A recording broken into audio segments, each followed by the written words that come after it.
What will you do if you're the king of an empire and you rely on the slavery of your people to keep you rich and powerful? But you see your people waking up and starting to show dissent. What would you do if you wanted to stay in power? You would sure hope that they forget about it. You would want to distract them, or even better, turn them against each other, so that they forget about their original cause. The mainstream media, which we all know is in the business of maintaining the status quo, is doing a great job at doing just that. They are reducing this global transformation that's going on, this beautiful shift in human consciousness, into a petty war between each other. They will continue to create sides for us to choose from. They will keep our minds focused on skin color and uniforms. They will tell us what opinion to have about events and other people. But what they will never do is bring focus back to the message of truth and change that is trying to be born and heard through this social upheaval. Are we listening to it? Are we paying attention? Or are we falling into the trap of being divided and conquered once again?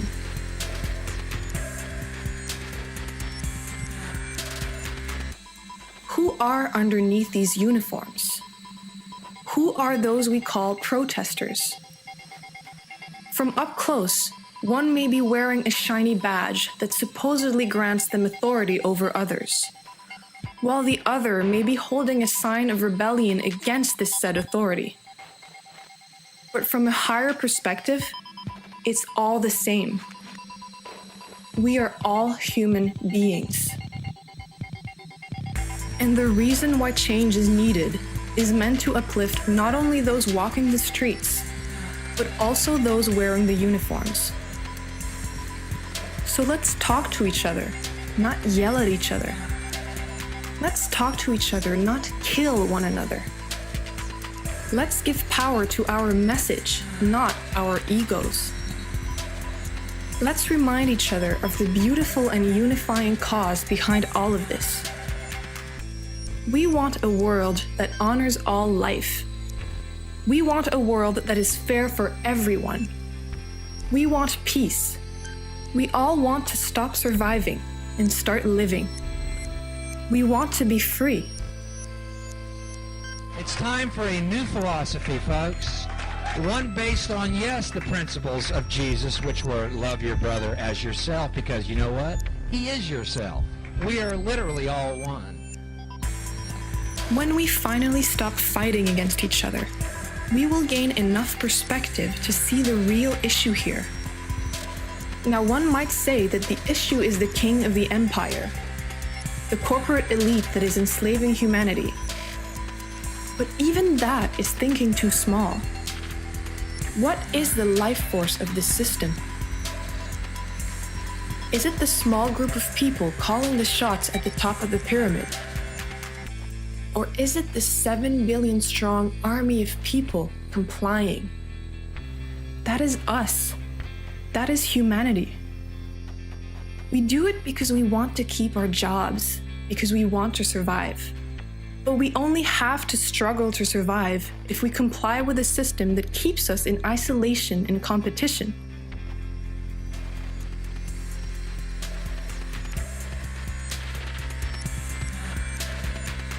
If we instead unite as a people, stop complying with the current structures in place, and support one another, we can not only survive, we can thrive.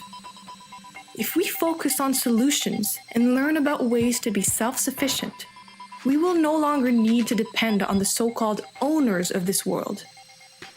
If we use our creativity to build a new model that can work for everyone, including the environment, the old system will no longer hold power over us, because we're the boss. We are the ones who either give it power or let it collapse. We blame society, but we are society. Let's ask ourselves, what world do we want to live in? It's our choice, but it's a choice we gotta make together. we have such a strong habit in the Western world of thinking that when we discover a plant in nature that has an interesting effect, that we must be able to attribute that effect to one compound in the plant. And when we isolate that compound, we say that's the active principle, and then we forget about the plant. We don't study any of the other compounds in the plant or their interactions. And this is what we've done with when we analyzed opium and took morphine out of it, or cocaine out of coca leaf. This is what we do. And as I said, reductionism, thinking this way, makes research much easier, much simpler, but it often loses the benefits and range of effects that go with the complex natural whole. Now, I've often had the chance to compare plant sources of drugs with isolated chemicals, and I see great differences in how these two kinds of drugs work. When you look at a medicinal plant, there's usually an array of chemical compounds in it. And at first it looks like chaos. But in fact, this chaos has a distinct order to it. Nature tends to try out variations on molecules. So often one molecule will be present in the greatest amount and will do the most interesting things that the plant does. But then present in the plant will be many variations of that molecule. So this is like a theme and variations in music, and nature does this on a chemical level in plants. And nature really is the master chemist. Human chemists are very weak by comparison with nature in their ability to synthesize compounds. And furthermore, in this family of related molecules, often there are compounds that have opposite effects in the animal body or in the human organism. There are compounds that push and there are compounds that pull. And so these natural products often have an ambivalence or paradoxical nature. And the question is which effect predominates when you take this into your body. And I'll give you one example from my own research. I, for many years, did ethnobotanical work in South America, and a lot of work with shamans and with Indian tribes. And one of the medicinal plants that I was most interested in was coca leaf, which is the natural source of cocaine. For Andean Indians, this is their #1 medicinal plant. It holds the same status as chamomile or peppermint in European medicine. And the main indication for coca leaf among Andean Indians is to treat gastrointestinal disturbances. It's used to treat both diarrhea and constipation. That makes no sense from the point of view of Western pharmacology. Cocaine stimulates the gut. It increases the movement of the gut. So obviously it would be a good treatment for constipation, but what could it possibly do for diarrhea except make it worse? And yet, Indians insist that coca leaf is beneficial for both diarrhea and constipation. Now, there's a very interesting, if you look carefully at these molecules, there are 14 drug substances in coca leaf, cocaine being the main one. If you look at the molecule of cocaine, it's very peculiar because it looks like compounds that we find in plants like datura and deadly nightshade, drugs like atropine and scopolamine that paralyze the gut and are often used as treatments for diarrhea. So the shape of the molecule, you would think just from looking at the shape of it that it would have a paralytic action on the gut, but in fact it's a stimulant. Then there are these 14 other drugs present which are all variations on that shape. Some of those have stimulant actions, some of them have paralytic actions. So when you take the whole mixture into the body, the potential is there for this to go in either direction. So what decides it? What decides it is the state of the body.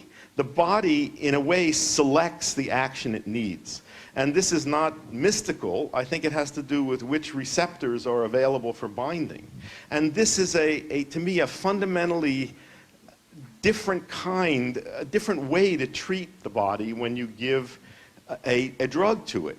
In Western medicine, we give the body no choice. We use single compounds that simply shove the body in one direction. It has no choice in the matter. Sometimes that's very valuable. That's just what we need to do if things are very out of balance and you need to get physiology back on track very quickly.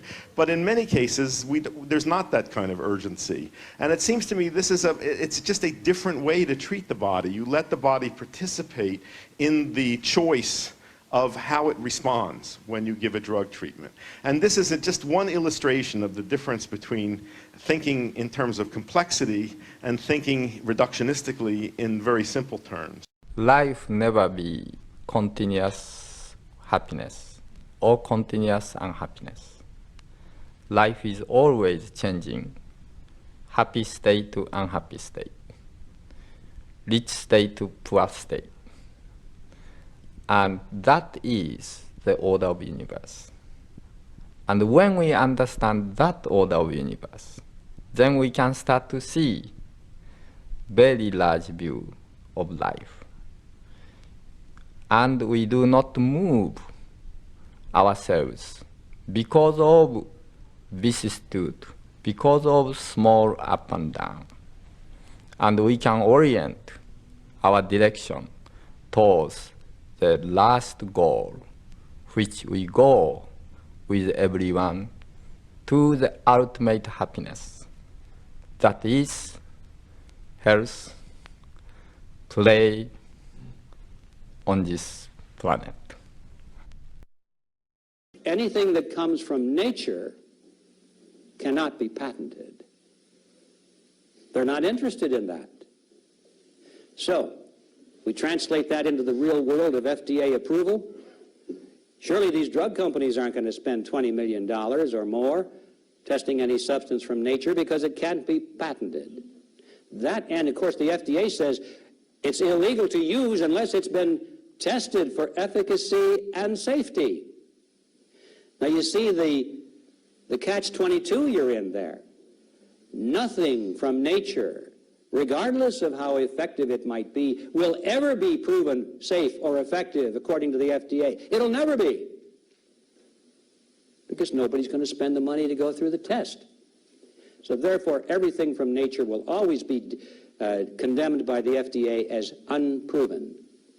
An unproven cancer cure. And so therefore, let's pass a law and, have taxes and we'll make this a government operation. So early on, that crept into our way of life. Local governments currently today, in this year, small governments, big governments, are they of a collectivism mentality? Well, I think all governments in the modern world are of a collectivist mentality. Right. I cannot think of an exception because they're based on the concept of coercion. I mean, that is the nature of government, the use of legalized force to accomplish everything that the laws have decreed shall be accomplished. That's one of the requirements of collectivism. There's very little room left in modern governments for the idea of voluntary compliance or just setting a standard and saying, come on everybody, let's go with it and meet this goal. There's very little room for that. Wherever you find it, it's usually with the proviso that if you don't do this, then we'll force you. That's always in the background. They say, you can do this voluntarily, but if you don't, then we'll force you. Well, that's not a voluntary offer at all. How would you inspire someone to take kind of a grassroots effort to start identifying collectivism and challenging it?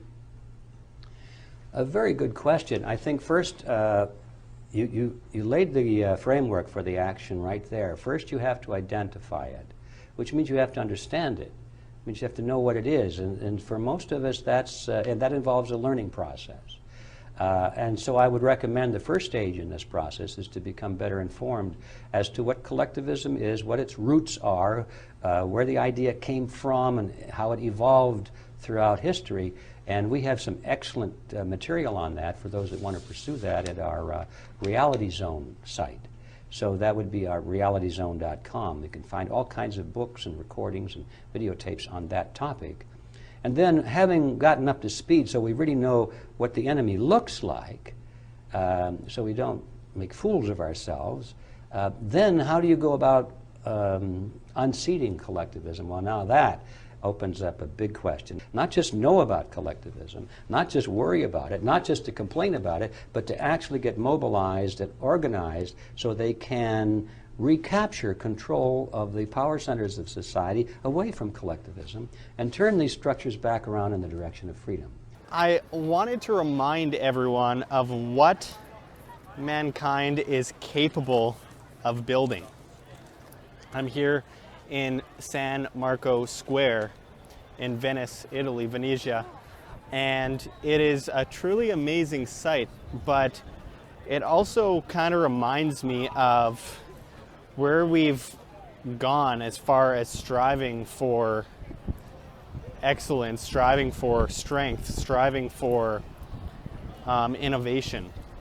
Now, yeah, we can innovate because the market is forcing us to. For example, you look at places like in New York City, over time, while the buildings have become less stable, they've also become more innovative based on, thanks to taxes and thanks to a whole bunch of factors, regulations, etc., the housing bubble. You see these buildings now that have been, these pencil buildings, these tiny, thin structures that are built really high.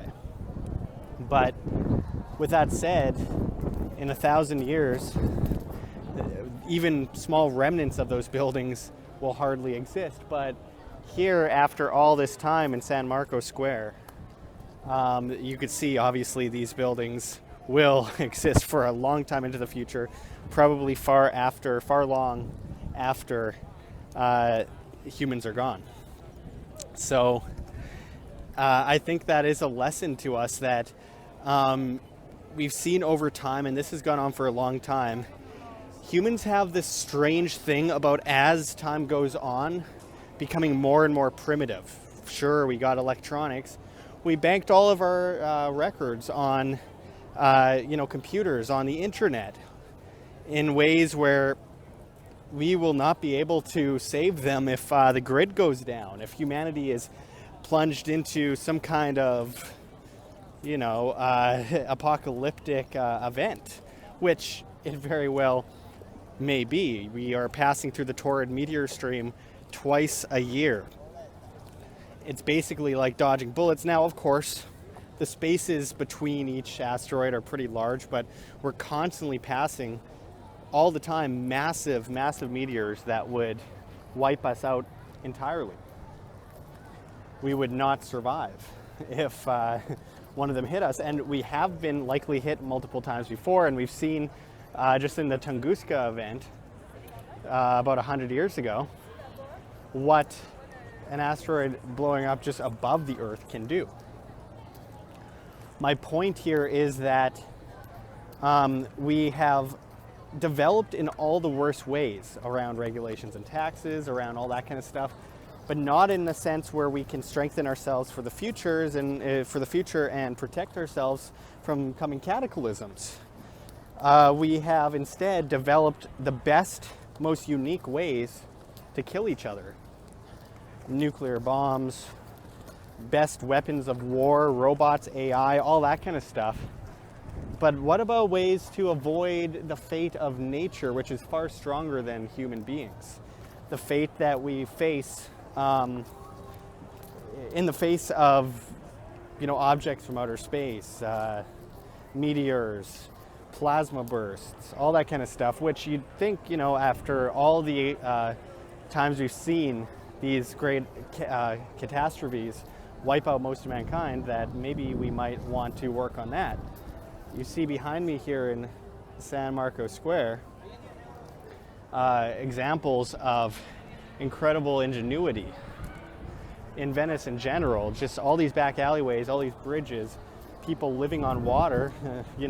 Interestingly, as history has told us, in about 600 cases, it was water that wiped out humanity for the most part, over and over again, and yet what do? They built on top of it.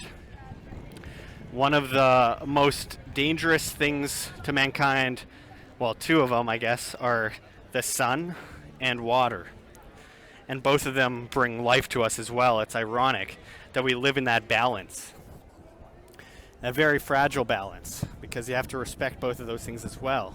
You can't stare directly into the sun, but it brings you life, and it can kill you from heat stroke, which I'm feeling right now pretty much, walking around the square if I'm not making complete sense and a little bit scattered.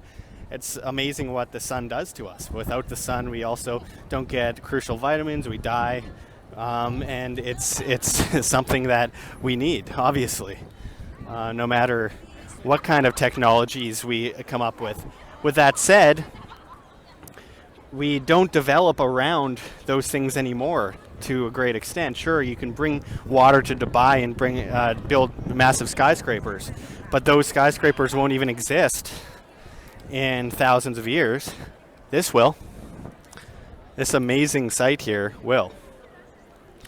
You look at the Great Pyramids, amazing marvels they claim were built soon after mankind went from hunter-gatherer to building massive megalithic structures, which I don't buy, as you guys know, as I've done documentaries on.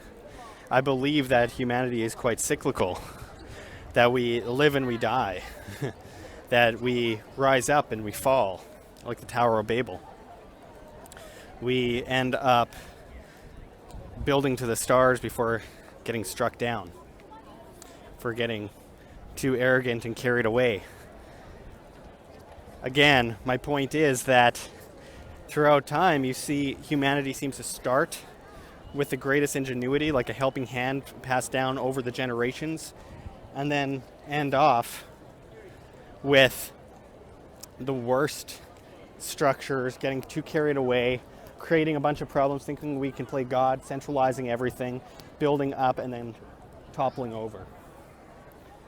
And these structures are many hundreds of years old, and they stand and they attract people because of their ingenuity.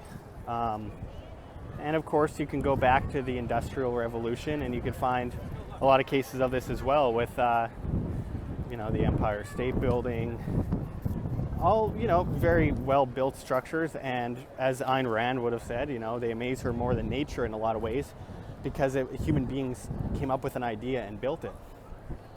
What about these ideas? What about the Great Pyramids? And of course, we see things like Göbekli Tepe, which completely debunk what we've been told about megalithic structures and human ingenuity, and how apparently, according to academic scientists and archaeologists and the likes, we suddenly threw down spears around 3000 BC and built these massive marvels that only got more and more primitive as time went on, which of course makes no sense and it's absurd. But at the same time, we've also found in recent years, with the discovery of Göbekli Tepe, which I am going to be investigating in Turkey next month, that isn't the case. So now academics are scrambling because this site was from the 10th millennia BC, and it could be older because the more they dig down below the surface, because they completely buried the structure over and over again, the older it gets and the more innovative and structurally significant it gets. But with that found, they're like, well, maybe, this is what the academics say, maybe they built these, they threw down their spears, they stopped eating bugs, they didn't even know how to farm yet, but whatever, and then they built these massive structures, buried it over and over again, decided, that's enough, buried it again, picked up their spears again, and then for, pigeon almost hit me in the head there, and then for thousands of years decided to go back to eating bugs and everything, and then suddenly threw it down and then built Stonehenge and the Great Pyramids. Does that make sense? Well, we know with the dating of the Sphinx by geologists, as far as the water erosion goes, that it's much older than people claimed it was. So you got that right there. So you've got geologists that are agreeing that the water erosion around the Sphinx could not have happened in the time when they said it was built. So that skewers this story, the initial official story anyway, by academics, that the Sphinx was a certain age, and that puts it back actually closer to the Younger Dryas period, which people claimed was fringe and nonsense until recently. till recently when people looked into it further and found, well, you look at that. It turns out that the Younger Dryas period did happen, and there was a great flood scenario like those 600 cultures said. 62 of the 86 surveyed not having any connection to the Mesopotamian or Hebrew accounts, which means that they came up with these stories on their own. Some kind of helping hand, as someone like Graham Hancock puts it, a helping hand by these, these genius people that came up with these great ideas and were technologically savvy and passed down their knowledge through the generations, and then were deified, I guess, by hunter-gatherers, the kind of people that you would want to hang out with in an apocalyptic scenario because they're actually independent, while most of us are very dependent. And that is exactly my bottom line here. We become dependent, weak, and stupid compared to the people of the past, yet we look down on the people of the past as stupid and not technologically savvy. Well, what do we have? We have tablets, we have the internet, pretty amazing, wireless energy and frequency. But all of our records are doomed. All of the things that we've learned over the years will be gone in a few years, a few hundred years. All it takes is a plasma burst. All it takes is the grid going down. All it takes is an asteroid hitting our planet. And there it is, gone. So while I walk around this site here, a beautiful place, I think that is what's on my mind the most. We see these massive structures, and they're not even that significant compared to some other structures that we've seen, Baalbek, Egypt, Göbekli Tepe. And it teaches us that as time goes on, we get more and more arrogant, but we get less and less innovative and less ambitious, and more weak and more dependent on governments, and you have it. So this should be a lesson that we should learn, and that we should stop cyclically repeating the exact same problems over and over again, expecting different results.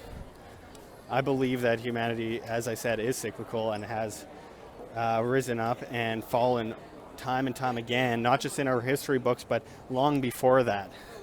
We have hundreds of thousands of years of history, and we just suddenly became innovative at the last second for a few moments in the 10th millennium, and then suddenly in the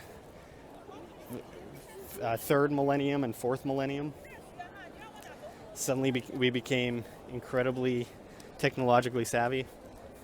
That's it. That's what we're going with. That's despite what the Egyptians said themselves, despite what all these cultures have said themselves. That's what we're going with. It's ridiculous.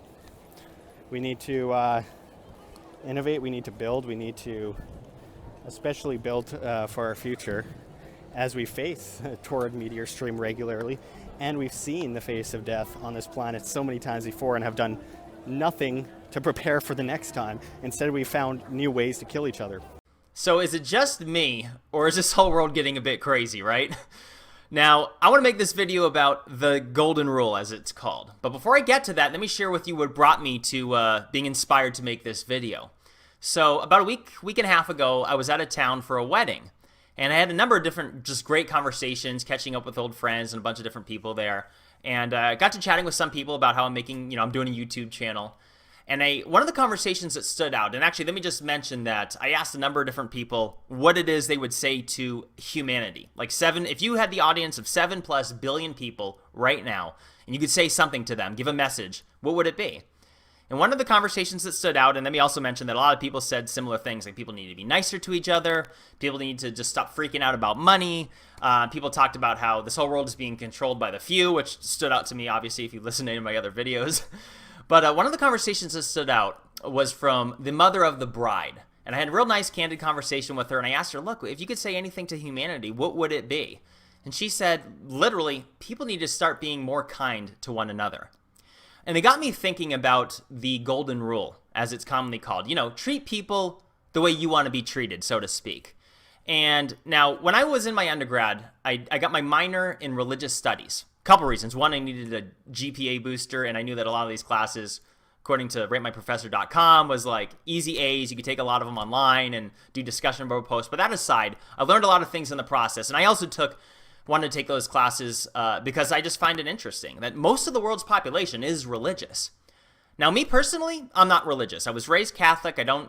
I consider myself non-religious. I'm a spiritual guy. I believe that we're spiritual beings inhabiting a body, and that essentially I say that nature's my church and love is my religion. And I'm a seeker of truth, and that there's a lot of truths within religion, but there's a lot of things that, you know, the most common religions in the world just seem to omit or don't discuss, or, you know, so I'll just leave it at that so you know where I'm coming from.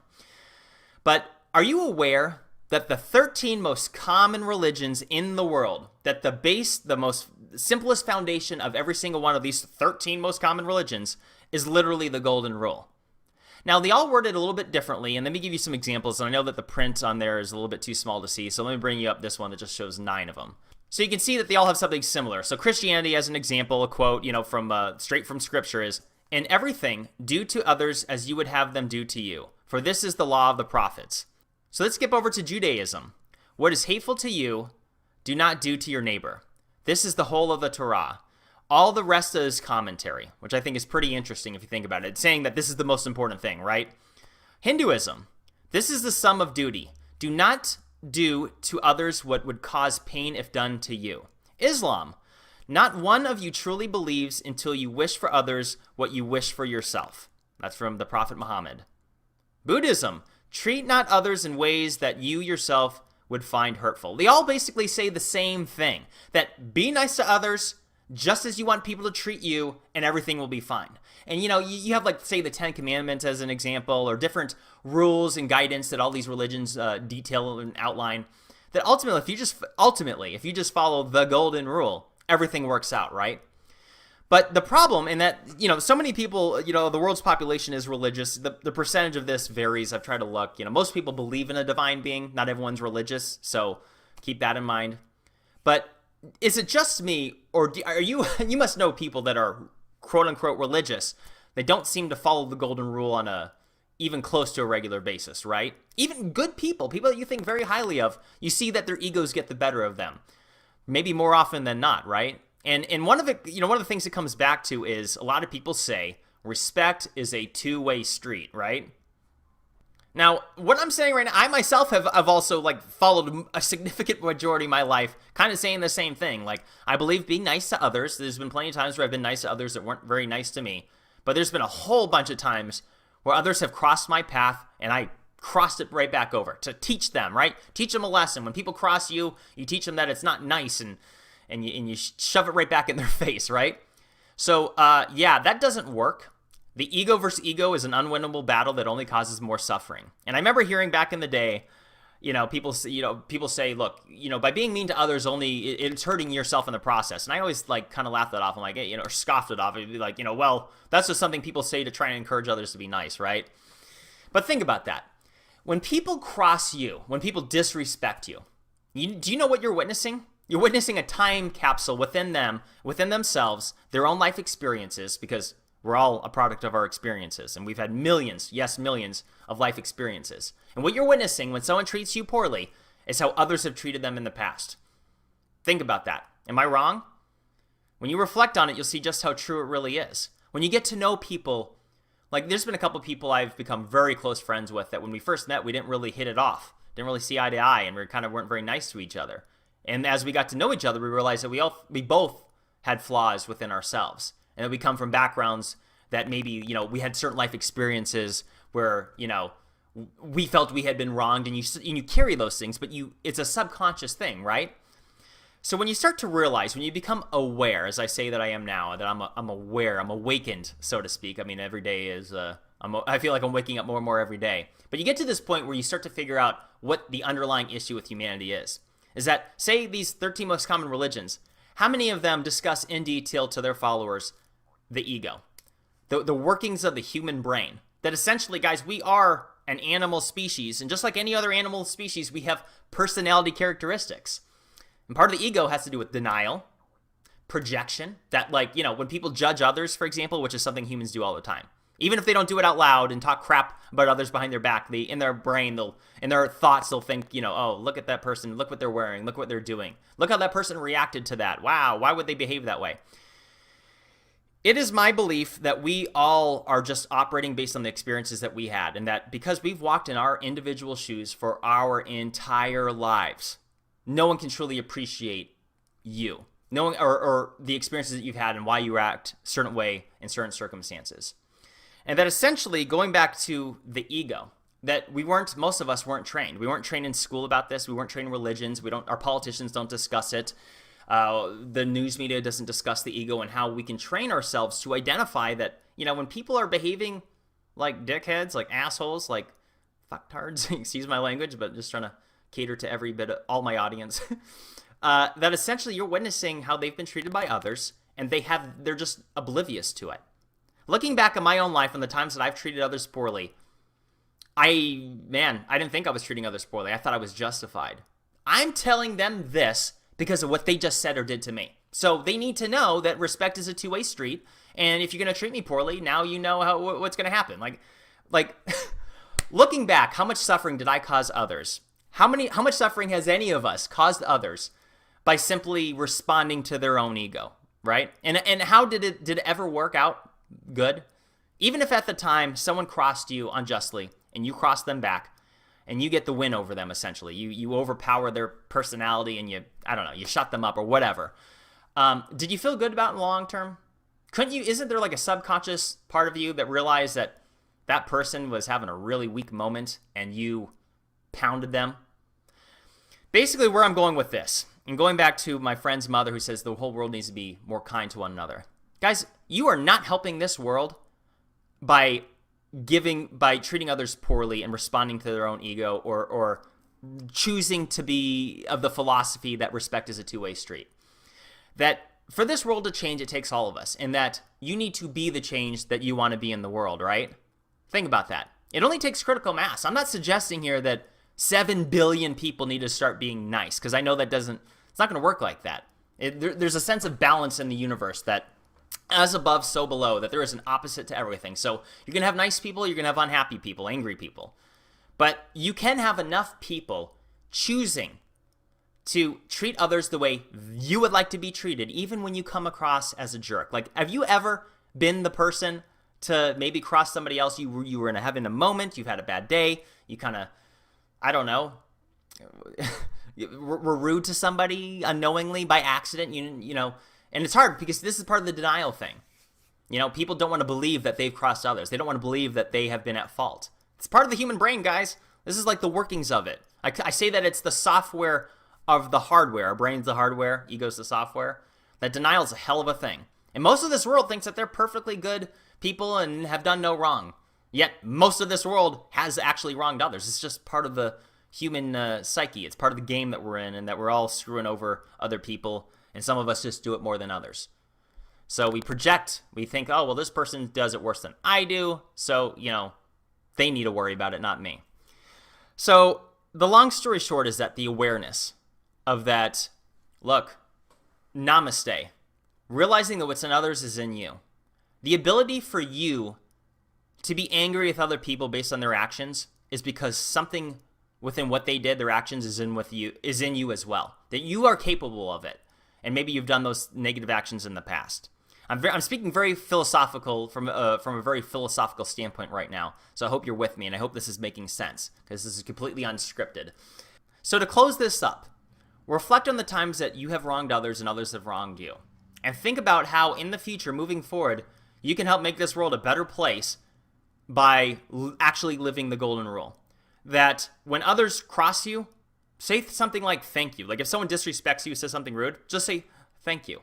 You'll be amazed at how people react. It will often bring them back to planet Earth. They'll realize, wait a second. Anyways, I'll leave it at that. I just want to give you all something to think about. But I'm Jimmy. My YouTube channel is Bright Insight. Now, the reason I bring up the really scary things, because I'm just reading some of the headlines in the news, and the picture that is painted of what is actually happening in this world, of what is happening to individuals, it's not a pretty one. It's not a good one. I just saw a New York Times article that is talking about a new report that is highlighting how fertility rates in the United States have hit a record low and have actually been continuing to go down even since the 2008 financial crisis.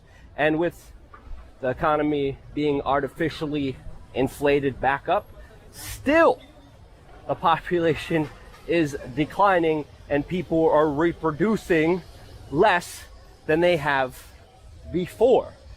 Now, this is happening because of many things.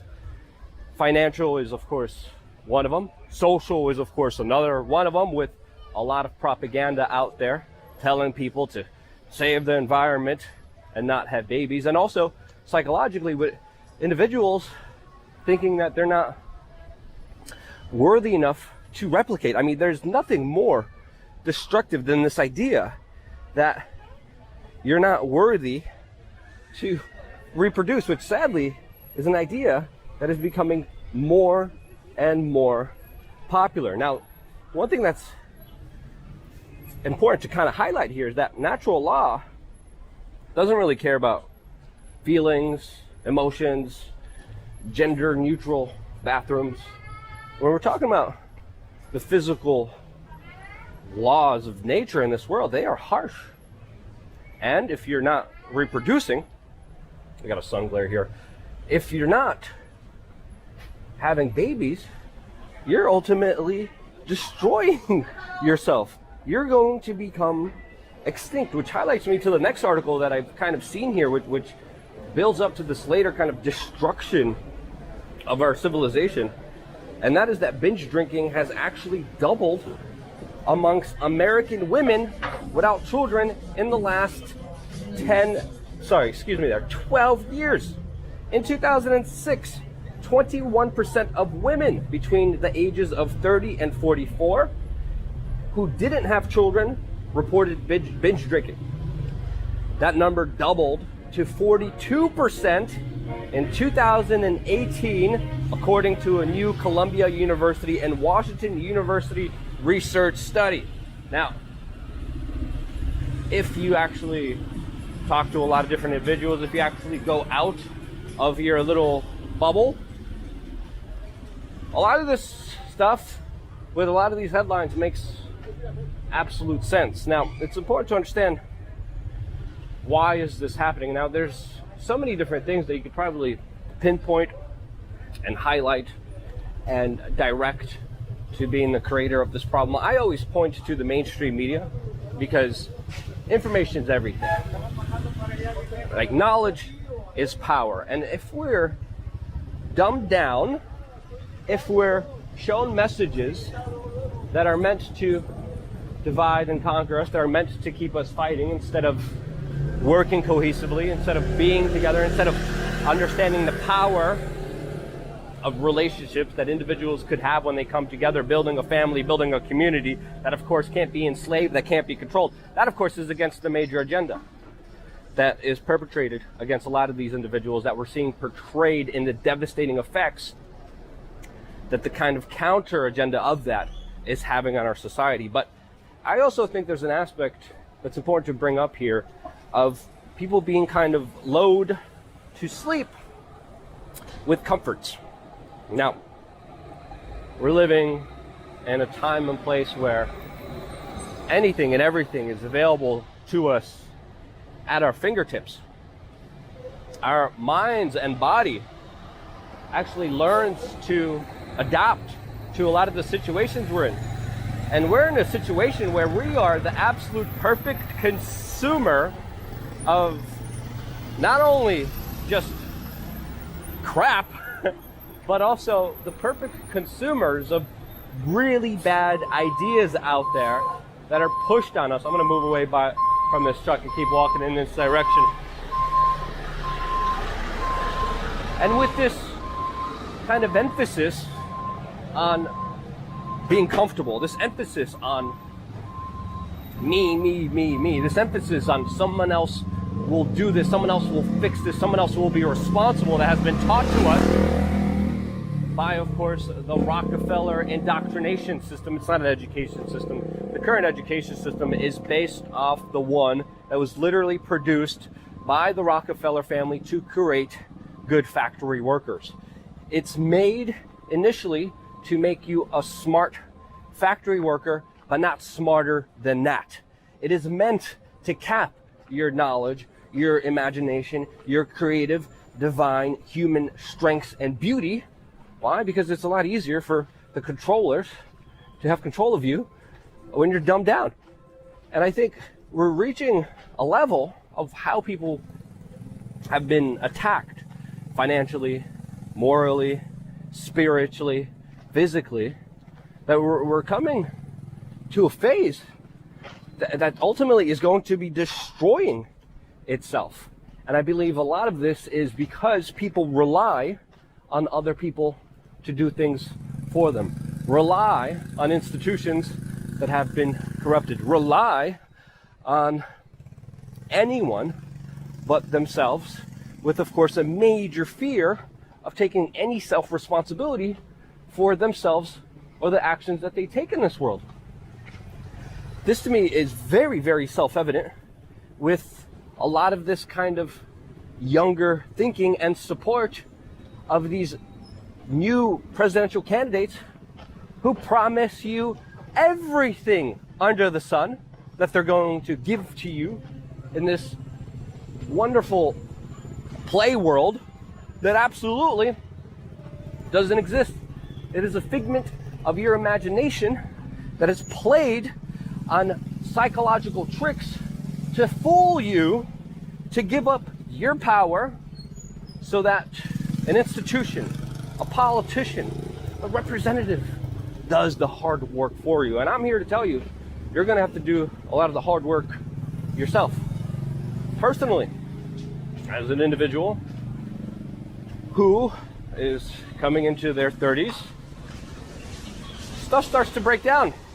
Now, of course, I know a lot of people are calling for free healthcare and taxing people to pay for other people's poor decisions in life, obesity, and other poor choices that people make in their lives, incentivizing this kind of state where the government is this nanny. But essentially, this is the same kind of thinking that has created the current situation that we're in now, according to my own opinion. Now, I might be wrong. There's many different variables here, and I am generalizing. So, of course, if you do think I'm wrong, let me know why in the comment section below. But the bigger kind of emphasis, the bigger kind of point that I want to make here, as I'm going to try to traverse all these trucks here and this space here as I move about my way, is that the more you give up your power, the more you rely on others to do something, the more chances you have of ending up hurt.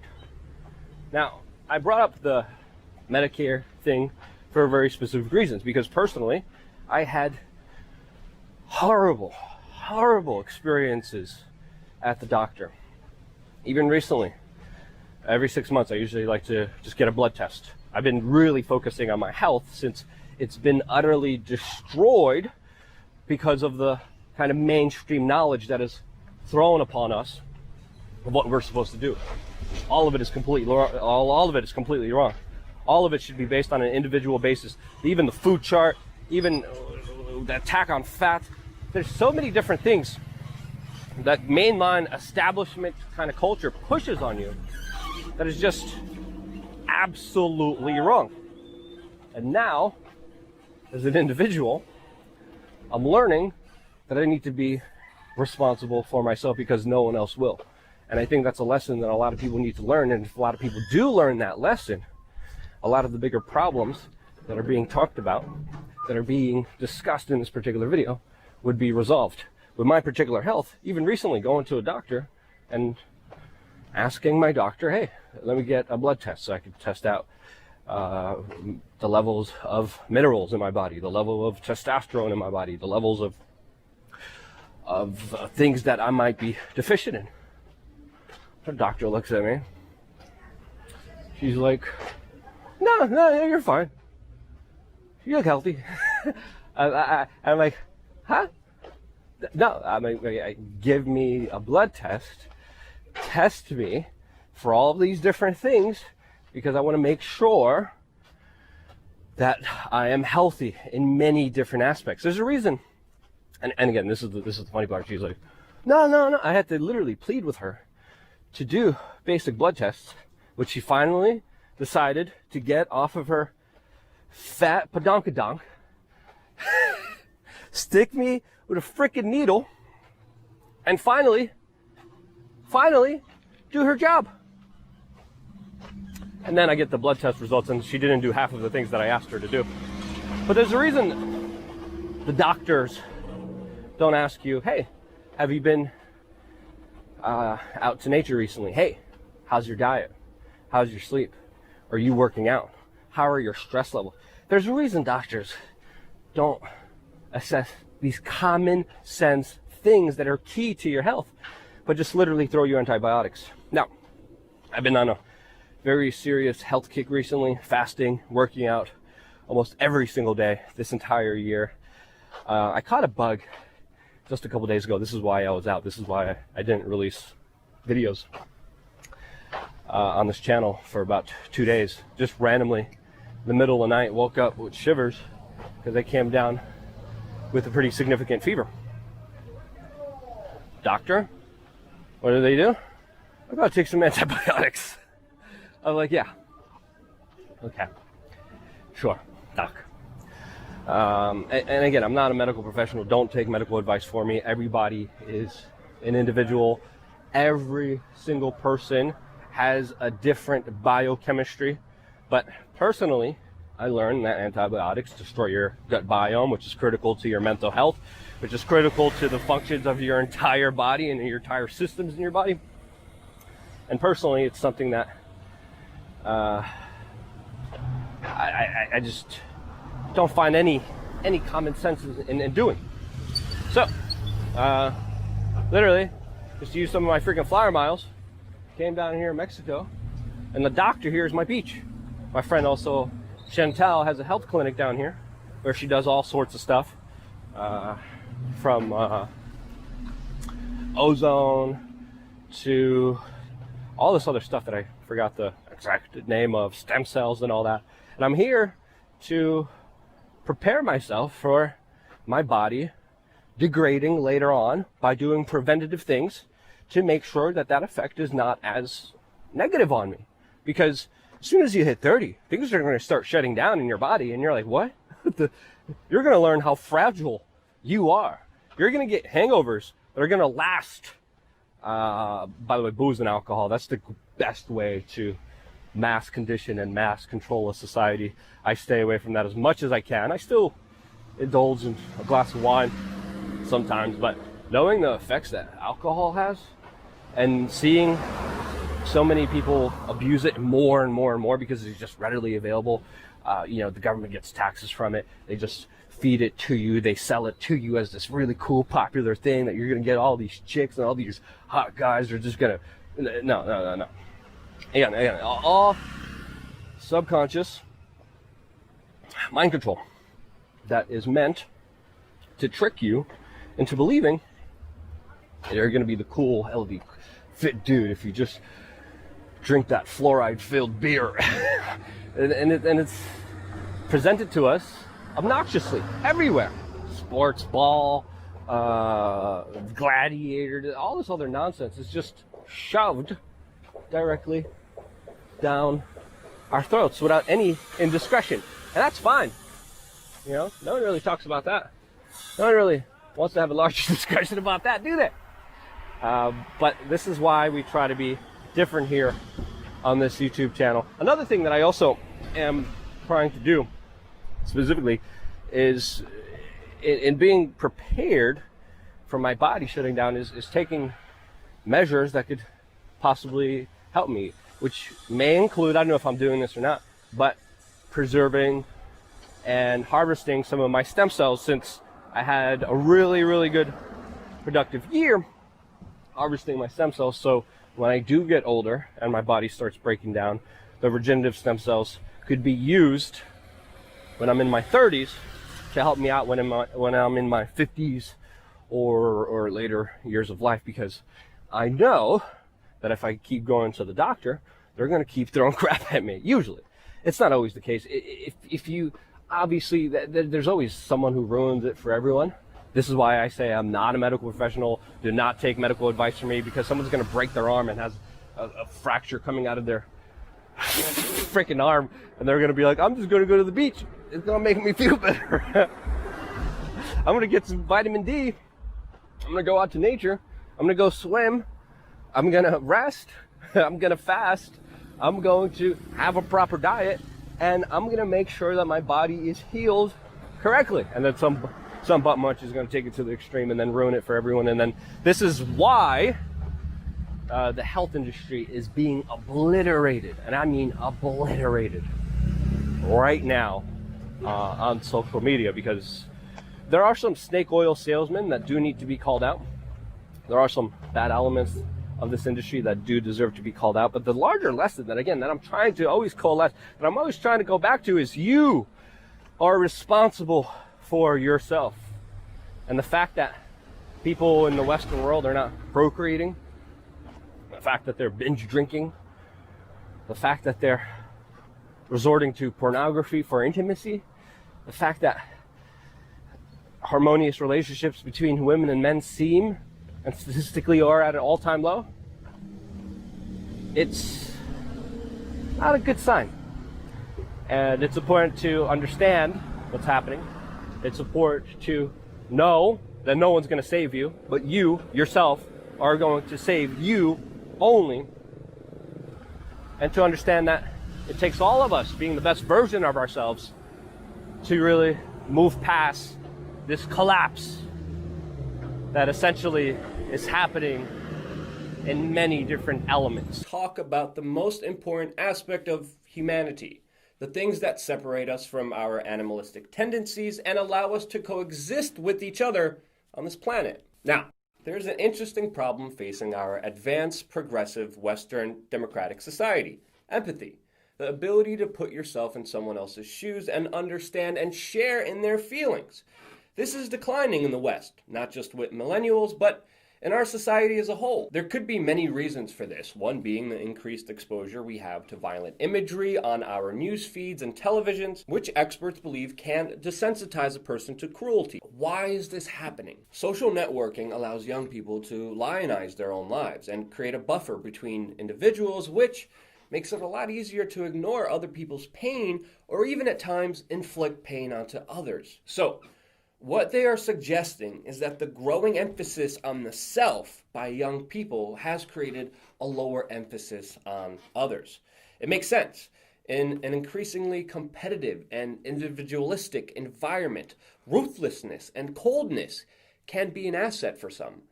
Even in this YouTube news space where I have dealt with these kinds of people and have been actually hurt because of their actions, only because of their greater aspirations. Another expert argues that part of this explanation for decreased levels of empathy for young people may be a result of changing in parenting styles in the late 1980s, when parents focused on nurturing, if not spoiling children, and focused on success and competition. The researchers observed that young people today may be so busy worrying about themselves and their own issues that they don't have the time to spend empathizing with others, or at least perceive such time to be very limited. Now, younger people are more self-assured than their parents, but they also are more depressed. Now, this is an argument based on 14 years of research. There's also just the truth that our expectations are highly optimistic. We expect to go to college, to make lots of money, and perhaps even to be famous. Yet, our generation enters a world in which college admission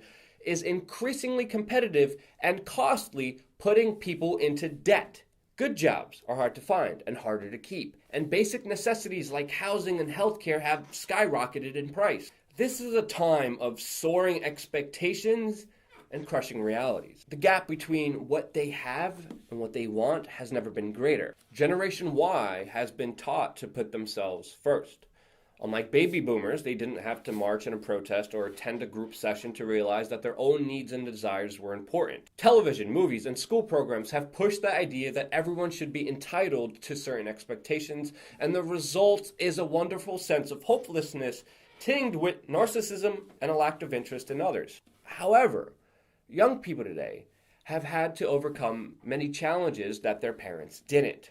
For example, while families of the boomer generation could once achieve a middle-class status on the earnings of just a single high school educated person, it now takes 2 college-educated earners to reach the same standards of living. Many Generation Yers feel that the world demands perfection in everything, and some are cracking under the pressure. Many of them in their 20s today find that their jobs do not provide the fulfillment and excitement that they had anticipated, and their salaries are not enough to have the lifestyles that they wanted or even to get them to the property ladder. We are moving to a new age of social concerns, while at the same time, the last throes of narcissistic, materialistic, and externally focused values are embraced.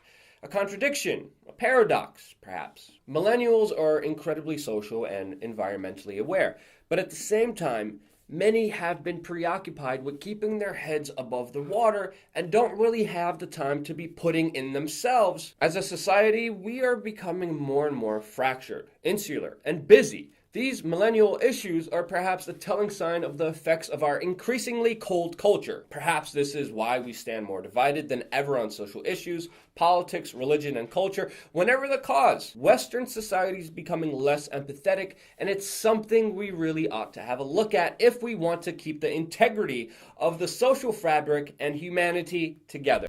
Welcome! Welcome to the show. I'm Bill Nye, and I'm here to, dare I say it, save the world. When I was in third grade,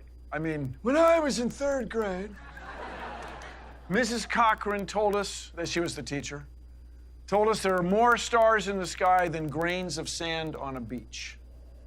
And I remember thinking, that's wild. Mrs. Cochran, are you high? And I don't think she was high, at least not that time. It turns out, although there is a great deal of sand on a beach, if you look this way, all the way to the horizon, there is sand. That way, there is sand. You look behind you, there's more sand. Shuffle your feet, there's sand. The tide goes out, there's sand. But it turns out there are 10 times as many stars in the cosmos as there are grains of sand on the Earth. That is a lot of stars, people, even on a small day. That's a huge number of stars. Like you're just this speck. Just a speck. I'm just like the grains of sand on the beach. I'm just this speck. And the Earth, really, in the cosmic scheme of things, is another speck, which is orbiting the sun, which is a completely unremarkable star. I'm a speck on a speck with a bunch of other specks, orbiting a speck with billions of specks in the middle of specklessness. I suck. I am nothing. So this is exactly the mentality that the religion of scientism desires you to have.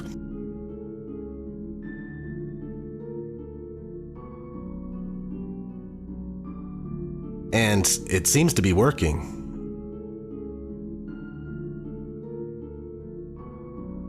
I even noticed that they gave Stephen Strange this very attitude in the movie Doctor Strange. You figured out a way to reprogram nerve cells to self-heal? No, Mr. Strange. I know how to reorient the spirit to better heal the body. The spirit to heal the body. That's right. I spent my last dollar getting here. One-way ticket, and you're talking to me about healing through belief. You're a man looking at the world through a keyhole, and you've spent your whole life trying to widen that keyhole, to see more, to know more. And now, on hearing that it can be widened in ways you can't imagine, you reject the possibility. No, I reject it because I do not believe in fairy tales about chakras or energy or the power of belief. There is no such thing as spirit. We are made of matter and nothing more. You're just another tiny, momentary speck within an indifferent universe. You think too little of yourself. They were mocking the average materialistic American who knows nothing when it comes to the spiritual nature of human beings. If you knew and understood that the place you live in is intelligently designed with you in mind, the world wouldn't be in the reckless state that it is today. Humans wouldn't be roaming the earth like zombies, thinking that nothing matters, thinking that life has no meaning or value whatsoever. So it's okay to only be concerned with yourself, your wealth, and your materialistic view of the world. It's okay to treat each other like shit, hurt each other, steal from each other, kill each other, and go into wars that never end. It's okay, truly. Don't worry about it, and don't take stuff so seriously. You are here on this insignificant speck that came about from an accidental Big Bang, and now you're darting, spinning, flying, whirling, twirling, and wobbling through infinite space with no purpose whatsoever. Well, if you really feel that way, just know that you've been successfully programmed to have this mentality.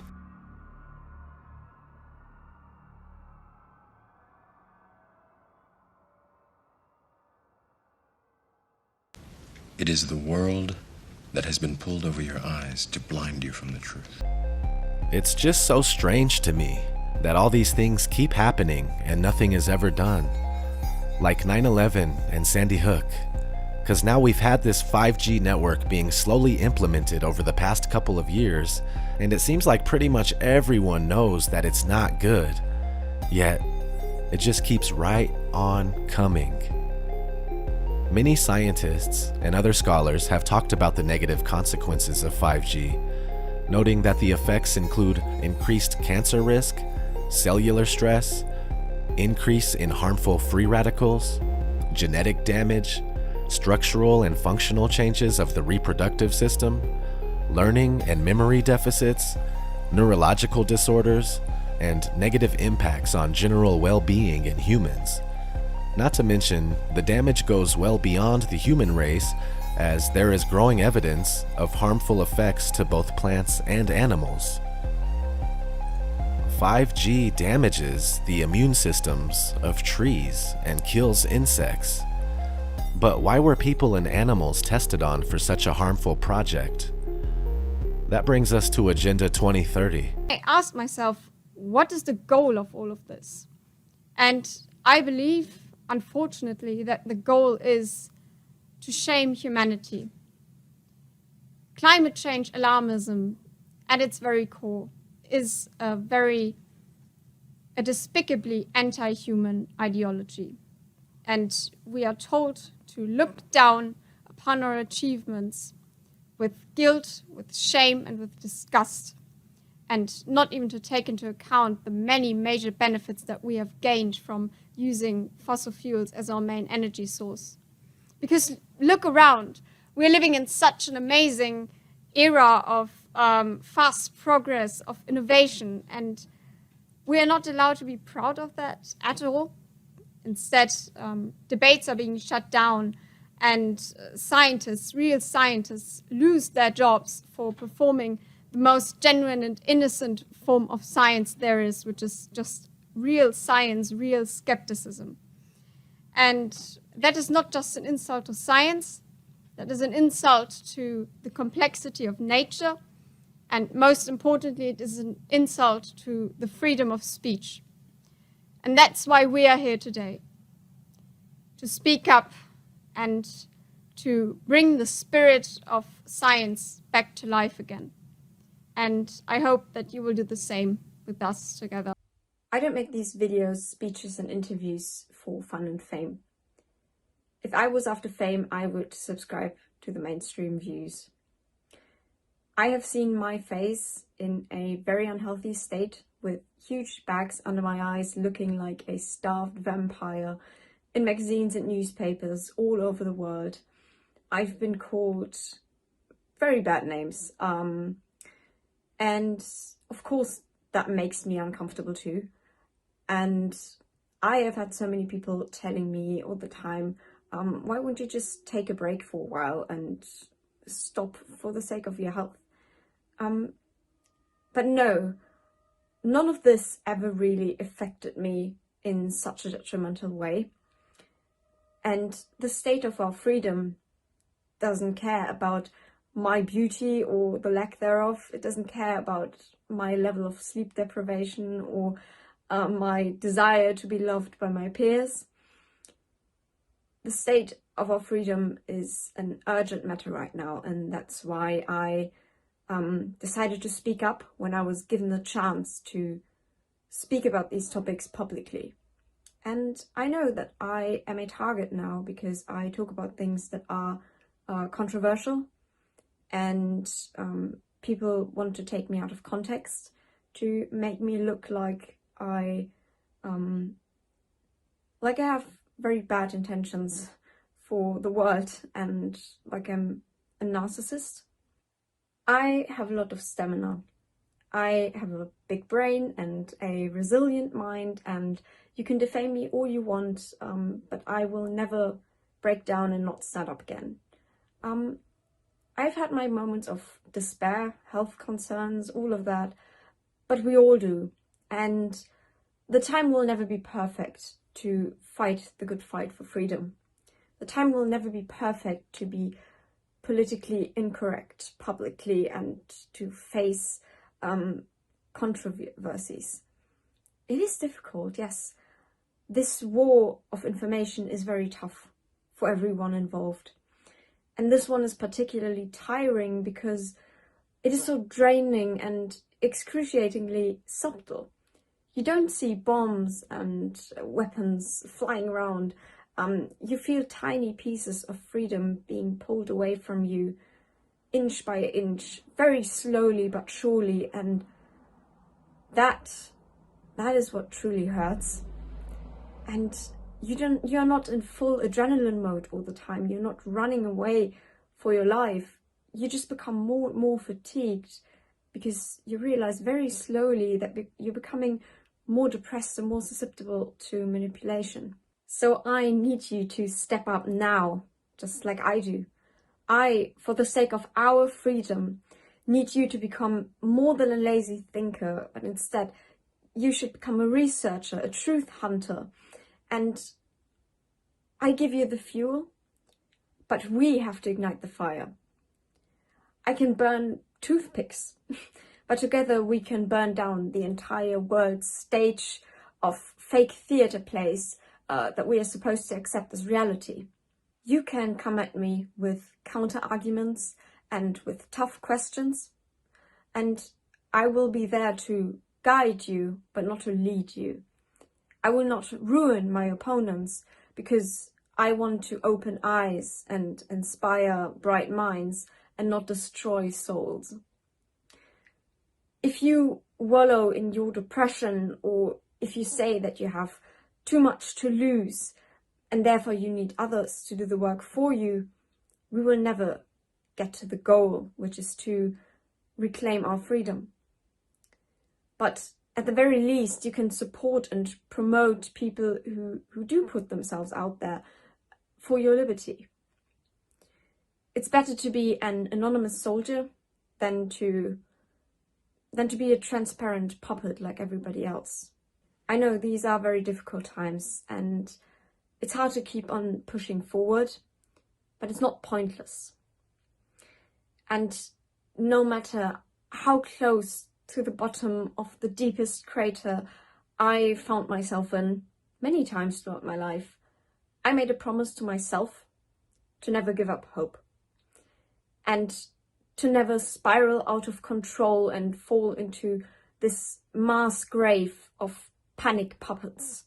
So please share your findings, share this video if you want, and find out how you can get access to information from all sides.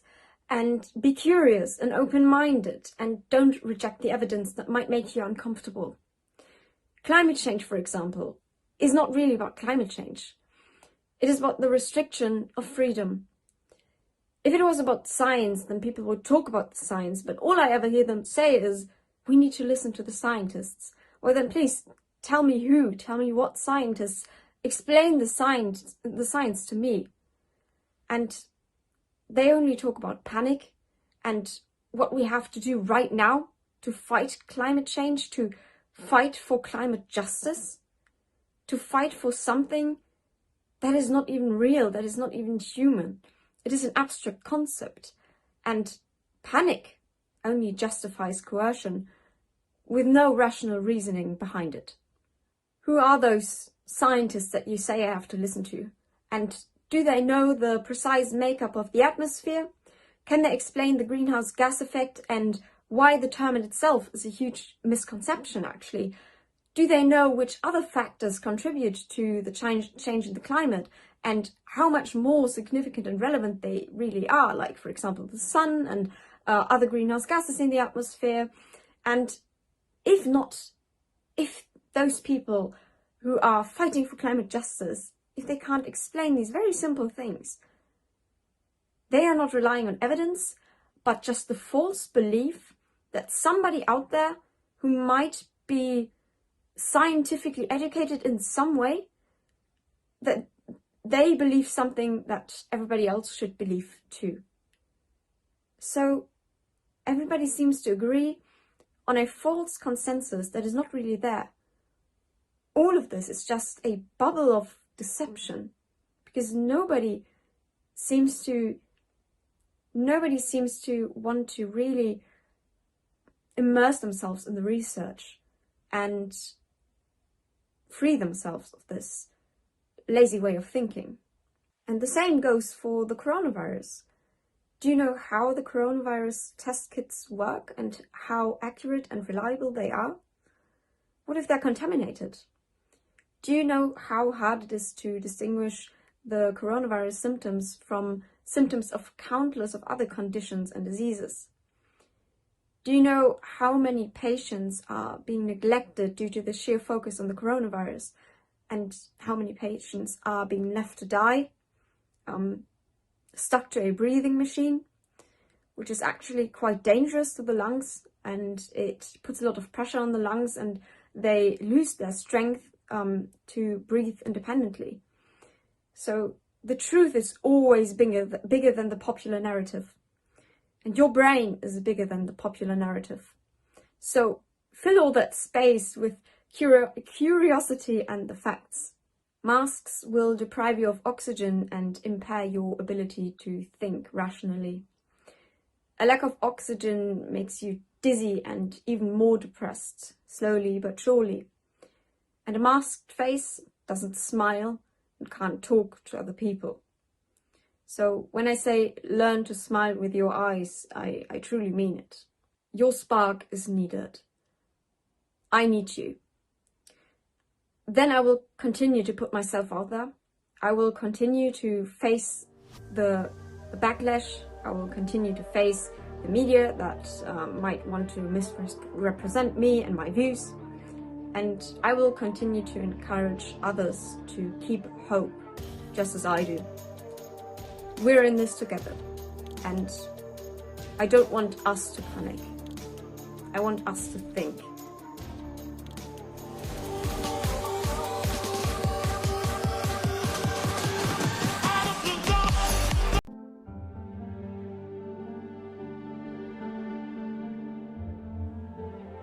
Rule number 1, do not lie. Rule number 2, be humble. Rule number 3, be consistent. Rule number 4, acknowledge your mistakes.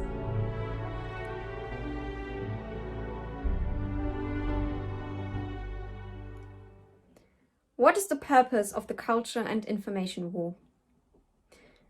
To the authorities above us, we are all equally cheap horses on a carousel in a race against each other, a race that can never truly be won.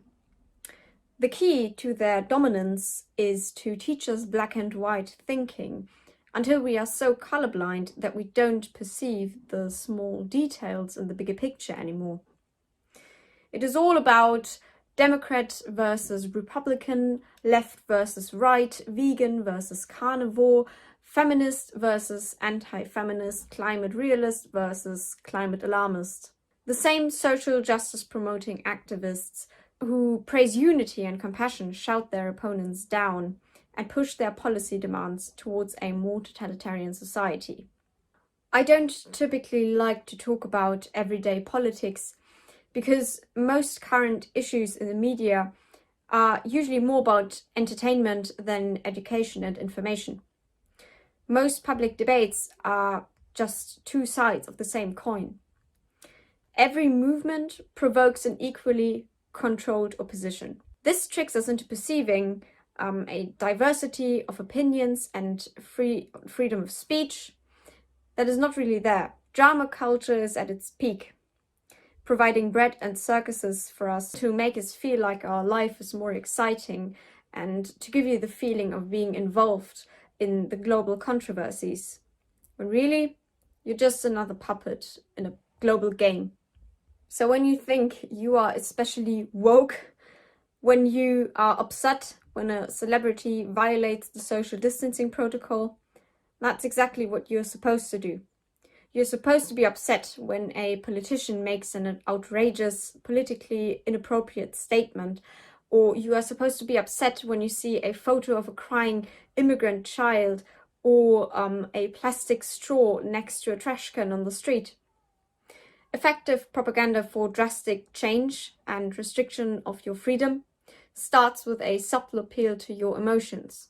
The media deliberately incites irrelevant conflict, whilst major issues are being pushed under the big globalist rug of deception.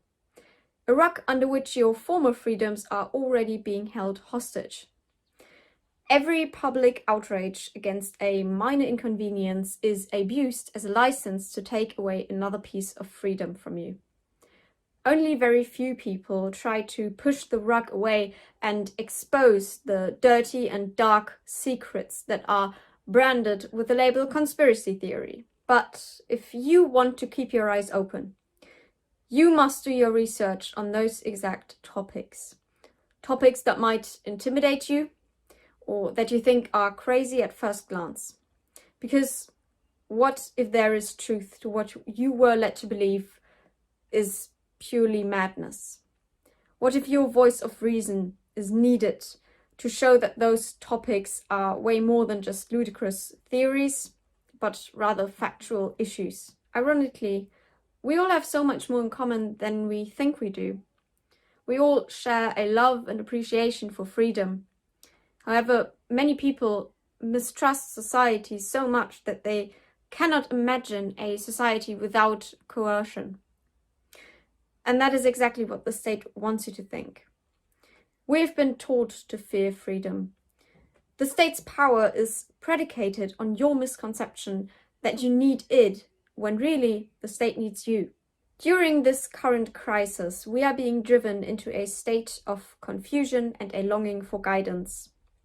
With shocking images, outrageous studies and statistics, and wild theories about the origins and the harmfulness of the virus. Social distancing forces us to only keep communication online. Social media is our playground and our conference room. No personal, intimate connection is possible anymore.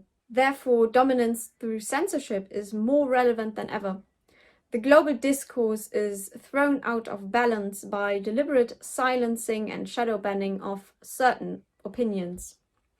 It is thus more important than ever that we are not afraid to speak up when we sense a threat to our freedom. I urge you to stay hopeful in these times, to take care of your health, mental as well as physical, and most importantly, to connect with your friends and family.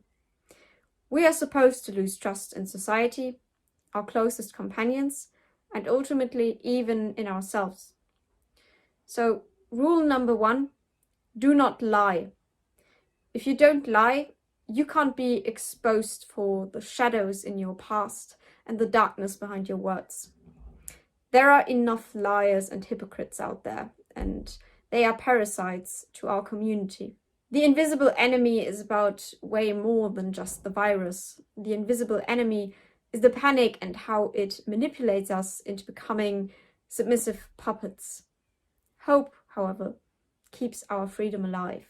So please remember, I don't want you to panic. I want you to think. We feel ashamed of our pride or immoral behavior, because of our desire for certain people or certain things. They become our shadow, and we begin to resent it in other people. We resent the people who are comfortable with the things we have repressed. This shadow exists in all of us. Think about it. Nobody is perfect, and nobody is 100% themselves or 100% honest all the time.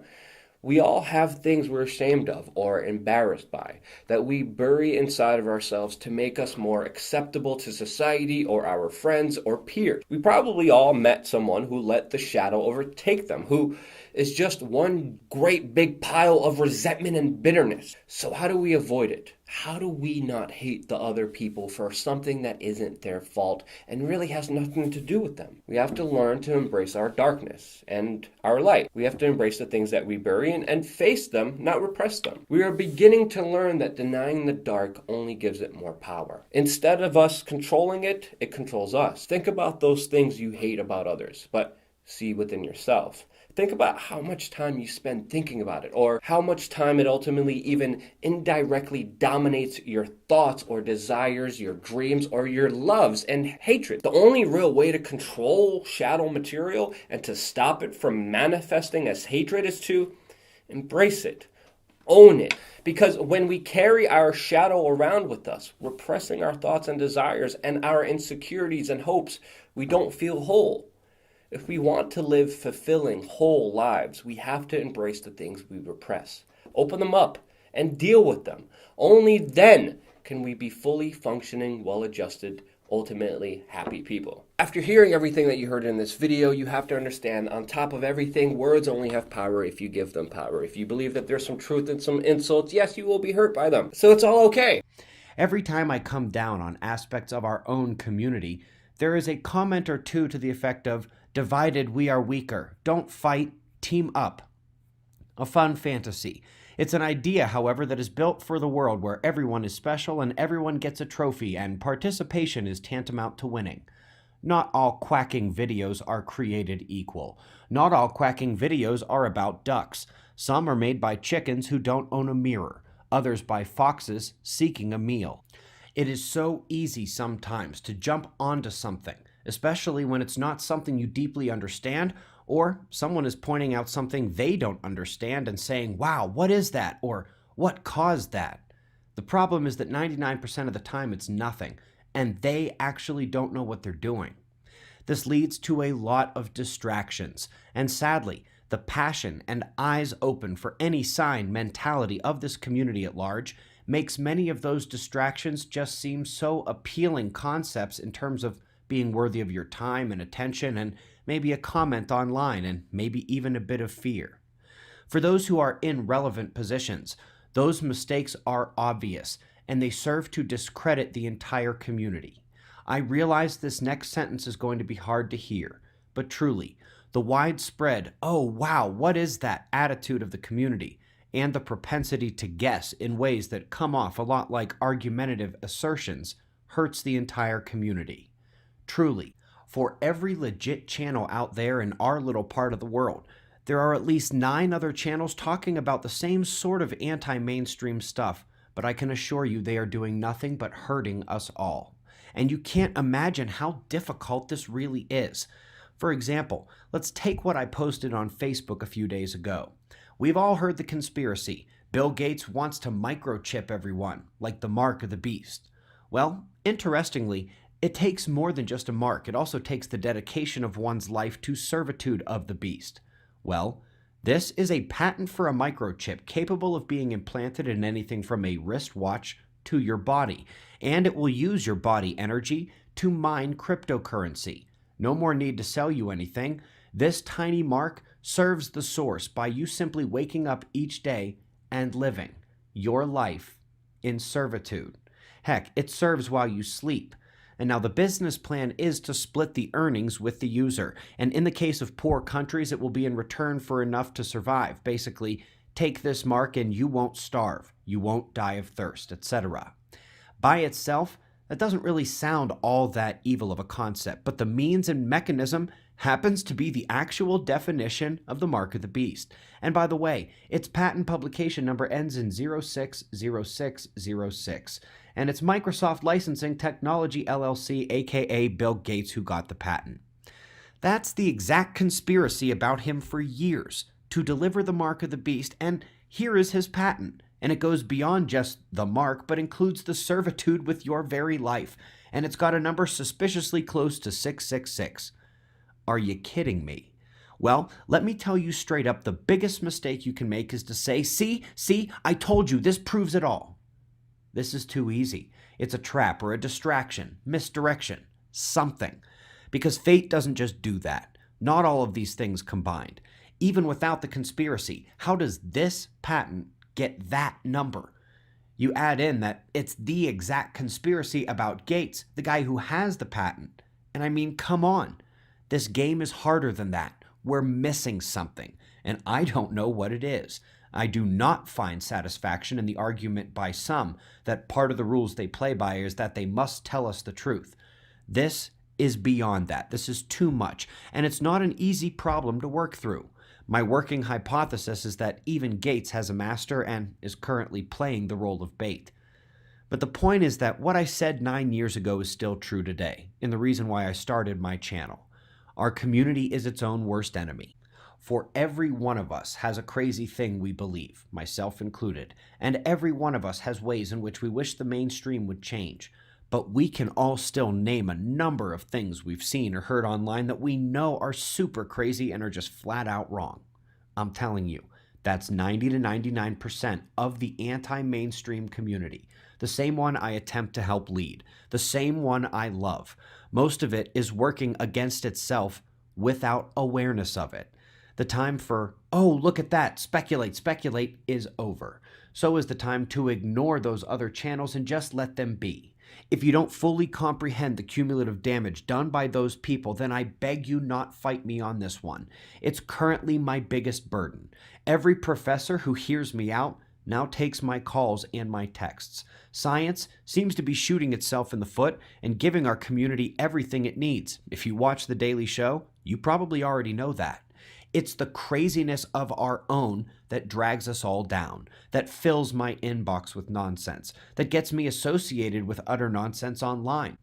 Did you know that people in some circles still think I am looking for Nibiru out each night?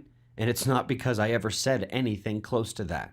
We all have to elevate our games, be suspicious of everything, get sources, check sources, realize that not every website is a legitimate source, and realize that the amount of passion and genuine attempt and trying from the community far outweighs our actual capacity.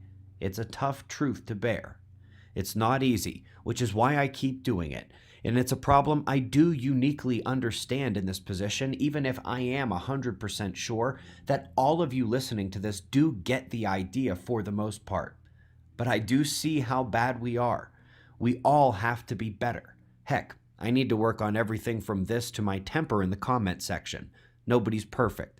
But we should be aiming there in preparation for the mental gauntlet of the coming months and years. One of the most comfortable pillows that you'll ever know or own is a clear conscience. If you can go to bed with a truly clear conscience at night, then you've actually succeeded in your day. There's this ancient philosopher, his name is Mencius. He said to act without clear understanding, to form habits without investigation, to travel a path all one's life without knowing where it really leads. Such is the behavior of the multitude. It's so easy to be misled, and it's also easy to mislead. And I don't want to be misled or mislead. Talking about even the harsh criticism. I really, really appreciate all criticism. So thank you guys who gave me the harsh criticism, and thank you guys who metered your criticism with, still pounding me with the truth, but doing it, in a nice manner. I mean, it's so easy to get your feelings hurt. And I think it's easier to get your feelings hurt if your agenda is something other than truth. But if you're really trying to get the truth out there and you just make mistakes, and everybody knows this because we all do make mistakes, don't put your faith and trust in anybody. That's how we create a cult of personality. I don't want cult followers. I love my audience. I love all you guys out there. And, we all, to one level or another, like, for some reason, it's comfortable to turn off our minds and stop critical thinking and enter into the arena of cognitive dissonance. It's just freaking easy to do that. Let's face it, it is hard to constantly be alert, to constantly be looking around and going, okay, I need to verify that. That doesn't sound quite right. But one of the easy things is if you take things from a platform of freedom, and I'm going to get around to my mistake here. But if you take things from the platform of freedom, i.e., it's never right to initiate unjust force and violence on peaceful people who haven't done anything wrong, and if you realize that nobody has a higher claim over your life and property than you, I don't have a higher claim over your life and property than you, I don't even see how you could possibly go wrong. I maintain a posture of correction on that, but I haven't seen how you could go wrong on those two fundamental principles, and then throw in there the golden rule: do to others what you would want done to you, or, you know, conversely, don't do to others what you wouldn't want done to you. And I just don't see how you can possibly go wrong with that. Oh yeah, that's cool. That's a cool quote. We learn from failure, not from success. And what is success anyway? It's a string of failures. You got to use them each as a stepping stone. Because that's what Americans do now. They're always willing to trade away a little of their freedom in exchange for the feeling, the illusion of security. Besides, what do you think you have an immune system for? It's for killing germs. But it needs practice. It needs germs to practice on. So listen. If you kill all the germs around you and live a completely sterile life, then when germs do come along, you're not going to be prepared.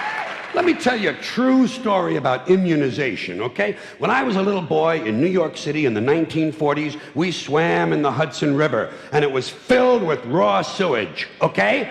We swam in raw sewage, you know, to cool off. And at that time, the big fear was polio. Thousands of kids died from polio every year. But you know something? In my neighborhood, no one ever got polio. No one, ever. You know why? Because we swam in raw sewage. It strengthened our immune system. Besides, there is nothing wrong with the planet. Nothing wrong with the planet. The planet is fine. The people are fucked. Difference. And Americans who also had great gifts. When you take the theory of democratic rule, self-government, okay, they started off wrong. They owned slaves. They didn't let women vote. They didn't let people who didn't own land vote. Fine. They got off on the wrong foot. But the ideas were good. But we fucking blew that. We polluted it. We polluted it with this stuff, things, material goods, games, gizmos, toys, gadgets, having possessions. He's got a bigger truck. He says, see his truck? It's bigger than mine. I'm getting a new truck.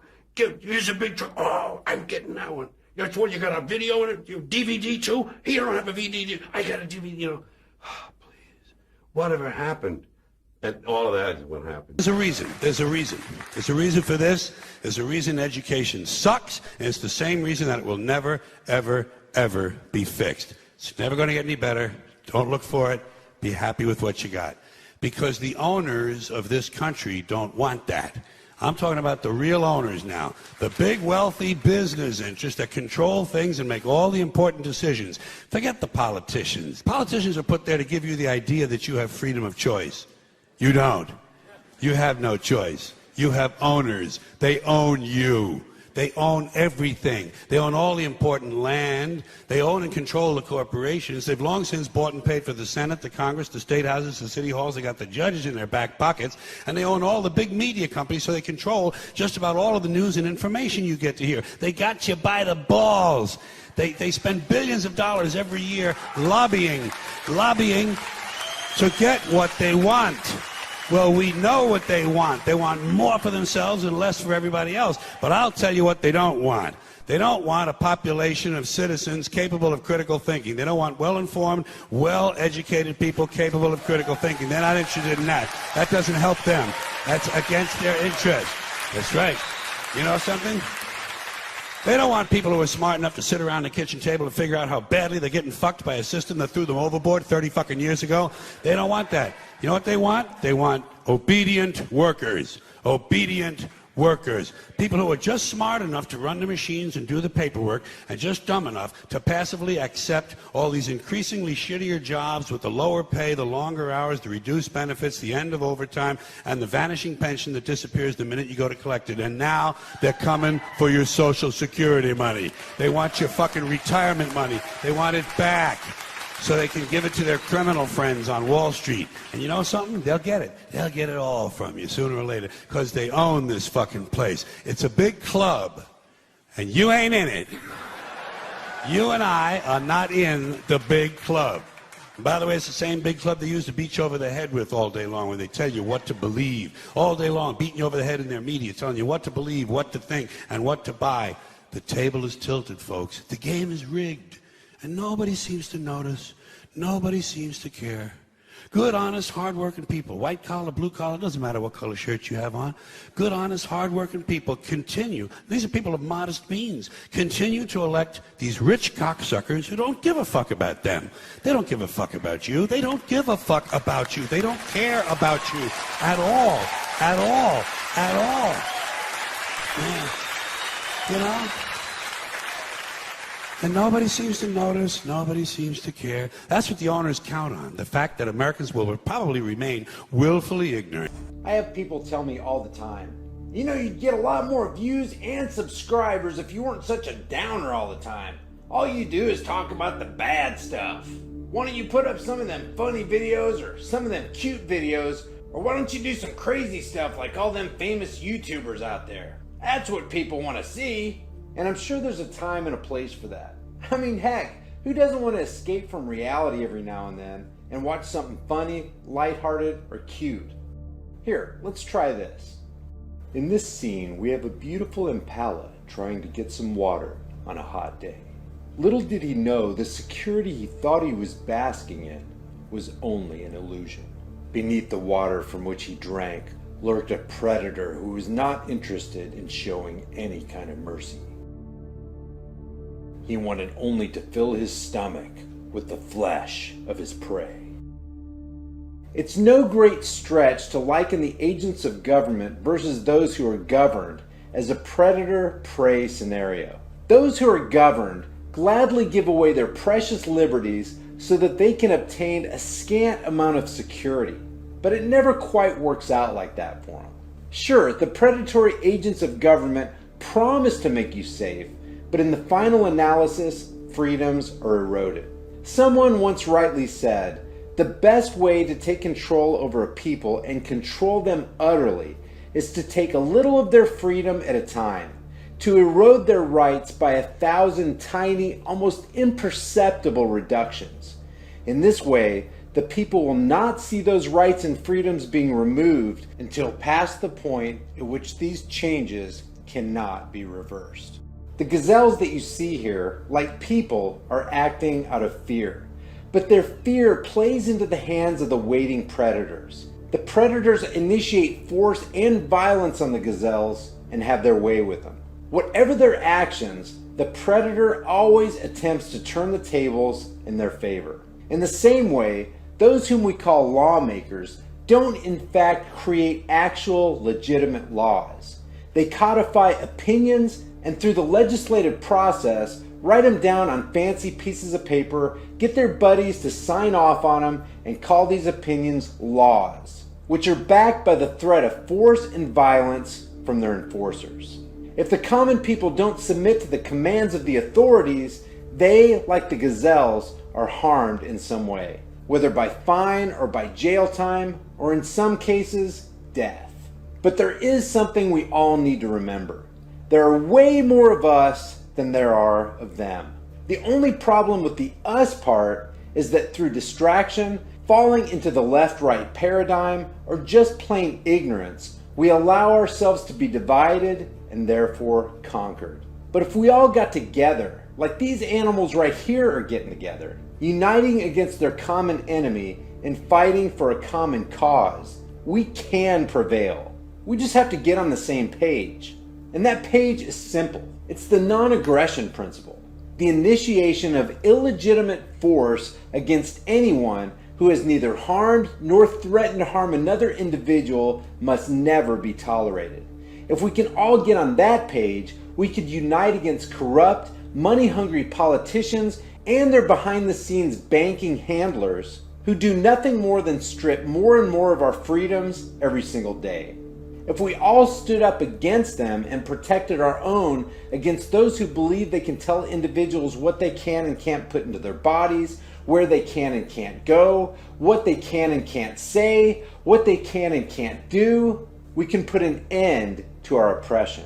The question is, are we up for it?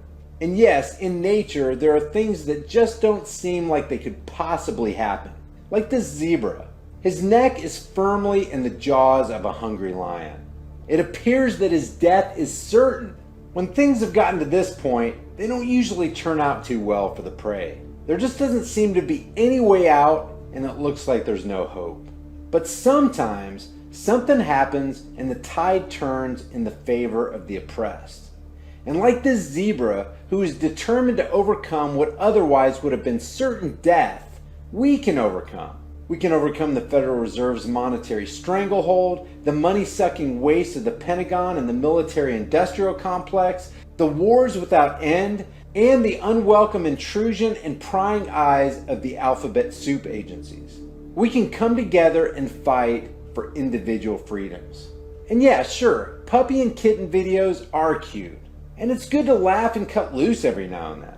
But it's also a great long-term benefit to be aware of the fact that we are being torn apart by some crafty elitists who continue to devise ways to keep us divided. And like the unsuspecting impala at the watering hole, if we don't remain vigilant against all enemies, foreign and domestic, we'll soon find out that our time has just run out.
Whole food, predominantly plant-based diet is an anti-cancer diet, period. There are more anti-cancer medicines in a diverse whole food diet than the cancer industry will ever come up with, regardless of how many billions of dollars they spend on research. There are anti-cancer compounds in celery, anti-cancer compounds in beets, anti-cancer compounds in the white stuff inside the orange peel. When you peel the orange peeling off, you should leave that white layer on the oranges, on the pieces. Eat as much of that as possible. It's anti-cancer. Anti-cancer elements in red wine and red grapes, resveratrol, we talked about. Anti-cancer elements in seeds and nuts. There's so many that modern science, it'll take us hundreds of years to even begin to understand the anti-cancer potential that's found in a grocery store right now. Yeah. I honestly believe that there are more, it would be harder to list, it would be harder to find the whole foods that don't contain cancer-fighting properties than it would be to just pick one, and you could just pick any of them. They all have some kind of different methods by which they would help prevent cancer or treat cancer. It reminds me of a question a traditional Chinese medicine master once asked me when we were having discussions in nature about what's healing. And he asked me this very powerful but simple question. We were in a forest, and he said, look around. Find me something around here in the forest. Find me something that is not medicine. And I couldn't. You couldn't do it. I couldn't. Everything around us was medicine in one form or another. Even the soil beneath our feet, the microbes in the soil are medicine. The minerals in the stones are medicine. The chemical constituents in the tree bark are traditional Chinese medicine. Yeah. A lot of those are tree barks. The herbs, the plants, everything had a medicinal component. Even the sky, the sunlight was medicinal. The water in the plants, medicinal. Yeah. I couldn't find anything that wasn't medicine. And so when people tell me, when they come up to me and they say things like, I don't know what to do about cancer, I've tried everything.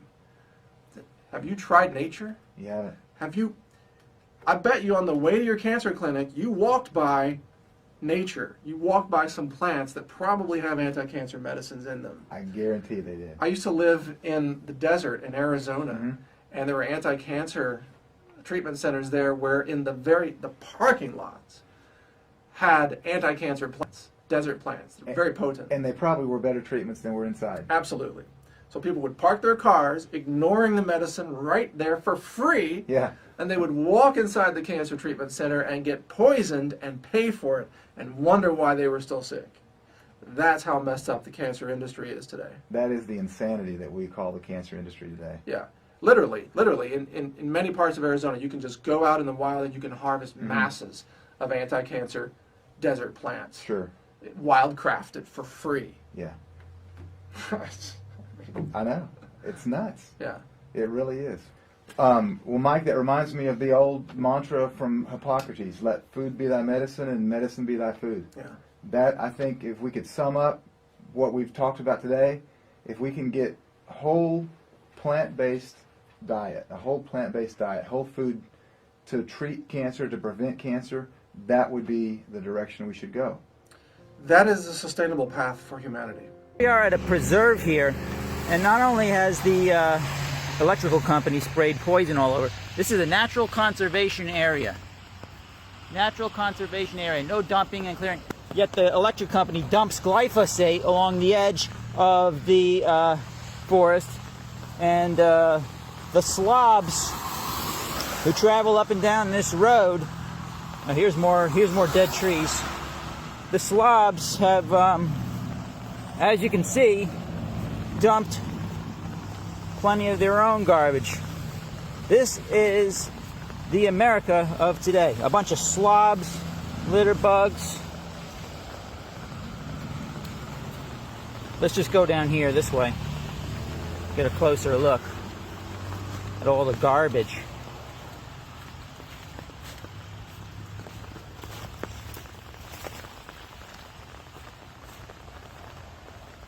Nature sanctuary. And it's a beautiful sanctuary. I've been in here plenty of times. And people have no respect for nature. It's so simple, but also so complex. Quantify why it's so important.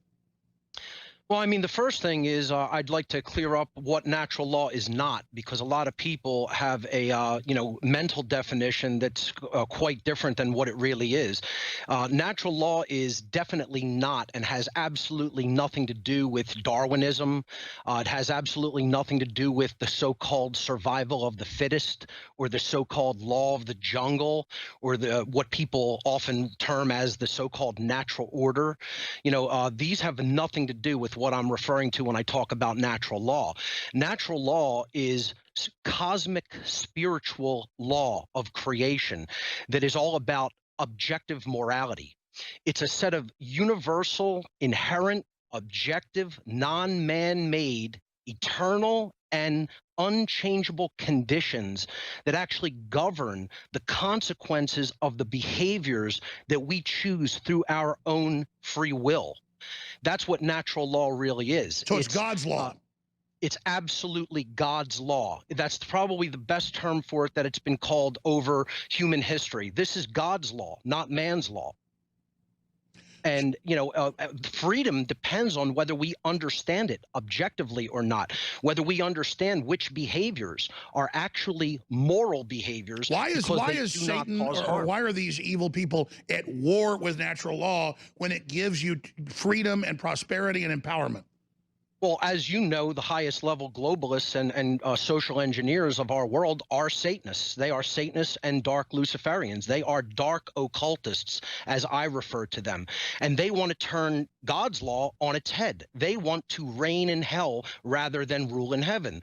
What they want to do is become the actual rulers of Earth and turn Earth into a prison and then rule over that prison because they don't want to abide by the laws of morality. They want to be God. That's what Satanism is actually. And that's really incredibly all about. key because they know other people are going to escape it and find natural law. That's why I call it a prison planet. They're obsessed with building a prison, a false reality, hoping they can trick us to serve them. That is absolutely what they are doing, no, without a doubt, you know. And see, it all hinges on confusing people about what objective morality is. See, if people are confused about objective morality, then they can't bring their behavior into alignment with natural law. And so describe that for people. That's critical. Yeah, there's a law in the universe known as the law of freedom, as I refer to it. And it's very simply that as the aggregate or collective morality of a species increases, as we collectively become more moral people because we're aligning our behavior to objective right, meaning we are not doing actions that cause harm to other people. That's what wrongdoings are. And rights, which very few people can even define, are actions which do not initiate harm or violence to other beings. You know, most people can't even give the definition of a simple definition of a right. That's why we're losing our rights. Okay, so if we don't bring our behavior into alignment with natural law, that becomes a complete source of chaos and disorder in the world, and we eventually go into enslavement. The law of freedom is basically that as the collective morality of a species increases, their collective freedom as a species increases. And as the collective morality of a species declines and we go into immoral behaviors as an entire race of beings, then we go deeper and deeper into bondage and enslavement. This is what I refer to as the natural law of freedom. And the enemy knows that, and everything is set up to trick people into that process. And when you become corrupt, you can see people spiritually lose that spark in the eye and become like dumb slaves. The Bible talks about they're given over to great delusion. Without a doubt. And this is all about confusing people as to the actual behaviors that are moral versus the behaviors that are actually immoral.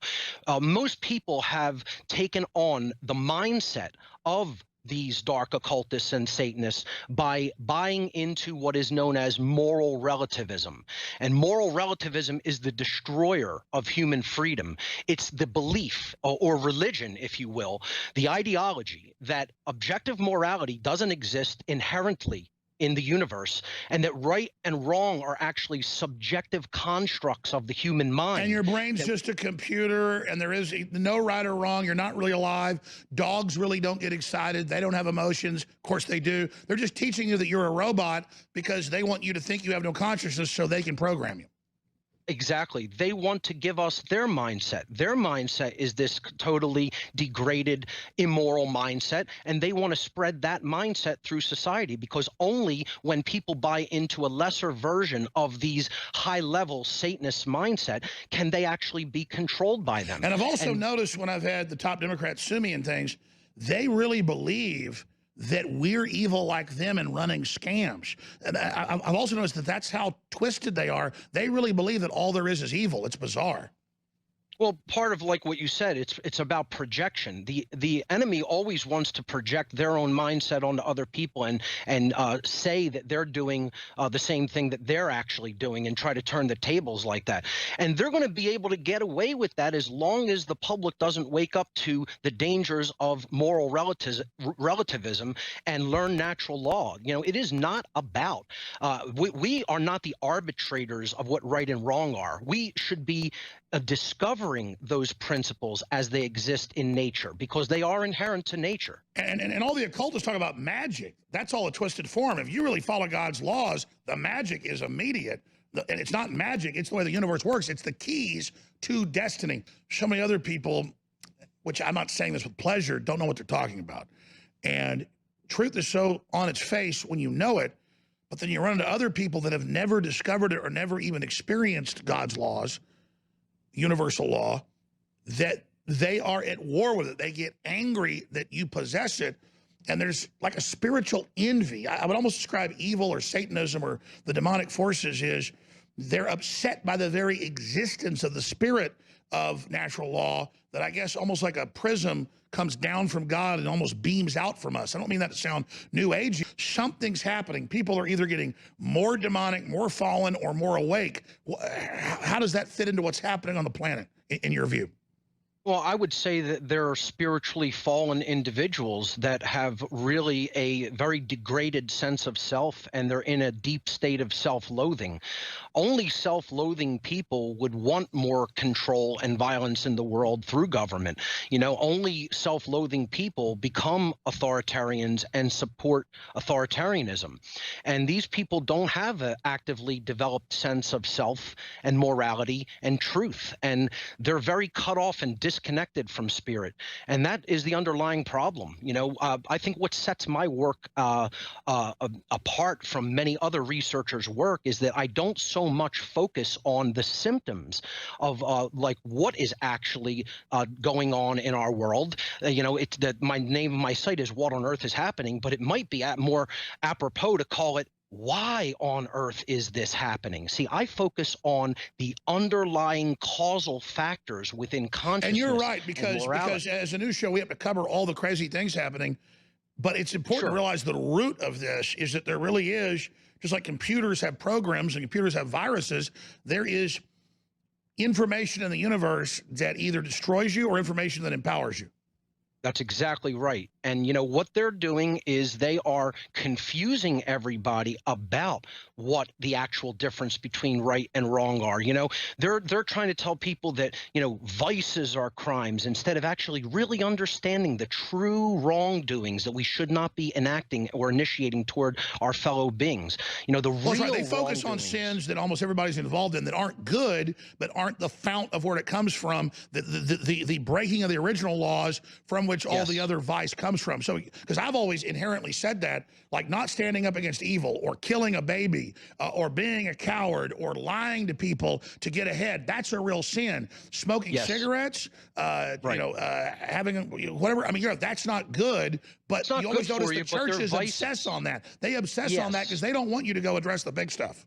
Yes, those are vices at best, not crimes. They're not actual transgressions against natural law, because the transgressions against natural law are those things that initiate aggression and violence against others. So list some of the things, I mean, the big ones that really break God's law. Yes. The real 7 deadly sins that are transgressions against all of natural law are murder, assault, rape, theft, trespass, coercion, and willfully lying. And these are all forms of theft. If you really willfully lying would be like a form of conspiracy, cooking up new forms of inventing evil. Yeah, like, I mean, not telling someone there's a carcinogenic substance in something that you gave them to eat, you know, something like that. I mean, you're obviously, you know, holding back necessary information and knowledge that someone needs to know, that if they don't know. So really the withholding of knowledge, the attempt to keep people in the dark, is a big sin. Yes, and that's what these people are. They are occultists. And what occult means is hidden knowledge. It means hiding knowledge that people need to understand, because if they don't understand it, it's going to open up a huge power differential through their ignorance. And that's what these dark occultists have done. They've wielded knowledge as a weapon over other people about how these laws of nature work. And you just said it all. They are keeping us stunted like children so they can rule over a bunch of brain damaged children. That is the ultimate sin. I give an example, like imagine if someone didn't know how to do basic arithmetic. How much would a merchant be able to take advantage of them? You know, that they would convert that ignorance into their advantage. And that's when Christ pulled out the whip and overturned the tables and beat the Pharisees, because they were making you pay 10 times more for a certain coin to buy the sacrifice, and were engaged in a manipulation and ripping people off that were faithful. And it's all forms of theft. Every wrongdoing under natural law is a form of theft. If you break them all down, murder, the theft of life without just cause, assault, taking someone else's well-being without, the physical health of their body without right, rape, the theft of someone's free will sexual association. Theft is the taking of property that's not yours. Trespass, the taking of security in another's dwelling place, which doesn't belong to you to take. Coercion is taking of someone's free will, the theft of free will, which isn't yours. And then lying is taking necessary knowledge from people, withholding necessary knowledge. You could boil natural law down in its most simplistic form to one overarching principle: don't steal. Theft is the ultimate sin. It's the ultimate form of wrongdoing against natural law. And we even see plants and things that live in harmony versus things that come in and don't live in harmony and that are destructive. I mean, you see this as above, so below. Without a doubt. I mean, that's the principle of correspondence, that this is going on across all scales of creation, and that as our behavior, as we put our behavior out into the universe, it is going to be reflected back to us as the shared human experience. You're a smart guy. Why do you think the globalists are so scared? Give me your honest opinion on Trump, on InfoWars, on the censorship. They really dread, and I'm not trying to make ourselves the center of this, they fear. I get around senators and others. They shake in fear like we're a guillotine or something. Why do you think they're so scared? They fear any exposure of their criminal activity and of their complete deception. And anything that brings people closer into harmony with understanding truth, they want to shut down, because the works of evil are always done in darkness. They can't deceive people if people are in full knowledge. They want to maintain their power differential by maintaining their knowledge differential. And as long as the main body of the human public remains in the ignorance that they are currently in regarding the laws of spirituality and the laws of morality that are embedded in nature, these criminal occultists who are really running the earth right now are going to be able to continue exercising their power differential over other people. That's why they don't want it exposed, and that's why they're going to do anything. Do you agree with me that they're super scared right now, though? They seem really scared. I think that they are worried about the possibility of this type of knowledge breaking out and becoming more mainstream. I don't know if I would go so far as to say that they're shaking in their boots, because they still have a lot of systems in place that are controlling this. Oh, no, I agree. Their systems are in place, but their big master plan, the more they try to birth it, the more there's rumblings and earthquakes, the more they have problems, but they still steam ahead. So fitting that into natural law, when people I've noticed are brought up in cities and haven't been out in the real world, or haven't done carpentry or hunting or done whatever, they don't have any smarts, even street smarts. And they seem to just take whatever mainstream news tells them. They're so soft, they're so domesticated, that if I were to backfire, I wouldn't probably even pay attention. But these people are so primed that there's mass shooters everywhere that when they're out in public, they think they're about to die, even though statistically, taxis run over hundreds of people a year. I've almost been hit in New York by a taxi. But they don't have that common sense or natural law sense or differential. Whatever the system wants to project onto them, it's like they're almost a clean slate, like they're soulless. And I don't want to say they're soulless, but it seems like they've already almost given over the ghost. How would you, in your system of studying natural law, which I think so, a nice unifying field theory, how would you speak to that?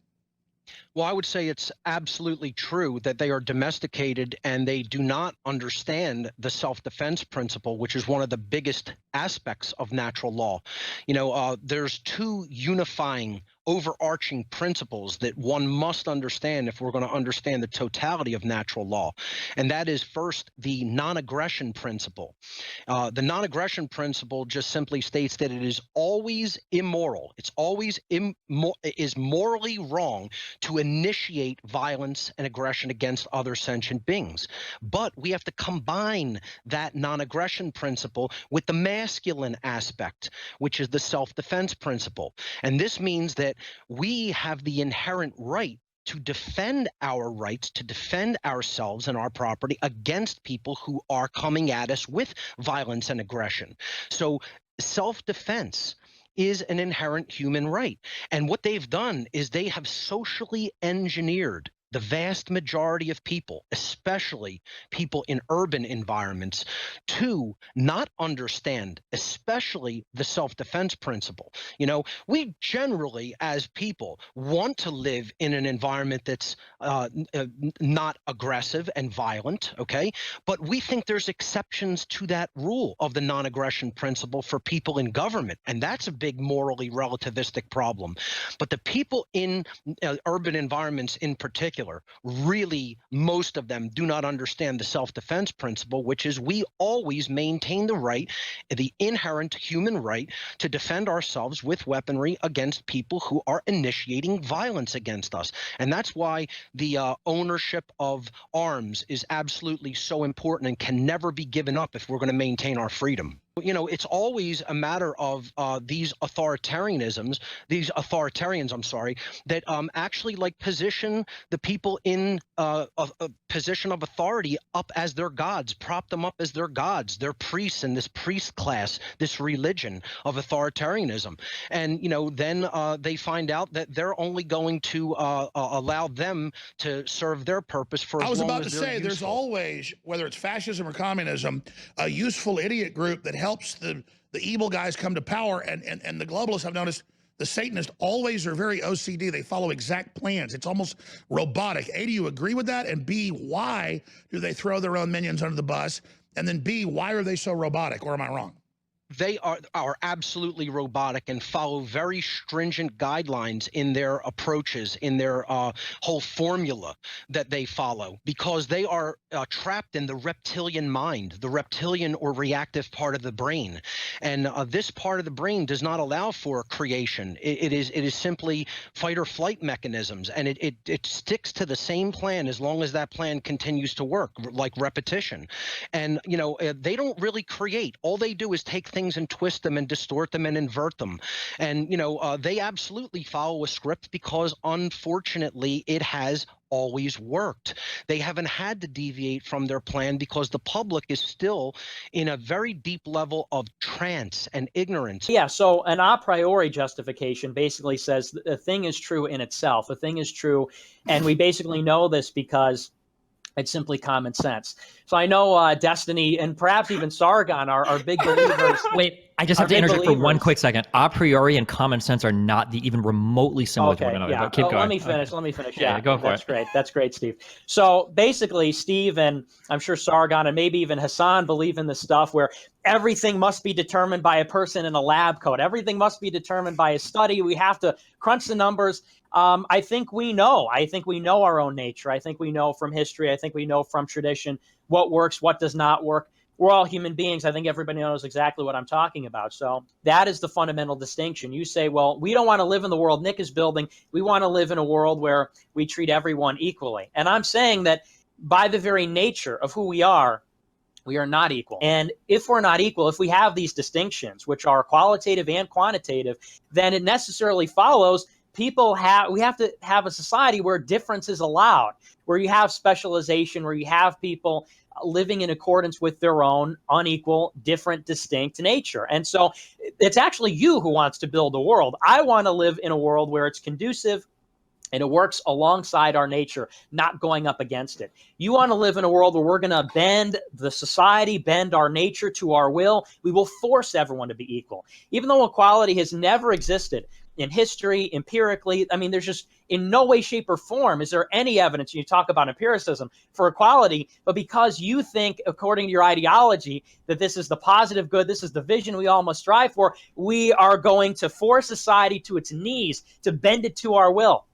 Are people happy in this society? We have probably the freest, most liberal society in America today. And tell me, you look at the suicide rate, you look at the rate at which people are consuming antidepressants. Do you really believe that given total and complete agency, absent tradition, absent the natural law, people are really happier than they were 100 years ago? Because I would probably disagree with that. And maybe people might say that people are less happy because they're forced to conform to certain expectations or Republicans or white supremacy. But I think we all know that the pursuit of happiness ends in misery.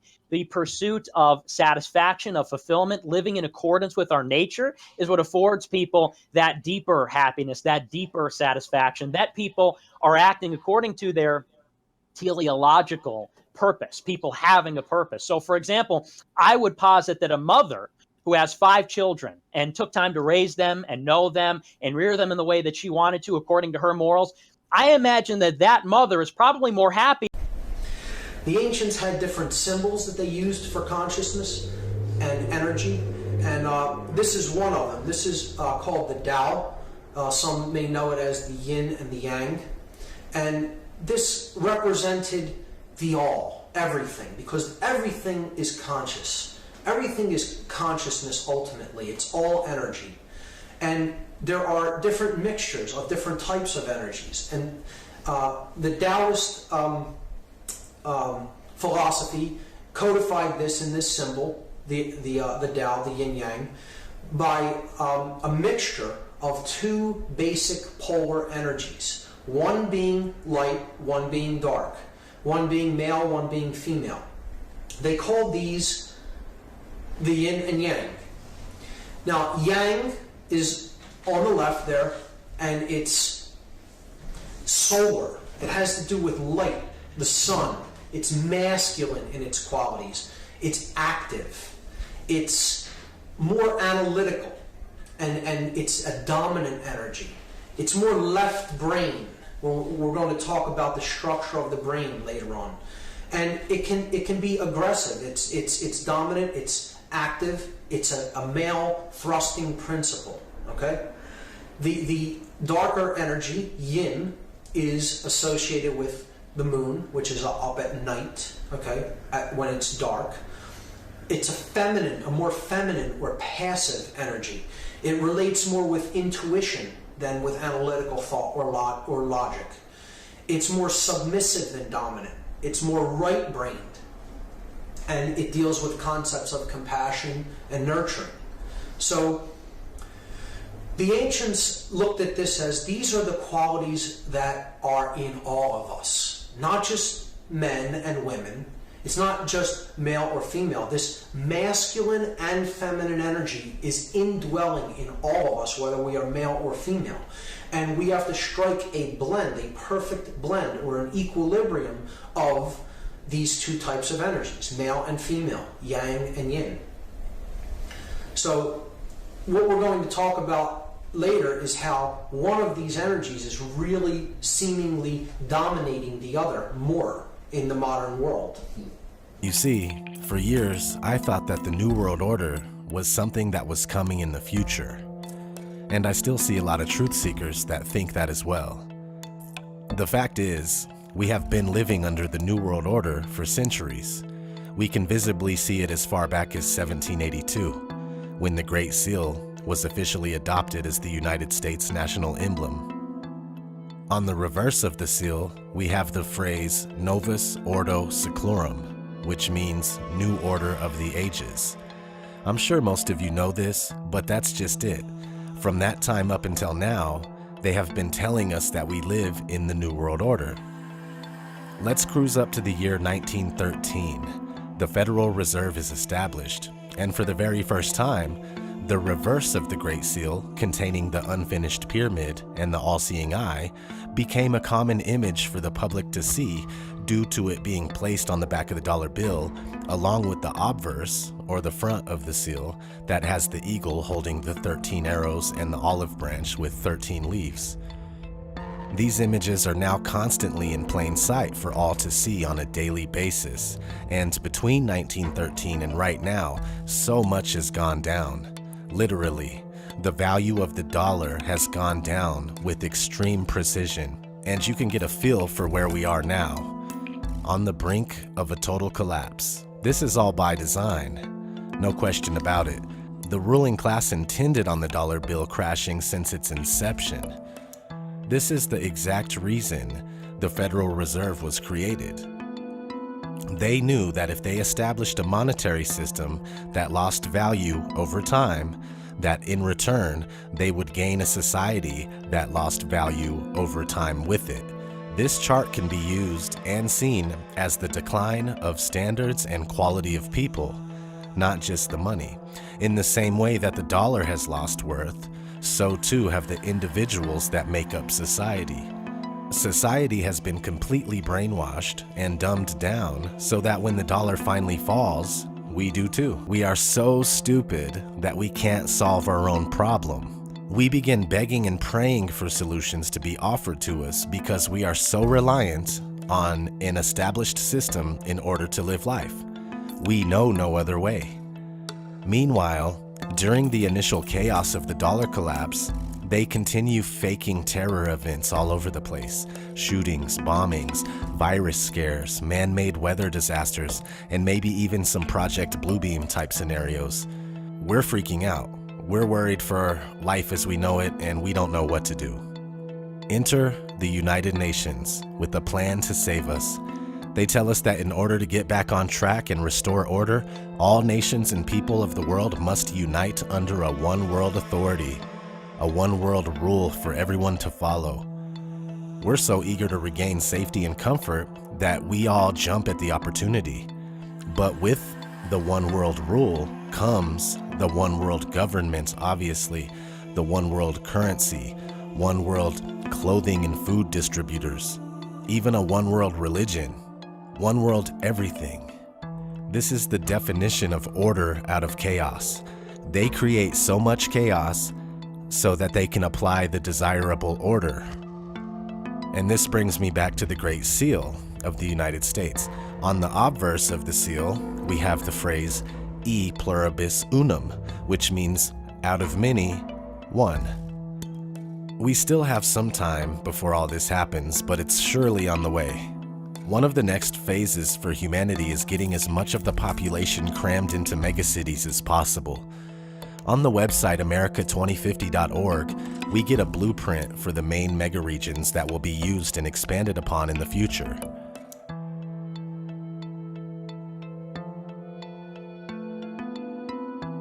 They are also planning a massive trans-American passenger network to go along with these megacities and megaregions.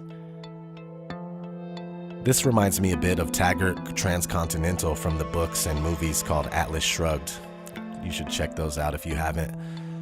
And speaking of megacities, we can find predictive programming for them in films like Dredd from 2012, the remake of Judge Dredd. In the movie, a huge population of people are confined within Megacity 1, where the conditions are brutal and extremely uncomfortable. These are some of the things that are still underway and have yet to pass, but as we go through these phases, slowly but surely, new laws will continue to be passed to undermine the last freedoms we have left.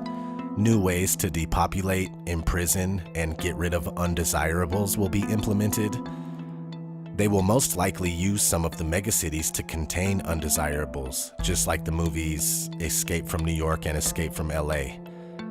Later after that, once the undesirables are totally wiped out, the one world order will truly begin. They will have an unquestioning and obedient society of individuals that were born into a world that never knew freedom at all, so they have nothing to compare the current conditions to.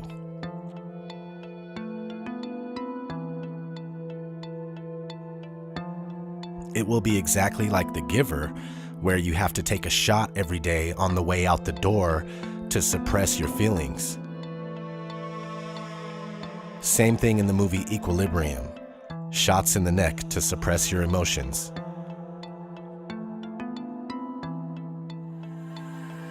The Divergent series comes to mind as well. Everyone is on full lockdown, and your fate is decided for you during a ceremony where you choose one of 5 predetermined societal functions to be your destiny. Funny too, in Divergent, they are confined in the Chicago megacity, which is on the America2050.org megaregion map. Similarly, in The Giver, the people are confined within borders they know nothing about, nor do they care. They don't know to care. This is us in the time to come. This is your grandchildren, your grandchildren's children. My heart goes out to these future generations of youngsters. You can pretty much pick any movie on my 33 dystopian movies list, and all of them have tons of truth in plain sight that's either happening right now or yet to occur, but it will. So what is the difference between the New World Order and the One World Order? Almost nothing, except for one thing, and that is the illusion of choice. Right now, in the midst of the New World Order, you may actually believe that you have a choice. With 10 corporations owning almost everything you can find at the average grocery store, it does seem like you have a choice. Same thing with the 6 corporations that own all the media. You get a false sense of choosing what you want to watch, read, or listen to. But in the One World Order, it will be much like Celebration, Florida, the town that's owned and operated by Disney. This town has no logos, no franchises, no billboards, and no brands. That's because in the One World Order, the illusion of choice is removed from the equation, and the people living in that time won't even know that. We will be issued our clothing like on the movie The Island.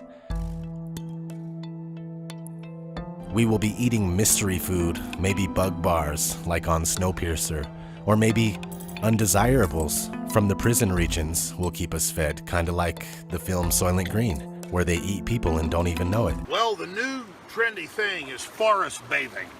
The Washington Post discovered it, humans out in nature. In fact, Trendy's invented it. In fact, The Hangover 2 actually discovered it. Humans were out in the environment. They weren't just playing on smartphones all day, and they are happier, every psychological study shows, out in nature, under the moon, under those cliffs, with that babbling brook right here on Barton Creek, with my children and my good cousin, Buckley Hammond. We've also got Mr. Zimmerman here with us, Michael Zimmerman, one of our great camera folks. I saw tons of fireflies down here next week. Now, it's flooded since last week, so we'll see later if the time lapse we're shooting up the bank is picking them up. There are some, but Zimmerman, you like it out here? Absolutely beautiful. Do you believe the Washington Post discovered forest bathing? Trendy's discovered it, and government gave us humans in the wild? That's incredible. You would have thought humans would have discovered that, thousands of years ago, but I'm glad Trendy's have finally discovered forest bathing for us. That's right. So seriously, it's called forest bathing, and I always take my kids down almost every day to the Greenbelt. They're over there right now, and we swim around. We have a great time. We just enjoy nature. The stress lifts off of us. What we do without Prozac and without Netflix when we've got this out here. The truth is, since my kids were about a year old, a few times a week we used to build a fire out in the yard. We live out in the country, outside Austin, and then we just cook food, have a great time, and the kids absolutely love it. Way more than television. Think how amazing that is. The truth is, just like if we went on a Mars mission, as I've said many times, once you got there after a year and a half, most people would be in a catatonic state. They'd have heart attacks just walking up a hill. You would be able to walk because your muscles would have atrophied. And we're losing our humanity to calculators, smartphones, TVs. That's all admitted. And I know you know that. Look, I'm not preaching to you.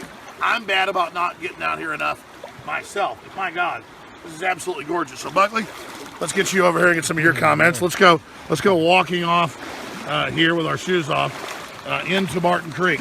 This sucker is beautiful. And I really put your shirt on. Nobody wants to see it. Oh, I know. I've got to wear my clothes. Soon they'll say it's a conspiracy that we ever had hair on us or that mothers ever breastfed. So we've got those folks commenting there. Looks like super male vitality is working, laugh out loud. No way, Alex is in his 40s. 52, 53. Yeah, I'm Bill Hicks, you caught me. Absolutely. 80. Yeah, I'm 80 years old. Oh my God. And this is a beautiful little spot, these rapids down here. There's a creek that runs all the way through Austin. Well, it goes to the pool of Barton Springs, but it's this Barton Creek that's really beautiful when it's been raining. It's lush down here. The water's clear. There's all kinds of wildlife and birds and fish, and people come down here and just have a good time and kind of get a little respite from nature. On a weekend, there's tons of people down here. but as you can see on a Monday or Tuesday night, it's a really relaxed scenario. There's got to be like 50 miles of this from Dripping Springs right through Austin, so a lot of areas have nobody. But this is really, truly awesome right here, and I certainly absolutely enjoy it. And so we're just down here pointing out the obvious. You know, we don't claim that we invented going out in nature, but it's good that the mainstream media is having to admit that this is where you find fulfillment, not basically going along with the establishment. You do not find fulfillment in the brainwashing, in the conditioning of Madison Avenue and what the system sells. You will not find it. It's designed to not fulfill you, because a fulfilled human doesn't need the globalist controls. The globalists are anti-family, anti-human, because they want to capture humanity like a rat in a maze. Like a rat in a maze, or like a domesticated animal. Well, I've got a little fish biting on my feet right now. The camera probably can't pick it up, but just look how clean that incredible spring water is right there. This is nothing revolutionary, but it is revolutionary. If you get outside the matrix, you need to get out in nature. That's the answer to everything, folks. Look, it's asinine that it's cutting edge that we're talking about being out in nature being good for you. Everybody should know that. The truth is, children in the United States and Europe spend less time outdoors than prisoners in maximum security prisons. And when kids play in their backyards, even at age 11 or 12, the police arrest the parents. They're arresting Amish. They're arresting rural communities, people that have their own farmers markets. The globalists want you in their compact gulags, modern reservations, sharecropping systems, the company store, the paradigm of absolute control. And that's why we're just out here doing simple things, pointing out that we're meant to be in nature and be natural. And this is where we find the source that God made to transcend the New World Order. Understand how good it feels out here right now? You understand how high I am off being out here? This feels awesome. This feels fantastic. This is what it is to be alive, like our ancestors running around and stuff a lot colder than this, taking animals down and hauling them back to the women with big fires in the caves. Rah, yeah, living. That's what it's about. I'm out here bathing in the night. Forest bathing yesterday. This is what it's all about. I don't need drugs. The point is that this is what it's all about, ladies and gentlemen. This is what it's like when you don't sit in front of video games all day and act like you're intellectual and act like you're tough. And I'm not criticizing if you play video games. The point is, it's designed and admitted to dehumanize you in every single way. And it feels so good to break free from the matrix. It feels so good to be alive. It feels so good to be involved. And it feels so good to just feel my humanity rising as we resist the globalists and as the spirit of humanity re-enters the earth. I don't care about Hollywood. I don't care about anything anymore. I mean, I never even cared, but now it's all a complete illusion. It's all a joke. I don't even care about that anymore. I just care about results with humanity and to see healthy, happy people with kids and star bases and colonies and into the future. That's what I want, because I want to live on through you. I love you. That's the answer. And then sit around and eat the food and talk about being human around a fire, even if it's indoors with a fire pit. And that activates all the archival race memories. The studies are out. All the epigenetics. You've got to do that. Gardening, getting your hands in the mud, planting it, then tending it, pulling the insects off it by hand, then picking it, then slicing it, then cooking it. All of that releases the chemicals in your brain to make you healthy, to make you satisfied, to make you know how to make the right decisions, to make you centered. I'm telling you, when you do it, you get high. And I've always known that since I was a kid. All I wanted to do was camp, camp, camp. Can we camp? Can we camp? Can I camp in the backyard? Can I go to my friend's house that's camping? Can I camp? And back then it wasn't a nanny state. I was like 9 years old. We lived on the edge of Dallas, but there was a rural area nearby and a big railroad track and a bunch of no man's land property. And my dad went and talked to one of the farmers and would let us go over there and camp on their property. The cops didn't come over there and ask, what are you doing camping when you're 9, 10 years old? I mean, I used to sometimes go get dropped off in the woods at somebody's farm or ranch and get dropped off with our stuff when I was 10 years old with our tents, our food and everything. We'd just go march off into the woods on a long weekend for 3 days. And man, my brain would turn on. I would just have such understanding. I would be basically on the best drug of my life for those 3 days. And then the car would pull up. We'd all pile in and get driven back into town. There's a reason they arrest parents all over the world that let their kids play in the backyard now. There's a reason they're going after the Amish. There's a reason they're going after local farms. There's a reason. It's human activity. You want to defeat the globalist? Start turning the cell phones off. Only use them as a tool. Realize it's literally a radioactive weapon. It's sending off radioactive waves cell phone waves, our microwaves. It is hurting you. It is tracking you. And it's just you're in a fantastical science fiction movie. That's what I'm trying to tell you. And the enemy knows exactly what they're doing. We are all pro-human. We love humanity. We want to see humanity survive. But the anti-human forces are the environmentalists, believe it or not, who are pushing this climate change, global pollution, spraying, high altitude, stratospheric aerosol injections. They're anti-human. The abortion pushers are anti-human. The globalists are anti-human. The EPA is poisoning the world for humanity, meaning the EPA is anti-human. This is the delineation that matters most. It's not whether you're Republican or Democrat. It's not even populism versus globalism. It's about whether you are pro-human or anti-human. That is what matters most. And I dare say, as I wrap up this show today, we must stop these mad scientists and we must stop these globalists using every legal means at our disposal, or we, the human race, will cease to exist. They will exterminate us if we allow them to. But don't surrender to the globalists, or we lose forever. We lose our future. We lose our planet. We lose our grandchildren. We lose our gene pool. It's over. Officially, we don't know where we came from as a species. In fact, we don't even know our place in the heavens. Is this a creation of more advanced species or civilization? Or are we really alone in the universe? The first thing that the modern scientific system has done in the last 100 years is attempt to teach us that we're just machines and don't have free will, and that there is no greater knowledge above human understanding or will. And of course, that's all being done so that the priest class or the technocrats can play the part of God and keep the rest of us in Plato's cave, chained up, only watching and listening to projections that they themselves have created, so that human will and human creativity can be harnessed like horses pulling coal out of a dark mine, so that they can light the way for themselves and investigate and discover the secrets of the universe, while we are frozen in a type of suspended animation. The social engineers do not want us thinking about the nature of the universe and how big it is, these cathedrals of nature.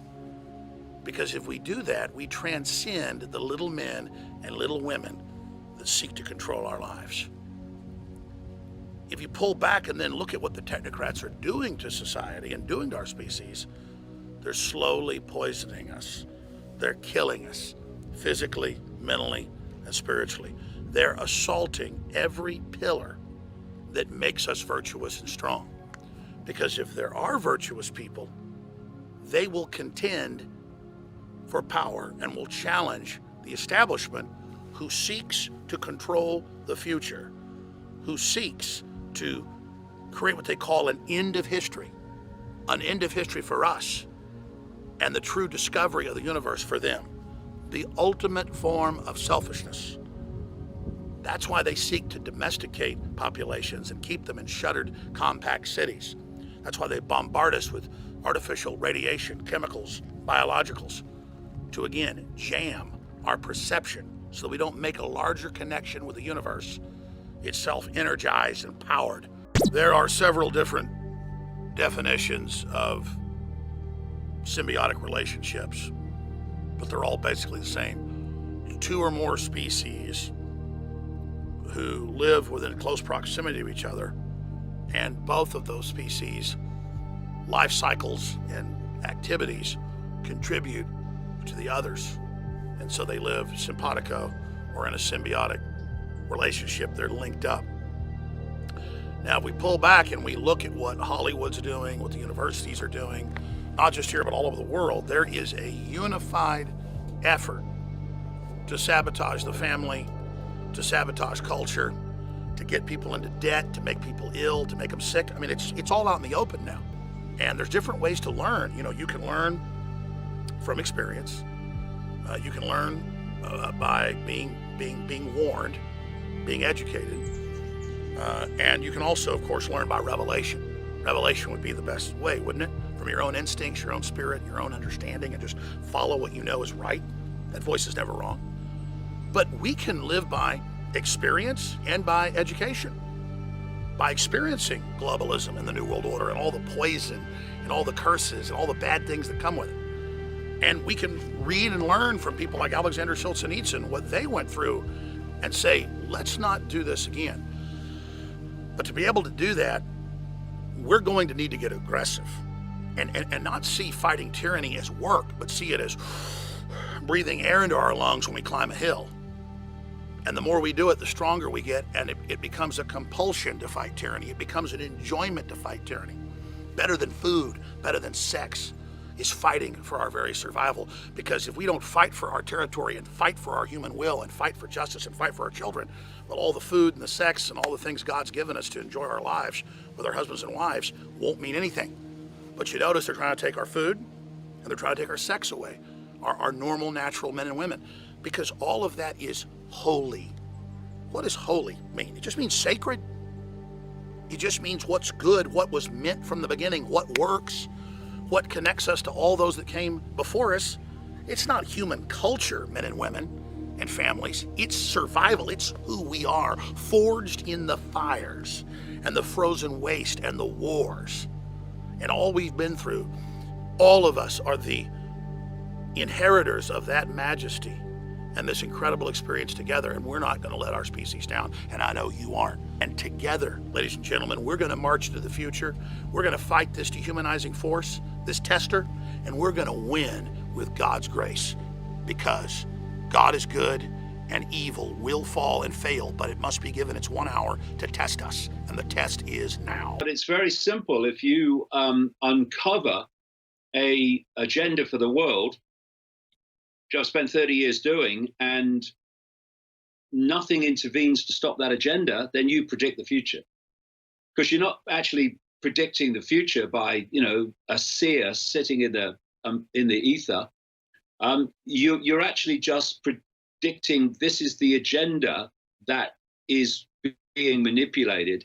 And if nothing comes to intervene, then it happens, and it appears you've predicted the future. What you've predicted is the agenda they want to unfold. So, it's very easy, to get kind of over the top and, this is this and this is that, or this is a time, there's never, you get elections, or this is the most important election ever. Well, actually, maybe it's not. But you simply cannot exaggerate, Alex, the scale of where we are now. We are standing at a pivotal point between two roads. And one road is a continuation of what we've been doing all along. And that road will lead to a global, technocratic, fascist, communist, vicious, merciless dictatorship, in which human thought, the human mind, will no longer exist, because AI will do all the thinking and perceiving. And if people think it's bad now, they should just find their children and their grandchildren, and they should look them in the eye and ask themselves what they are going to face, considering where we are now. Now, that's what's coming if we go on walking in the same direction. It's a very simple phrase. If you always do what you've always done, you'll always get what you've always got. And that's why the few have controlled this human society. Literally, because this is not something new. It's reaching its end game now, but it's not new, for thousands of years. And there are common themes, and there are common patterns. And, you can look for solutions, and they usually lead to more problems. Or you can do the sensible thing. You can remove the cause of the problem, and then the problem must disappear because what's made it manifest is gone. And the problem has been generation after generation, culture after culture. I don't care what your religion is. I don't care what your race is. Year after year, decade after decade, century after century, humanity has given its right to think away to a tiny few people. Sometimes it's a religious person, sometimes it's a political person, now it's a technocrat and Bill Gates. But the common theme is the same. I'm not going to think for myself. I'm not going to reach my own conclusions. I'm going to be told what to think.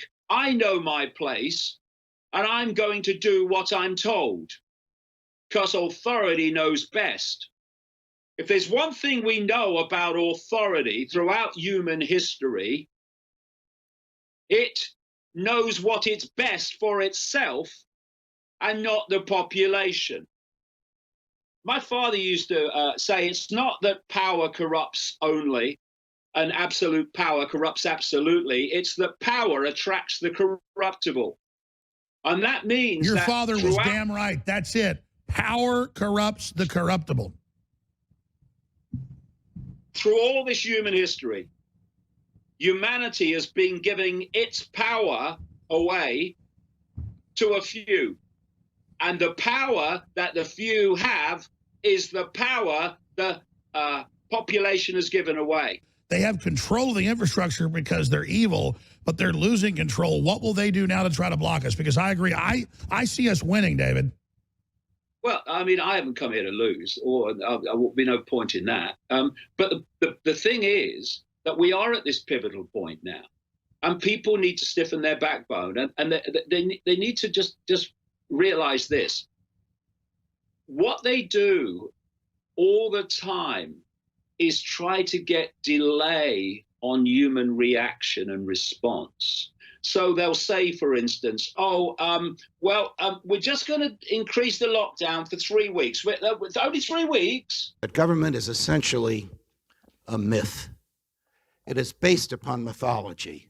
Make believe the king is divine. Make believe he can do no wrong. Make believe the voice of the people is the voice of God. Make believe that the people have a voice.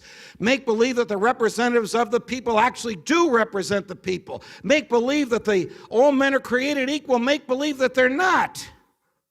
And when we accept these myths, what do we end up with? We end up with those who, in the name of all of this, will curtail our freedoms. I have often argued, particularly to young people in audiences like this, that freedom comes from the human heart. We all know it when it's there, but the heart is a muscle that requires exercise, and freedom requires exercise. At some point, you'll know when and how to exercise that freedom.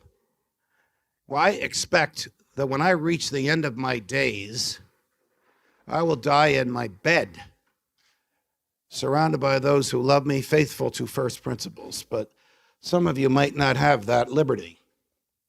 Some of you might die faithful to first principles in a government prison. And some of you might die faithful to first principles in a government town square to the sound of the government's trumpets blaring. When the time comes, you'll know what to do, because freedom lies in the human heart. But it must do more than lie there. Today we know that our popularly elected government has such profound disregard for our natural rights that it tramples them to extremes beyond which even George Orwell could have imagined in 1984. Without getting into the NSA, another topic for another time. If Aquinas was right, and if Jefferson was right, and these rights come from our humanity and not from the government, things like thought and speech and privacy and travel, how can the government trample them? Well, the theory of our government is that we have surrendered some of our rights to the government so that the government will protect the rights that we have not surrendered. That's the idea of the government derives its powers from the consent of the governed. Does anyone in this room know anyone now living who consented to the government? Well, the answer is no. It's inconceivable that anybody still living was around when the Constitution was enacted and consented to it. So right off the bat, the idea that the government derives its powers from the consent of the governed is like government itself, a fiction. The fiction is that we have consented to the surrender of our rights. The reality is that our rights have been stolen from us because the government monopolizes force. It's a sad and terrible reality, but it is reality. In theory, when the Constitution was enacted, and there's a typo in the Constitution, I get in trouble for saying this, the third word is wrong. It says, we the people. Of course, the Constitution was not enacted by the people, it was enacted by the states. But that was never corrected. It's like my fingers belong to me. Then they cannot be taken away by majority vote. They cannot be taken away by legislation. They cannot be taken away by the command of the executive. They can only be taken away if I give them up myself. We need to understand the force of darkness among us. And that force of darkness is the very government we have elected and empowered to impose the darkness upon us. The better we understand it, the more we understand it, the sooner we can be free from its shackles. And, they're not just going to stop with the World War II revisionist or the 9/11 conspiracy theorists or the vaccine skeptics or Sandy Hook. They're just going to keep censoring more and more and more. They're not stopping. They're going to go after more mild commentators until it's going to get to a point where basically if you're not a billion-dollar company or a multinational media company that's funded by billionaires, you're not going to be allowed to have an opinion online, on the internet, on the new public forum. There's no free speech. There's no even playing field. It's a rigged game, unfair. They think they have a monopoly on the truth. And they say, build your own Facebook, build your own Twitter, your own YouTube. People have tried. They put impediments. They try to block you any way they can. They won't let you on the app stores. They won't let you use payment processors. And this is just getting worse and worse and worse. Where will we draw the line? Where will this end? And, it's Alex Jones got taken down when big names. David Icke, Red Ice got their channel deleted. And YouTube is just coming for everybody. We have YouTube deletes David Icke, the man the elite are terrified of. That's the other thing, is when they delete, when they ban people, when they censor, all this does is reinforce the beliefs of the people. They think they're being attacked because they know the truth. The answer to bad speech is good speech, more good speech. You have the right to be wrong. You have the right to be crazy. I mean, everybody talks about censorship. I don't want to let this go by and not say anything about it, but I mean, I'm getting censorship fatigue. We're all getting desensitized to the censorship. We're accepting it. The Overton window is shifting. We're being acclimated to just not really caring when people's free speech is taken away. And I don't want to hear that this is a private company, they could do what they want. This is the majority of conversation in the world. If you're not on YouTube, if you're not on Twitter, you are not in the public forum. YouTube deletes David Icke after, quote, complaint. Terrified of David Icke. Twitter next. They usually hunt in packs. So if you look closely here, it says, we'd like to inform you that we received a complaint regarding your YouTube account. Upon review, we've determined that activity in your account violates our terms of service. YouTube does not allow content which claims that harmful substances or treatments can have health benefits. So basically whatever the pharmaceutical companies say is what goes according to science in this day. The face of YouTube, the face of mass censorship. So I clicked on my YouTube watch later queue recently, and then I clicked oldest, organized by oldest, because I was trying to clean it out. There's like 1,500 videos to watch later. And I'm just noticing all these videos that I clicked watch later that I wanted to watch, just deleted, deleted, deleted, deleted, deleted, deleted, deleted. This is just burning books on levels, you know, unprecedented that we've ever seen in history. Knowledge, information, history, opinions, commentary, facts, all just getting erased depending on how Google and these social media cartels see fit. Literally writing history by what history they delete and what information they allowed to flourish and to spread and get picked up by the algorithms. And most of the stuff that they're picking up is just degenerate, garbage, bias, corrupt information.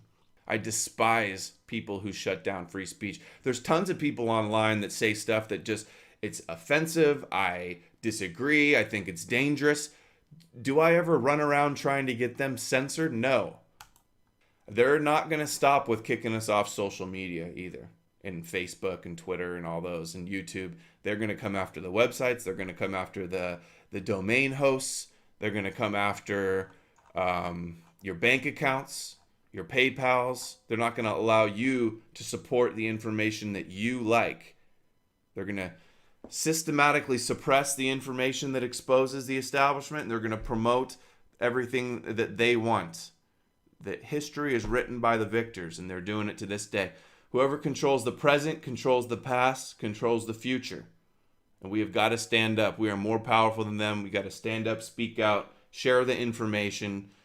Don't back down. I don't know. I'm wondering how much bull can the world put up with before nature just breaks? How much illusion can the world suffer before nature just snaps in half?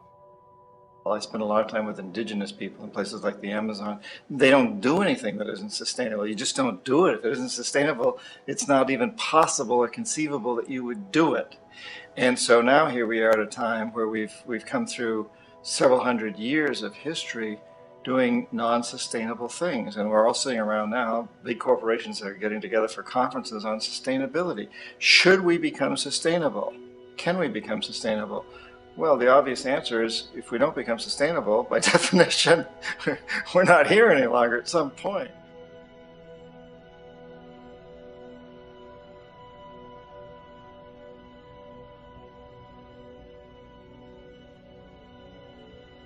So here we have all these structures on the planet, meaning different corporations, different companies, different ways of using our resources and so forth. None of it is driven for the benefit of mankind or humanity, the planet, or the animal kingdom. It's all driven by money. To make more money, to have more control, more power, and to be better than someone else. And that's basically the driving force.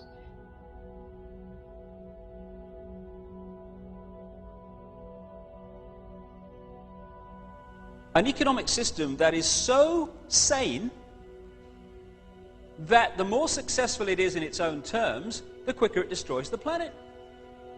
It insists every year that we take more from the earth even quicker, turn it into even more things, sell even more things, consume even more things, throw away even more things, to worship the real God of the modern world, economic growth. It insists that every year 20% of the people of the world consume 80% of the resources, while leaving the other 80% to get by on the other 20%. Crazy. Of course it is. But that's the economic system, take, make and throw away, that controls your life and mine. And that of 6 billion people nearly.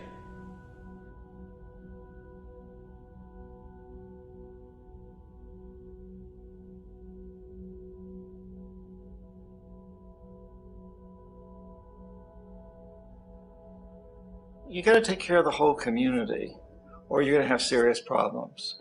And now we have to see that the whole world is the community, and we must all take care of each other that way. And it's not just a community of human beings, it's a community of plants and animals and elements, and we really need to understand that. So self-interest is good as long as it's contained by the self-interest of a community. You see, that makes us always be aware of other levels. And if we can learn this as humans, to say when we're making a decision, is this good for me, for my family, for my ecosystem, for my nation, for my world? And then if it's good at some levels and at least harmless at others, like the Hippocratic Oath, do no harm, then go ahead and try it. You're a creative human being.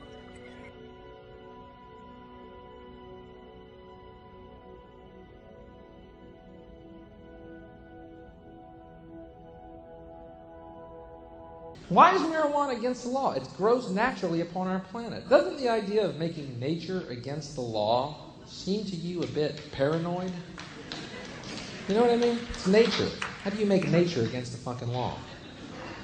Grows everywhere, serves 1,000 different functions, all of them positive. To make marijuana against the law is like saying God made a mistake. In 2010, the deep state had the Rockefeller Foundation script a plan to introduce martial law and a permanent method for total control of the citizenry. In this plan that they disguised as an academic scenario, as they called it, the method they would use to gain complete prison-like control of the entire population was to infect them with a devastating biological pandemic, and then, under the guise of protecting us from this threat, they would be free to implement their final solution, a prison state. The prison state that they need to keep their grip on power.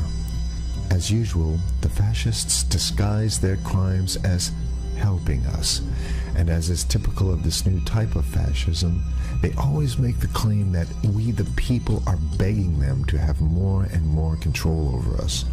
As you watch this video, remember that the deep state concocted this scheme in 2010 as a quote-unquote simulation of what is to come. The following is proof that the deep state is behind these viral pandemics. Absolutely positively, pandemics are now the tool of choice for the fascists, known as the deep state, and the private contractors that they contract these pandemics out to. For the deep state, to make an international pandemic isn't even a high-tech operation, it's a no-tech operation. It's easy. A simple vial of Ebola, SARS, MERS, Spanish flu, or coronavirus, or whatever they come up with in their secret bioweapons lab, is all they need to bring the world into their total control. The only thing you have to remember is if they can do it, they will do it, which means they already have done it. The ruling establishment has a lot of, they will stop at nothing to complete their toolkit of control, right? So one of the things that has been missing from the toolkit of total control has been quarantines and curfews, right? Mm-hmm. So now, welcome to the new world in America, where to get on a bus, to go through a subway station, if you think that the procedures at the TSA are onerous, right? Guess this is coming to a bus depot near you. It's a more invasive way, and the ruling class needs this because, let me say, if the ruling class ever saw wide-scale civil unrest, you'd see an Ebola outbreak in America right away. Okay, so this is, what you see is that Ebola is another tool in the toolbox of the ruling class to control. Yeah, to keep down absolutely, repression. positively, 100%. This is a tool. Right. Ebola doesn't just magically start spreading. Mm-hmm. And then we have this doctors that come back here. The white people, of course, live. Mm-hmm. You know, the two whites who got it or survived. All the black people that get it die.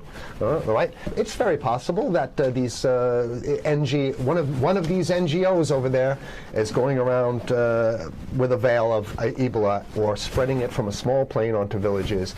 The point is to get hundreds of thousands of people infected with it and create the next phase of control. Now, one of the things I'd like to show to back up my my claims here. Here's a document from the Rockefeller Foundation. Rockefeller Foundation, right there. You can zoom in on that, where my finger is. It's called Scenarios for the Future International Development, the Rockefeller Foundation. All right. Okay. Let's take a look at what they're saying here. This is something like a 50, 60-page document. I'd like you to go to page 18, if you can look at this up on the internet, but I'll read it off to you. It's called lockstep, lockstep. And this is a phrase that I used right after 2001 when I saw the entire system of the United States, including the population, were in lockstep. So the Congress went along, and yes, it was Osama bin Laden, and the people waved their flag and said, I hate, hate, hate, hate, and everything was in lockstep. Well, in 2010, they published this, Rockefeller Foundation, and here's what they're saying. They're saying that they call it a scenario. These are scenario narratives, and they speak about it in the past tense. So they put out this scenario, lockstep. A world of tighter, top-down government control and more authoritarian leadership with limited innovation and growing citizen pushback. Okay, I'll read a little bit of it. In 2012, the pandemic that the world had been anticipating for years, nobody was anticipating a pandemic, finally hit. Unlike 2009's H1N1, this new influenza strain originating from wild geese, they use some scenario, but this is Ebola they're talking about. Ahead. Even the most pandemic-prepared nations were quickly overwhelmed when the virus streaked around the world, infecting nearly 20% of the global population and killing 8 million in just 7 months, the majority of them healthy young adults. The pandemic also had a deadly effect on economies. You can see the agenda. Just naked, raw, naked control agenda written down, and it's anybody's guess how this becomes effectuated in real life. So whether this is written specifically as marching orders or whether people take it upon themselves in the intelligence networks to say, okay, well, this has been produced, so this is the plan here. But these narratives have to be written in advance because the intelligence agencies don't know how to do these narratives. They need help. So these think tanks, they come up with these like Rand Corporation, Rockefeller Foundation. These are think tanks of death. They're not the think tanks, they're not there to find great ways to help people. Right? Okay, the pandemic also had a deadly effect on economics. International mobility of both people and goods screeched to a halt. Which is what they want. They want a completely isolated world, right? Debilitating industries like tourism and breaking global supply chains. Well, of course they want tourism stopped because they're not in the tourism business. And they want you at home in your house in front of the TV. Then they got you. Because once you watch the TV, they own your soul. Even locally. Wait a second, we're on television. I mean commercial television, let's say. National. Even locally, normally bustling shops and offices sat empty for months. Okay, so I love how they talk about it in the past tense in 2010. Right? The pandemic blanketed the planet, though disproportionate numbers in Africa died. Southeast Asia and Central America, where the virus spread like wildfire. It sounds like the opening monologue of a disaster movie, right? Exactly. Now listen here's the good stuff now. But even in developed countries, containment was a challenge. Now here's this one. I love this one. The United States' initial policy of strongly discouraging, in quotation marks, strongly discouraging citizens from flying proved deadly in its leniency. So they're saying, that... No, keep going. Okay, read it. Proved deadly in its leniency. So they should have been tougher, right? Accelerating the spread of the virus, not just within the United States, but across borders. However, a few countries did fare better. China in particular. The Chinese government's quick imposition and enforcement of mandatory quarantine for all citizens, as well as its instant and near hermetic sealing off of all borders, saved millions of lives, stopping the spread of virus far earlier than in other countries. So the message is here is we have to look towards the Chinese, the oppressive totalitarian Chinese regime as an example of what we need to be doing here. And of course, the ruling class here loves the Chinese regime because they have demonstrated to the ruling class the most efficient form of capitalism, which is authoritarian capitalism. So we have capitalism, but unfortunately we have this like veil. I get it. We have this veil of is great democracy. stuff. This is very interesting. This is continue on. Okay. Okay. China's government was not the only one that took extreme measures to protect its citizens from risk and exposure. During the pandemic, national leaders around the world flexed their muscles, flexed their authority, and imposed airtight rules and restrictions. You can see the agenda. Okay, go. Okay. From the mandatory wearing of face masks to body temperature checks at the entries to communal spaces like that's what's happening right now. Yeah, but soon it's going to be like body. You know, it'll be at the subway. Yeah, well, is that what you're saying? We'll be going through this in the subway to get on buses and the subway, things like that. And what this means though is don't think about having a cigarette, a joint on you, or I mean basically you can't. This is a dragnet for everything. So if in order for you in other words, just like with stop and frisk, this is ultimate stop and frisk. This is the ultimate cavity stop and frisk, cavity search kind of thing. All right, so during the pandemic, national leaders around there flex their authority. Now there's some good stuff. Listen to this. And even supermarkets, they want body checks at supermarkets, okay? So basically what they're saying is they're building a system where every move you make, you got to go through them. You can't get food. Well, how about if you go to the farmer's market? Right. Here's the good stuff now. I mean, it just keeps getting better. Even after the pandemic faded, this more authoritarian control and oversight of citizens and their activities stuck. And even intensified. That's the whole point. So they're going to get rid of... Didn't that happen already with 9/11? Of course. 9/11 was how many, 14 years ago, and we still have all these draconian rules. So they're going to put the body cavity USA, searches Patriot, and all that That's right. stuff. So in order to get to a supermarket, you got to have a body cavity search, and then when there's no more Ebola, well, you know what? We kind of like this way because we have a complete infrastructure of a control grid. In order to protect themselves from the spread of increasingly global problems, from pandemics and national terrorism to environmental crisis and rising poverty, leaders around the world took a firmer grip on power. Well, what the hell would rising poverty have anything to do with imposing strict citizen controls with face masks? So they're very sloppy stuff here. At first, the notion of a more controlled world gained wide acceptance and approval. I'm sorry. Nobody likes this stuff. They're just saying it. No, I have to provide analysis. Only because we only have 5 minutes left, so that's Oh my God, okay. Citizens willingly gave up some of their sovereignty and their privacy to more paternalistic states in exchange for greater safety and stability. I mean, that's just a complete naked contradiction to the famous saying that if you think you're going to give up a little bit of security, I mean, if you're going to give up your freedom for security, you're going to get neither. That's the long-standing thing. And here what they're doing is they're not even ashamed or embarrassed to absolutely say the exact opposite. They're saying, yes, we all want to give up our privacy and sovereignty for more stability and security and stability. So you don't get that. When you give it up like that, you get the shaft. Can you show us the cover again of what you were just reading? One more time, and then I have two more documents. Right, this is what we were reading here, and just zoom in a little bit so folks can see it. He'll zoom in, don't worry, you can relax. All right. And scenarios for the future of technology and international development. Okay, now I have two more documents. Keep it zoomed. We have the National Security Memorandum of December 10th, 1974. This is Henry Kissinger's brainchild.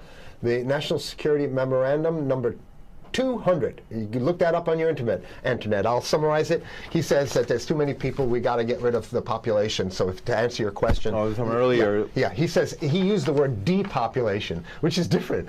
Depopulation means killing people that already exist, and it's to get the minerals, because we need the minerals. And here's another one.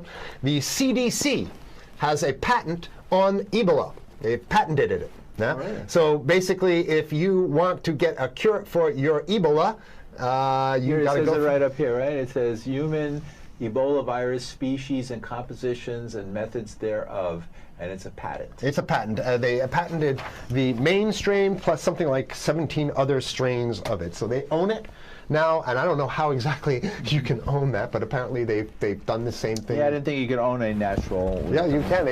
I guess the main thing to finish off this show is this, that they want to get more control, more and it's going to be curfews and quarantines. So what I'm saying is that unless the American people start to get some new way to revolt, a new way to organize, new way to protest, unless we can break through the apathy, because that's what we have here, then it's going to be a slave state here. The ruling class doesn't seem to have too much resistance. They're getting everything on their Christmas shopping list, and they've been wanting quarantines and curfews for a long time. Now they got it. And if you want to live in a world where you're tricked into all this stuff because it's for your safety, right? And if you want to have a probe and make sure you got to check your pockets, make sure you don't have anything incriminating on you before you go out, and when you step out of your house, you want some police there to monitor and see what you're doing. If that's the world you want to live in, be apathetic, don't do anything. You're going to get that world very soon. It's coming your way, definitely. Yeah. So what should people do? What's the hope? You have 30 seconds. To wake up, learn about it, and go fight these bastards in Washington. They're easy to beat. If we can just organize, we can beat them. It's simple. They're weak, and there's so few of them.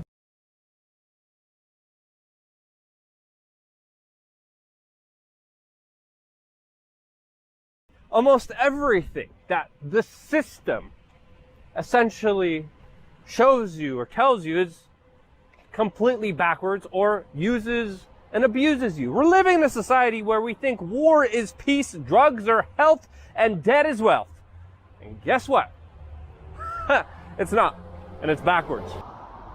Now, just like the main character in Office Space was hypnotized to get away from this kind of institutional establishment programming that was designated for him by society, by the mainstream media, by the authorities in our existence here, especially in the United States, where college is a huge extortion racket, leaving people to work dead-end jobs to pay off the debt that they're most likely for the rest of their lives going to be indebted to. And when they stop working their crappy, meaningless, soul-sucking jobs, they die. And when they do, they start to panic. They start to fear. Now, a lot of people, when it comes to death, have a lot of anxiety for many reasons. But also, a lot of people, when they reach the later stages of their life, have this absolute panic because they're finally waking up. They're finally being able to look and understand that, holy cow, they were hypnotized the whole time to accept the current condition of things and never lived their life authentically. Never lived their life as needs to be lived, through trial and error, through travel, through excitement, through discovery, through learning, through actually doing something with your own free will, which few people actually do. This larger hypnosis here, when a lot of people are on their deathbeds, this is when a lot of people reach the later stages in their life, when they realize they were under hypnosis and never really lived their life. This is when they become scared, family-friendly show, scared crapless. And the hypnosis happens by people who just accept these rules and laws that are arbitrary, that absolutely have no meaning, and are only given it by order followers and people who want to maintain the norm because that's what they're conditioned to. And they're absolutely terrified of breaking their conditioning, breaking their programming, breaking of what they're told to do, because they, of course, see this as a threat to what they're accustomed to. And our minds and bodies, a lot of times, get very comfortable. A lot of times, get very complacent to the current situation that we're in, including also the pain body situation. And to really break out of this, the first step, if you do, some people, they try to isolate a lot of this kind of feeling of something wrong with substances, alcohol, which of course is accepted, pharma drugs, until the doctors, who are trusted in our society, cut them off, and now they're in the streets begging for heroin, since doctors help create the opioid epidemic, since doctors are also destroying everyone's gut health and then wondering why there's a big mental crisis, do you wonder why that's happening?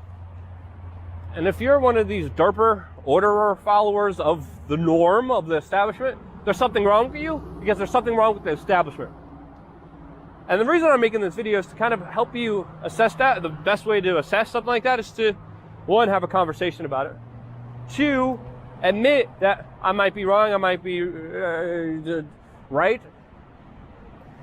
But that is ultimately determined by you and your own experience. I'm just trying to spark the idea that will potentially put you on a stage of self-discovery and self-reflection, which I would strongly recommend, because the first step to getting out of the derp state is to understand it, one. Second one is to literally just take some time for yourself. Look, there's a highway in Phoenix. Oh, what a surprise. Is to take time for yourself and to calmly, peacefully sit down without any distractions. So many people just distract themselves with continual entertainment, pornography, substances, to face truth, to not to even have a moment of themselves in their true nature, in their true form to themselves. People are afraid to see themselves in such a level that they're willing to do everything just to even not sit in their own thoughts. Second step, my opinion, to get out of the derp state is to sit with your own thoughts. Get a piece of paper and pen out. Take some 10 minutes just to breathe. You're going to have a lot of things coming up in your brain. A lot of people don't give their brain adequate time to rest, to process high density of information. A lot of people think resting means watching Netflix. No, when you're watching a horror or a thriller, your mind is actively working, and very times do we have the time to actually sit down and assess the situation, just to think about it. After those 10 minutes of completing of just sitting there in absolute silence, take some time, take out a piece of paper and pen, and write down what you do. What gives you the most satisfaction? A list of 10 items. And what gives you the least amount of satisfaction? 10 items. Then, 10 items, what gives you the most amount of meaning in life? Then, 10 things that are meaningless. And just by doing that simple process, you're beginning to do something that the majority of people aren't doing, and that is assessing your life, assessing your purpose. Because without a purpose, you're just a derper NPC. Seriously. I've set my purpose, I set my intentions, I've set my goals, and then it's working towards those goals, being happy as I'm working towards those goals, which is the key here, that fulfills me. Now, after you assess those situations, every day, take some time and do two important things. Assess that list. Look at that list. And then think of how maybe, especially if you're an unhappy person, how could you be doing things differently? What could you change about your habits, about your activities? What can you change about your thoughts? This is the thought pattern aspect, because your thoughts ultimately become your words become your values become your habits, I forgot the exact Yoda quote. I'm gonna have to pull it up. Thoughts, words, actions, values, habits, destiny. Yeah, in that order. Just being able to assess and to even just look at these things, which very few people do. Very few people meditate. Very few people self-reflect. Very few people actually look around to see that in the traps that they're in, that is creating them havoc in their life. That's creating pain in their life. So every day after you make your list, examining it is going to be important. Another thing is, at the end of your day, just writing 5 things that you're grateful for, that you're happy about. Reframing your thought process, because it may sound crazy or woo-woo, but your thoughts ultimately create your reality. And if you really start thinking about something and you really start believing in something, it becomes a reality. Now, this has been proven many times, scientifically with the placebo effect, scientifically with other studies that I could mention and bring up, but your thought pattern essentially is extremely, extremely important here. And the actual process of reflection and thinking, which most of the people are too afraid to do, I don't know why. They're sitting there and complaining and moaning that they're not happy about their life. Well, change it. And the only person who's going to do it, it's you. It's not going to be a doctor that's going to throw you on Ritalin and Prozac and all these other mind-altering drugs that just literally make your mind into jello, make you into a crackhead, scratching, needing this big pharma, corrupted institution. You need to finance it for the rest of your life to be completely normal now. You're not normal. You're a crackhead. If you're taking, and I don't mean to be harsh, but this is true. I'm going to slap you with some reality right now. If you're taking big pharma meds and you're hooked on it, you're a crackhead. Let's not be crackheads. Because this gets into a touchy subject, because there are some individuals that don't have any other way that they think or they know of, and they're in such desperate situations that for some of them it might actually be the right thing to do. But for predominantly, this has been a big scheme run by Big Pharma that knows that they're doing a lot of damage, that they're harming a lot of people, that they're addicting a lot of people, that are going to be hooked for life on their drugs to be somewhat normal or okay with their kind of thoughts. And a lot of people push away these thoughts. A lot of people go into this derp state, not to think, not to self-reflect, not to meditate, not to practice gratitude in order to fully avoid it. And they live a life when they get old and they're on their deathbeds and their life's about to be over, and they're pissed and angry and sad and crying and going through hell. Life is a choice. It's a decision. It's a test. It's a challenge. You ultimately decide where you're going to go. You ultimately decide your experience here. And the first step to doing that is just by being conscious. That's it. That's all you have to do. Get a pen and paper. Sit there. Think for 10 minutes about your life, your existence, what you're doing that you're happy about, what you're doing that you're not happy about, what you're grateful for, and what could give your life a significant meaning to actually do something really incredible and meaningful and powerful in this life that will put you on your purpose, that will actually fix a lot of the wrongs in our society.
I think one of the best things about life is overcoming your fears and getting over something you're terrified of.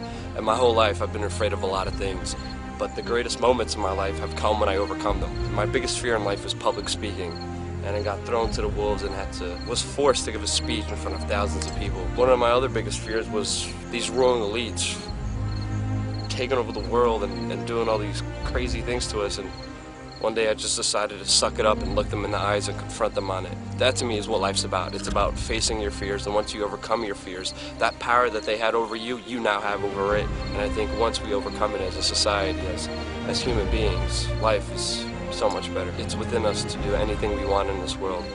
And anything I'm afraid of, I want to face, I want to conquer.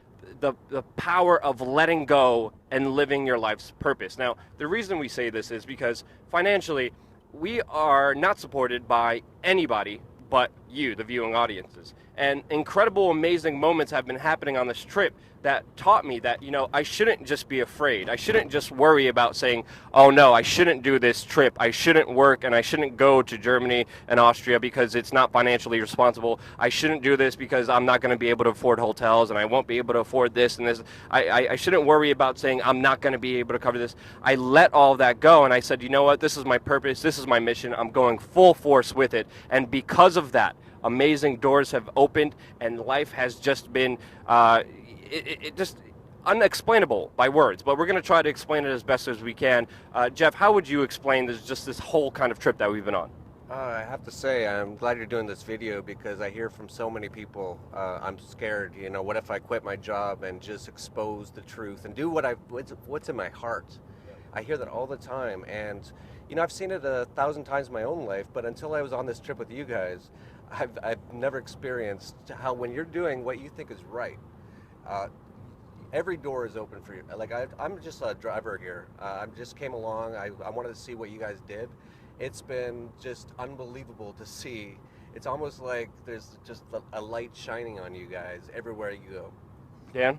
Yeah, for me, I mean, I think there's an element of a leap of faith that we've all made, and me personally, you know, I took that leap a while ago when Press for Truth started getting a little bit more recognized, and I had a moment where I had to think, is this really what I want to do with my life? Is this, you know, career-wise, you know, it's time to really think about this. Is this actually where I want to go? You know, I think I had a moment where I was like, God, is this the plan for me? Is this what I'm supposed to do? And I think you know what the answer is, because I did take that leap of faith and I did just dive in head first.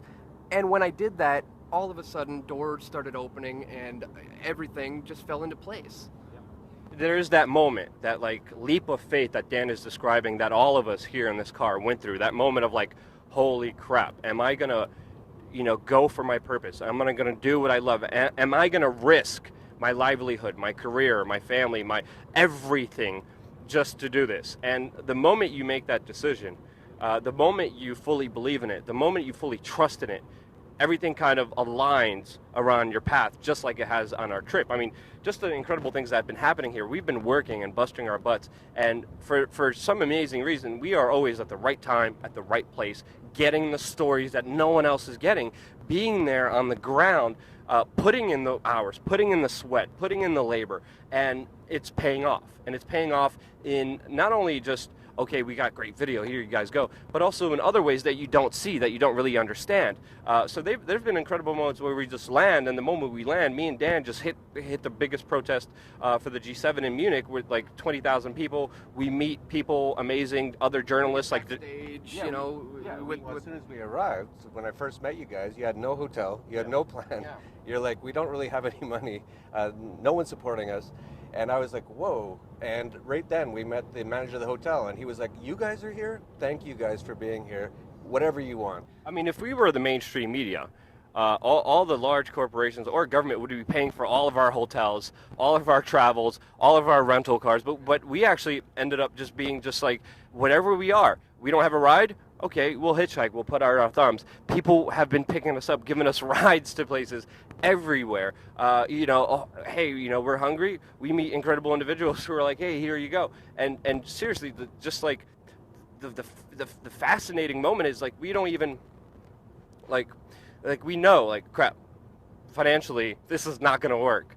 We knew that coming into this, but because of the incredible, amazing human beings, we're going to list them off right now, we've been able to make this trip possible, and then other trips possible, and also, you know, just do the best work that we've been ever doing. It takes putting yourself out there, and it's scary, and yes, there's risk involved, but it's so worth it when you do the right thing, and you follow your heart, and you just do what you know you're supposed to do. As you see with us, doors open and good things happen. Yeah. So it's, you know, I want to encourage people to just take that step and just go for it. So I thank Jeff Berwick of the Dollar Vigilante.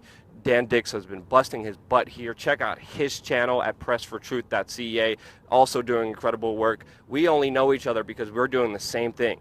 We're busting our butts. 2 separate channels, but check out his channels, check out Jeff Berwick, and last of all, incredible. Thank you. Thank you, thank you, thank you so much. One of the greatest teachers in the world is nature.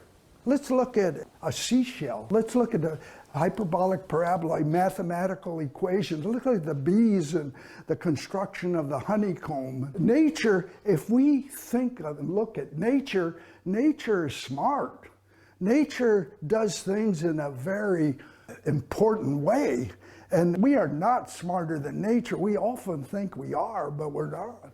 And so that's your schools. Look at these shapes. Look at the negative, the background. Look at the foreground. And see how all the variations, again, variations and repetition create a music, and whether it's art or architecture, and I can explain it in this wall. You know, what happens, a young man comes out of education.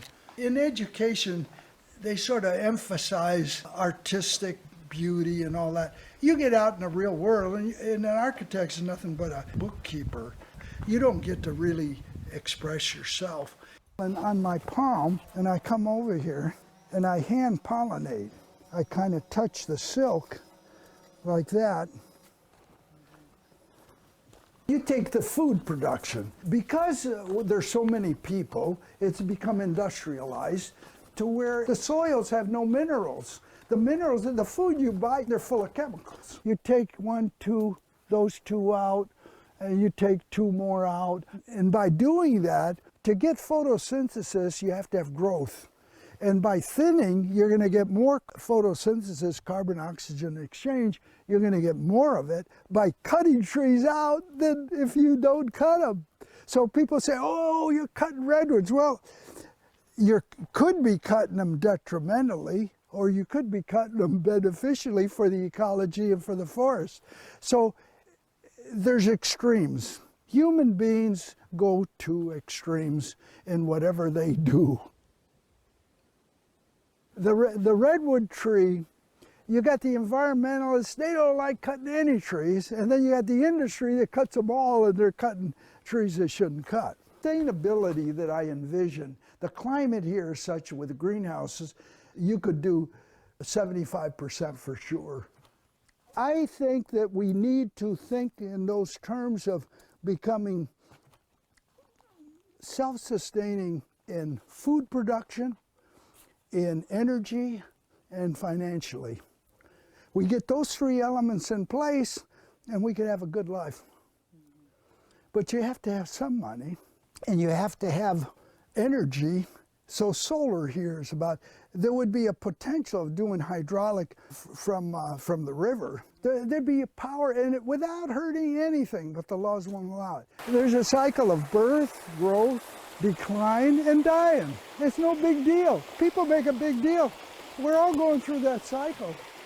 I'm actually okay if I were to pass away tomorrow, because I've done what I wanted to do.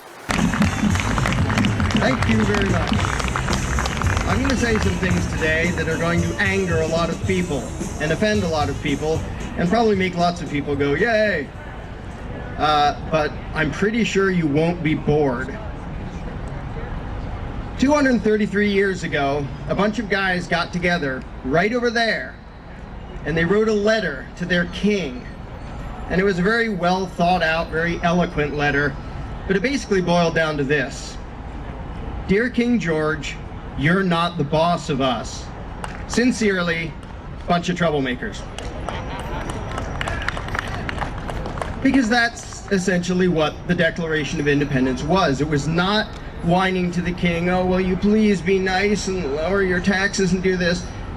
In fact, the Declaration specifically describes how they had tried that and it didn't work. Now, for all the parades and celebrations and picnics and fireworks that are going to go on today across this country, all the millions of people engaged in this celebration, how many of them actually think about what the Declaration of Independence was? What those people did? Those people were criminals. They were tax cheats. They were traitors. They looked their government, the British Crown, in the face and said, we do not acknowledge your right to rule us at all. They did not say, will you please reduce this and please be nicer here. They said, it's over. Truth be told, some of the colonists were cop killers. If you don't believe me, what do you think happened at Lexington when King George's law enforcers said, you colonists, lay down your guns? They said, no, you're not the boss of us. And so we had the shot heard around the world, which is widely regarded as the beginning of the American Revolution.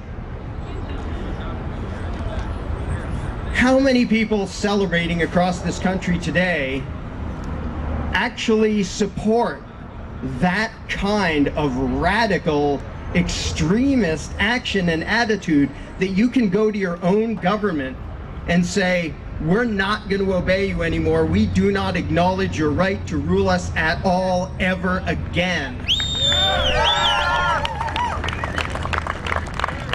Personally, I doubt it's very many Americans. We have lots of sort of residual freedoms left over from what a bunch of radicals did a long time ago, and it's sort of fun to be this close to where some very significant steps in that happened. But the bad news is the spirit that allowed this country is basically dead in the vast majority of Americans. The vast majority of Americans are absolutely incapable of thinking, much less speaking, the concept, you're not the boss of me. Now, when we look back, it's easy for us to cheer, hooray for the rebels, and we know how it turned out. We know they won. We know the revolution was successful and King George got his butt kicked. So we can say yay, yay, hooray. But make no mistake, when you cheer for the people who had the American Revolution, you are cheering for traitors and criminals. They broke the law. Freedom is always illegal. Let this one thing sink in. If you don't hear anything else, freedom is always illegal because the people who want power over you will always say, keeping what you earn is against the law. Being armed is against the law. Determining your own future is against the law. And how many Americans, as much as they celebrate Independence Day, are capable of even thinking those thoughts? Let's do a comparison. Suppose a group in this country today did what the founders did 233 years ago. Suppose they wrote a letter to the United States government, a letter to Congress and the president, and said, we will not pay your taxes ever again. We will not obey your laws ever again. We do not acknowledge your right to rule us at all ever again. And when you send your thugs to enforce your will on us, we will resist. How many Americans dare to even think that? And what would most Americans think of any group that did that? Horrible criminals and traitors and fringe lunatics, and we can't have that.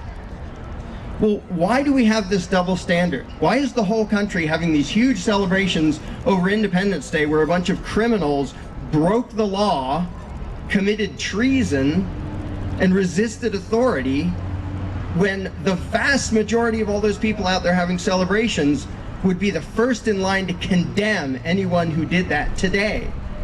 Why the double standard? Did morality change sometime in the last 233 years?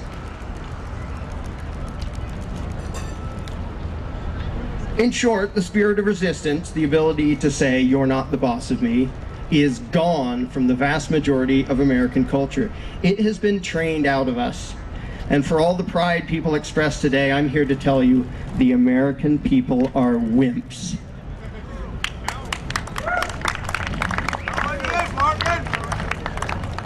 And why is that? It's not just bad luck. It's not a coincidence. For years and years and years, the churches, the schools, the media, the government, society in general has taught us one rule above all else. Obedience to authority is the highest virtue, and disobedience is the worst sin. That is the message that comes through everything else. And you can see it. Here's where I'm going to offend a lot of people. You can see it in the freedom movement. Because the vast majority of the freedom movement consists of people saying, let's vote for these people, let's push for this legislation, let's lobby for this and that and the other thing. And they couch their demands in, of course, we will only do things within the system. We would never advocate anything illegal. Well, I hate to spoil your party, but the Declaration of Independence was not about doing something within the system. It was about saying, we're free whether authority says so or not, and we will resist. Even if you call it law, even if you call yourself government, even if you wear fancy hats and have big, important meetings, we will resist because we own ourselves.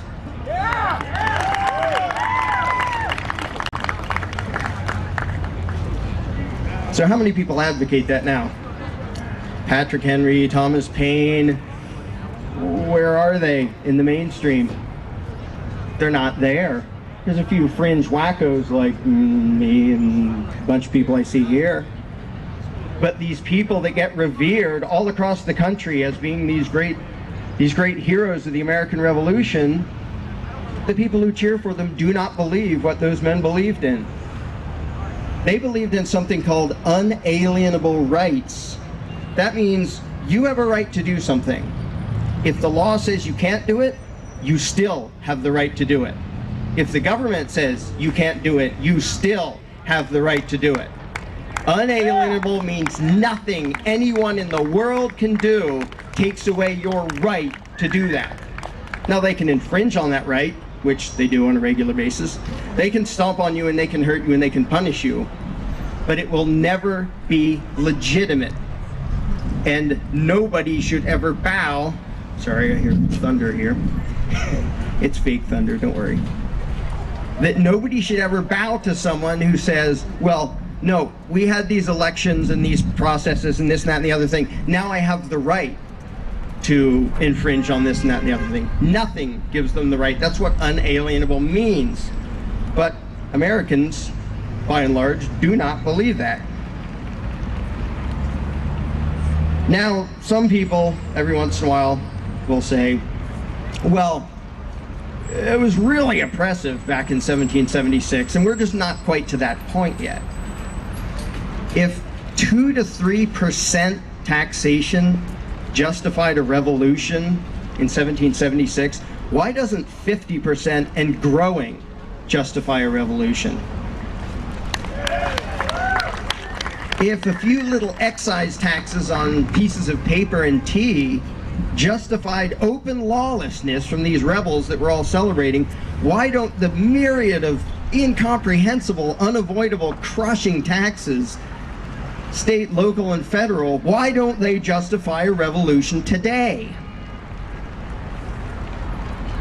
If the occasional abuse of the colonists by the redcoats justified a revolution back then, why isn't it justified today by the fact that the vast majority of American law enforcement see no problem at all with randomly stopping you, detaining you, interrogating you, and searching you for any reason they like or no reason at all? If you read the Fourth Amendment, you realize, wow, they had a revolution over that. So where's the spirit? With all the flag waving and with all the celebrating, Where are the people who actually believe in what happened right over there 233 years ago? What exactly are we proud of if we let that go? People talk about American pride.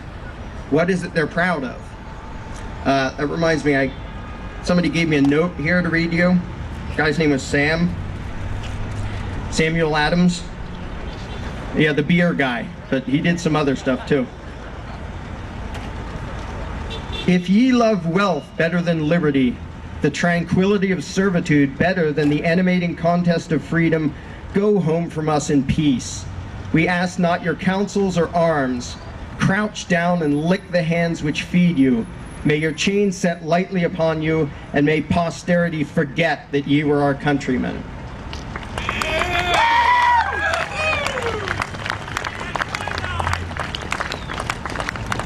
So what happened? Why did this nation lose its ability to say, you're not the boss of me? Even among people who say we're the most ardent supporters of freedom, if you say, are you willing to break the law? They say, no, no, no, I would never do that. In other words, you're ardent advocates of freedom as long as the tyrants give their permission. That's not being advocates of freedom. In Lexington, what happened when the troops said, lay down your guns? Did they say, can't we keep them pretty, please? Okay, here you go. No, they said no. Where are the Americans capable of saying no? I'm not talking about voting and whining to your congressman. I'm talking about resistance. And I know even hearing about this makes a lot of people very uncomfortable because the American people do not believe what the Founding Fathers believed. The problem is we have been trained for years and years and years to measure our worth based on how well we obey authority. Not on how we treat other people, not on what we produce, on how well we obey authority. Consider the example of the phrase, law-abiding taxpayer. People use that constantly, and what they mean when they say, I'm a law-abiding taxpayer, is, I'm a good person. Okay, but what does law-abiding taxpayer actually mean? Well, the law-abiding means you do what the politicians tell you. Now, as much as we revere the law, and we talk about those nasty lawbreakers and those great law-abiding citizens, and we talk as if the law is some proclamation from on high, we know who writes them. They're a bunch of liars and crooks. Does anybody not know that the politicians are a bunch of liars and crooks? So why is it that when they say you have to do this, you're not allowed to do that, we call it law and we bow to it like it came down from on high? It's the commands of crooks, but we have been trained to view it as the measure of whether we are good people. Let's consider a few examples. Nazi Germany. Nazi Germany had a whole lot of law-abiding taxpayers who went along with the agenda of the Third Reich and who funded it. Were they the good guys?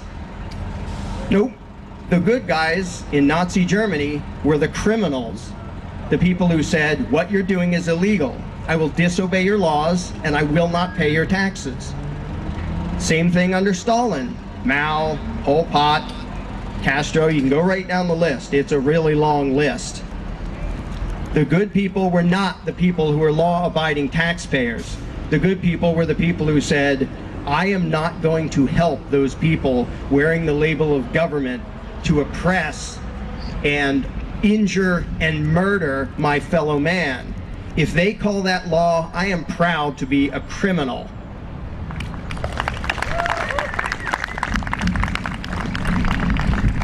And as much as we revere the law, if you need politicians telling you what's right and wrong, something's horribly wrong.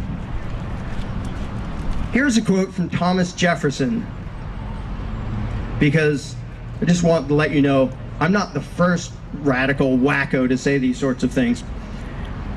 Rightful liberty is unobstructed action according to our will within limits drawn around us by the equal rights of others. I do not add within the limits of the law, because law is often but the tyrant's will, and always so when it violates the rights of the individual.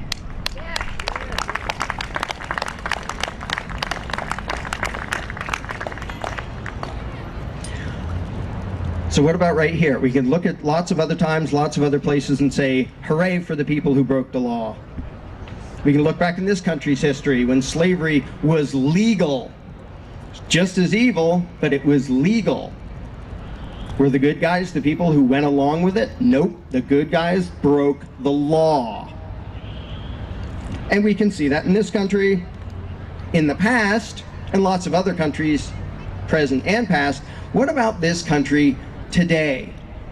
Do we really want to tell ourselves that, well, no, it's not okay to resist now, among other things?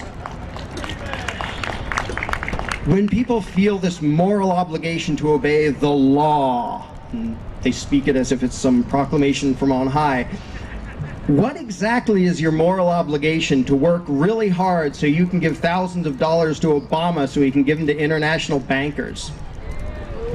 Where is the moral obligation? Nowhere. Where is the moral obligation to fund whatever war any politician happens to say, hey, I bet if I do that it'll help my image?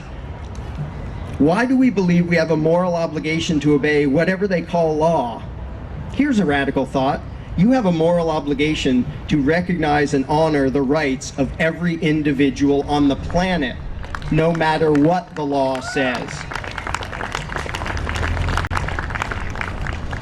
And do we all feel a moral obligation to finance the police state we see growing up all over the place? Trouble is, we've forgotten a very important secret. And the founders, a bunch of them referenced it, but even they didn't seem to fully grasp it. Here it is. I have to say it quietly. It's a secret. You own yourself. Oh, you've heard that secret? And this country. You own yourself. Now, when I say that to almost anybody, they say, well, of course I do. And the country. Are you sure you think that? Yeah, of course I do. Of course I own myself. So you own your time and effort. Yeah. So what you produce with your time and effort, no one has the right to take that from you by force without your consent, right? Oh, of course not. What if they call it taxes? Oh, that's different. No, it's not. It is not different. If you own yourself, someone calling himself government, someone calling his demands laws and taxes or anything else, it is still theft. And there are some radical wackos in history like Frederick Bastiat who did a great job of explaining that obvious truth, a truth that is completely lost on the vast majority of Americans. And I could go down the list for ages, which I'm not going to do. If you own yourself, would you have to pay rent for the property you already bought? No. What if it's called property taxes? If you own yourself, doesn't that imply, and if you have the right to life, liberty, and property, they changed the last one to happiness because it sounded more poetic. Initially it was going to be life, liberty, and property, because property is essential to freedom. If I can't make something and own it myself, then what good is my time worth to me if it doesn't belong to me? So back when it was called life, liberty, and property, if you have the right to those things, doesn't that sort of imply you have the right to defend those things against all aggressors? What if the aggressors say, well, we're government and this is law? You know, everybody can see if some thug comes to your house and points a gun at you and says, hand it over because I want it, then it's perfectly okay to defend yourself. But if they call it government and they call it law and they call it taxes, suddenly everyone's perception drastically changes. Suddenly, the guy who produced it, who says, wait, I produced this, I want to keep it, he's the evil, nasty, greedy criminal. And the thug pointing a gun at him to say, nope, sorry, goes to the politicians, he's the noble law enforcer. When did our perception of reality get so messed up?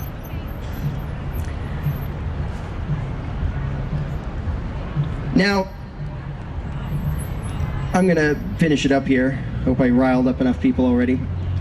The concept of freedom and being able to defend your liberty sort of implies you have the right to have the ability to defend your liberty.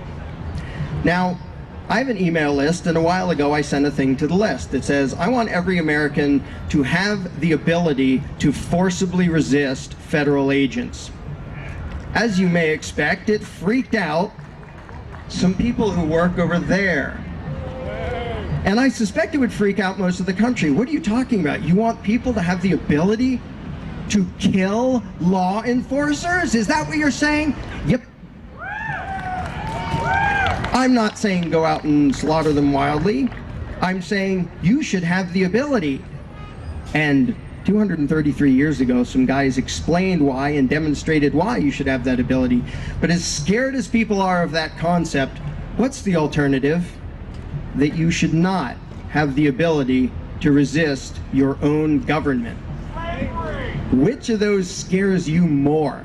Because I got to tell you, the idea of a people incapable of protecting itself from its own government, that's really scary to me.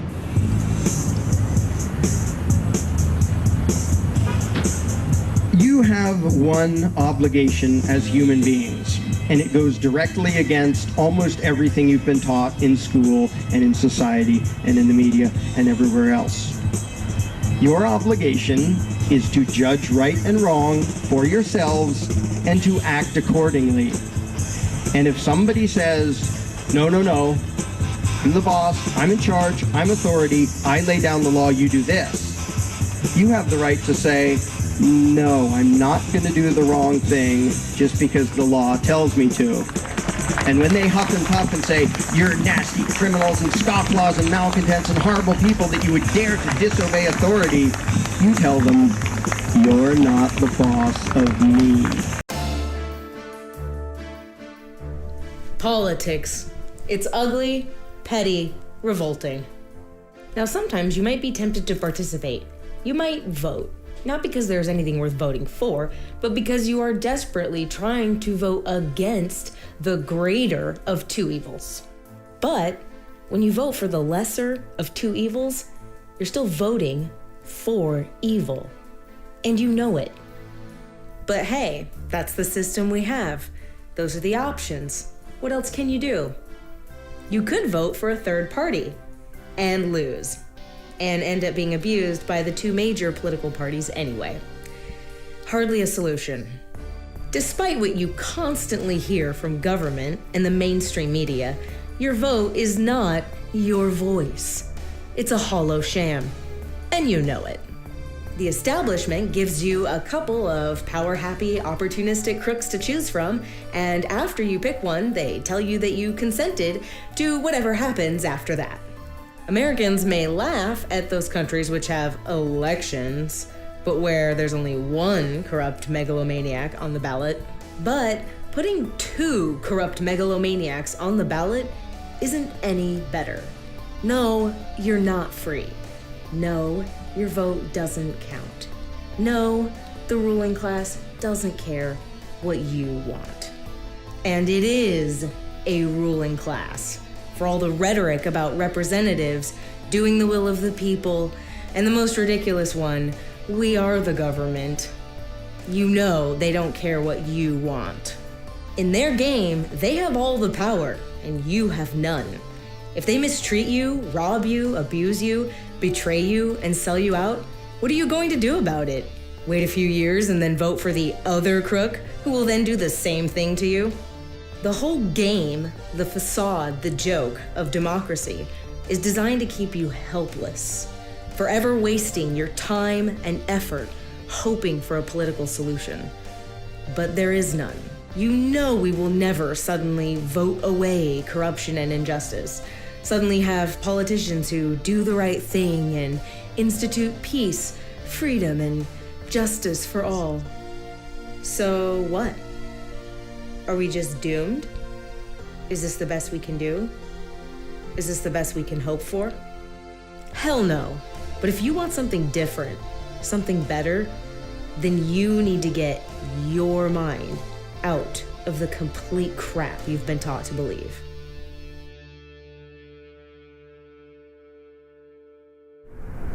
The truth is, you own yourself.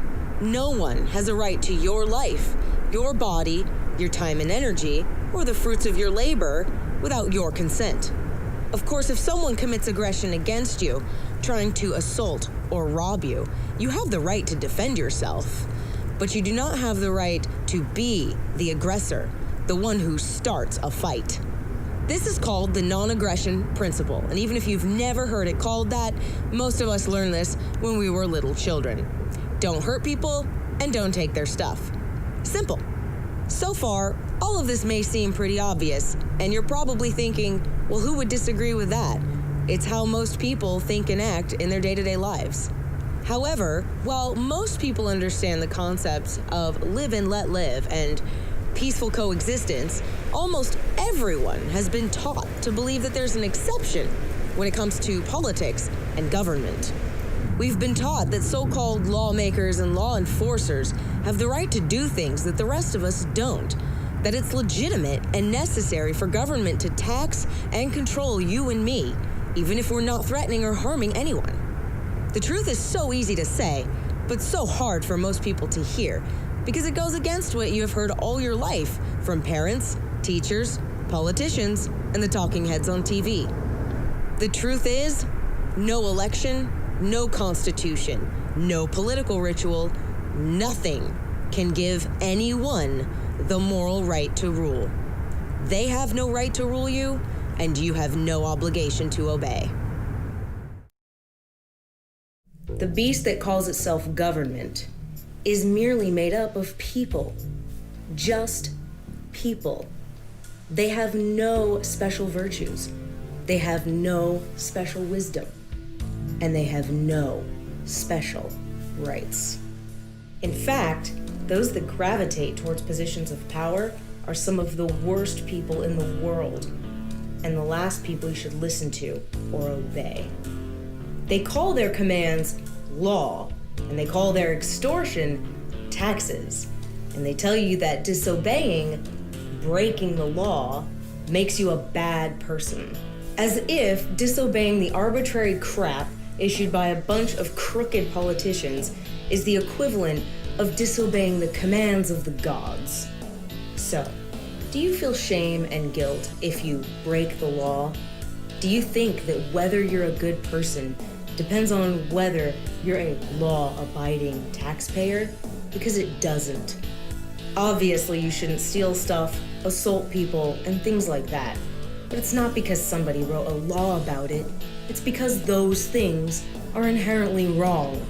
And when using violence against non-violent people becomes legal and is carried out by agents of government, it's still wrong.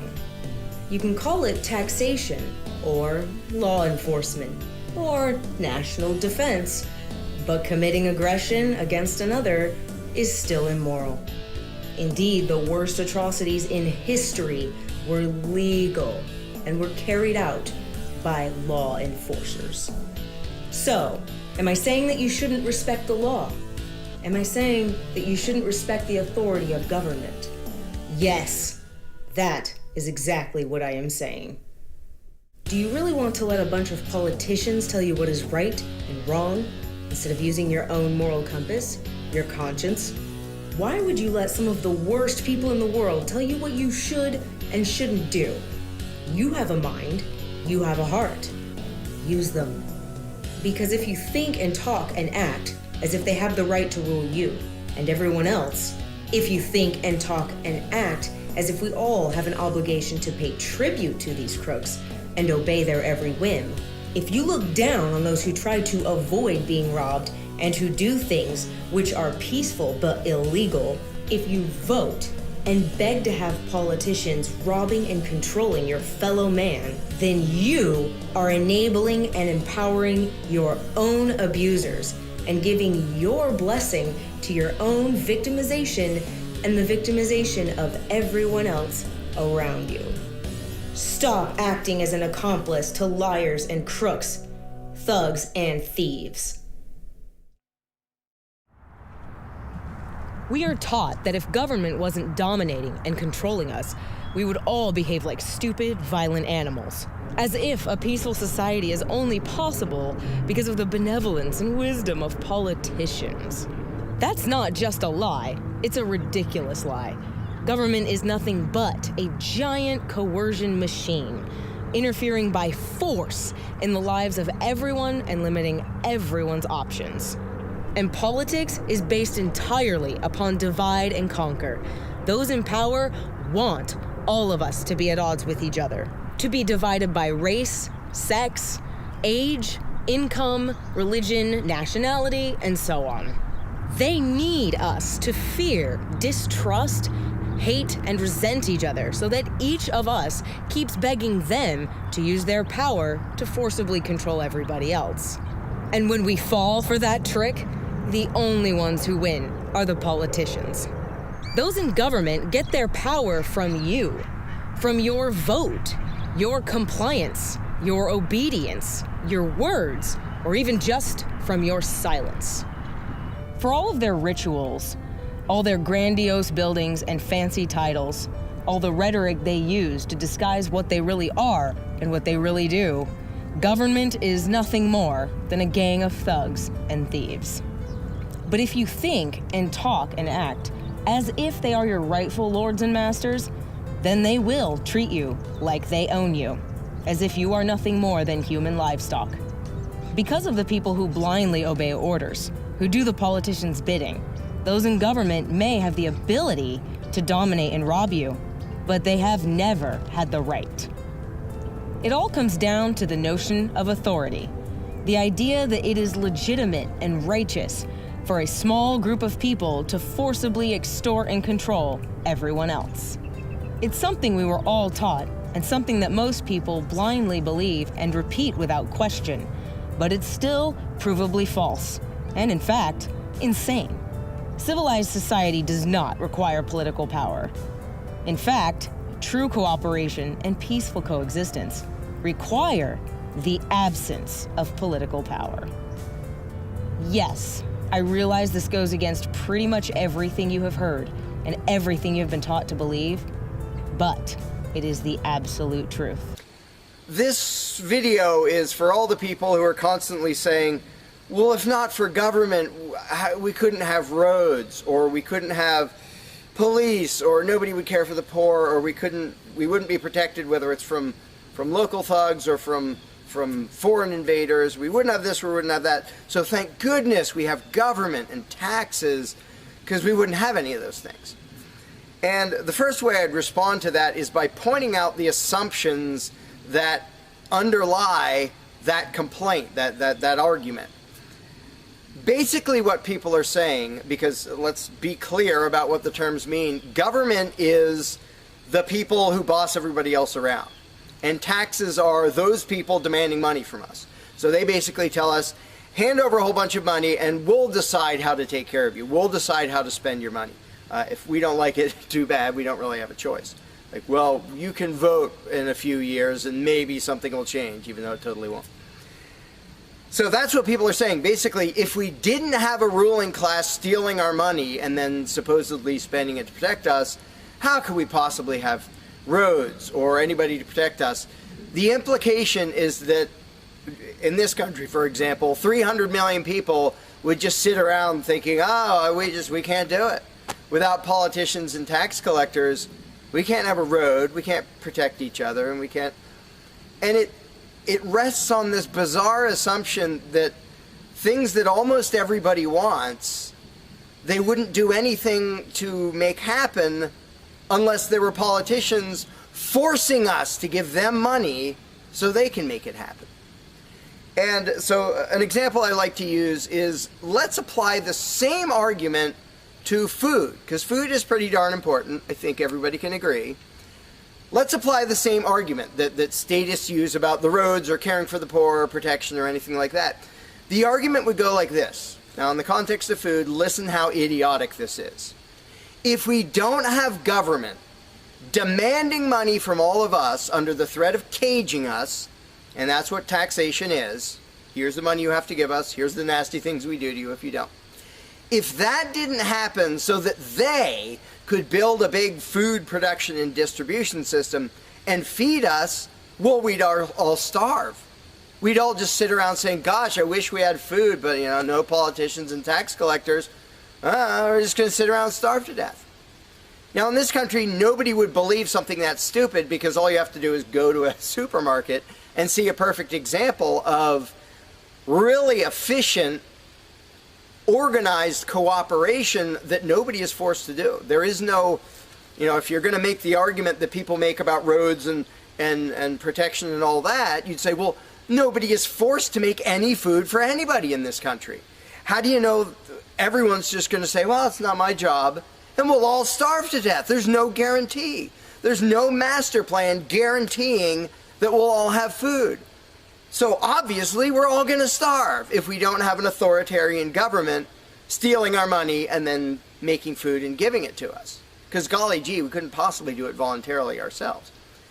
Again, in this country, nobody makes that argument because they see it happening voluntarily. Nobody involved is forced to do that. Nobody is forced to make you a single bite of food. There is no guarantee at all from anybody. And yet, Americans are, by and large, hugely overweight. Obviously, we don't have a lack of food. We might have a lack of healthy food. But obviously, we see that example. Oh, we can handle that. Voluntarily, mutual cooperation, that's fine for food. But for some reason, it's not okay, and we can't even fathom the idea of the exact same thing handling roads or handling protecting us or other things that almost everybody wants. So there's, in the question is this bizarre assumption that everybody will sit around really, really, really wanting something, but because there aren't politicians bossing us around and stealing our money, well, how could we possibly do it? And one of the most common things is, who will build the roads? Which is amazingly stupid to me. Just amazingly stupid. I have here in my pocket a little tiny thing. With this little tiny thing, I can be most places in this country and call people all over the world. And I own it myself. I'm not anywhere near rich these days, but I own one. Almost everybody I know has one of these. A little thing that can fit in your pocket, and just on a whim, you can open it and talk to somebody who's on the other side of the planet. And there was no coercion. Nobody forced anybody to make one of these. This is the result of voluntary cooperation. And that's it. Free trade. Organization, yeah, good. Cooperation, yeah, good. Coercion, which is what government is, and taxation, which is theft, didn't need that to do this. So what these people are telling me, oh, we wouldn't have roads if we didn't have government, is that somehow free individuals, relatively free, interacting voluntarily can make it so I can talk to almost anybody in the world on a little thing that fits in my pocket on a budget that is not a very good budget at the moment, but I still have one of these.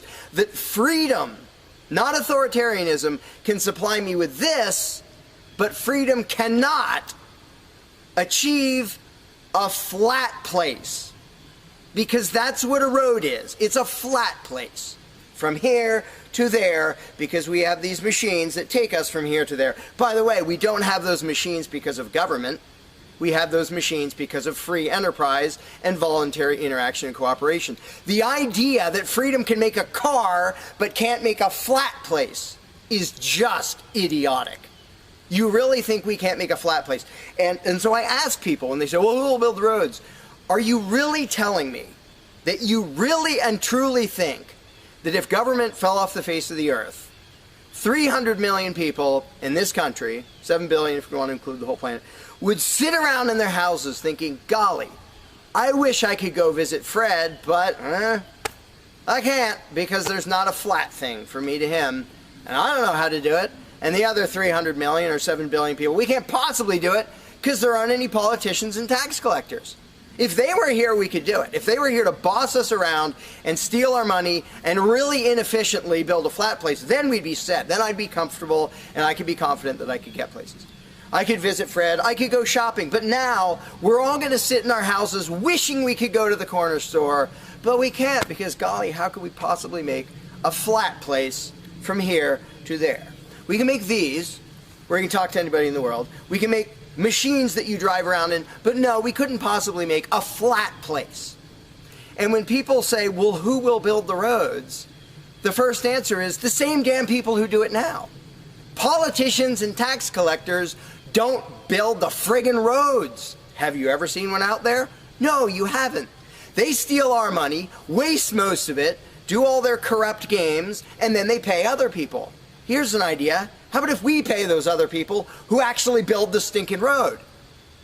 And the fact that that doesn't occur to people is a great indication of how well indoctrinated people are by the rulers, who will perpetually tell us, you can't organize anything, you can't achieve anything, you can't do anything unless we are here to force it on you.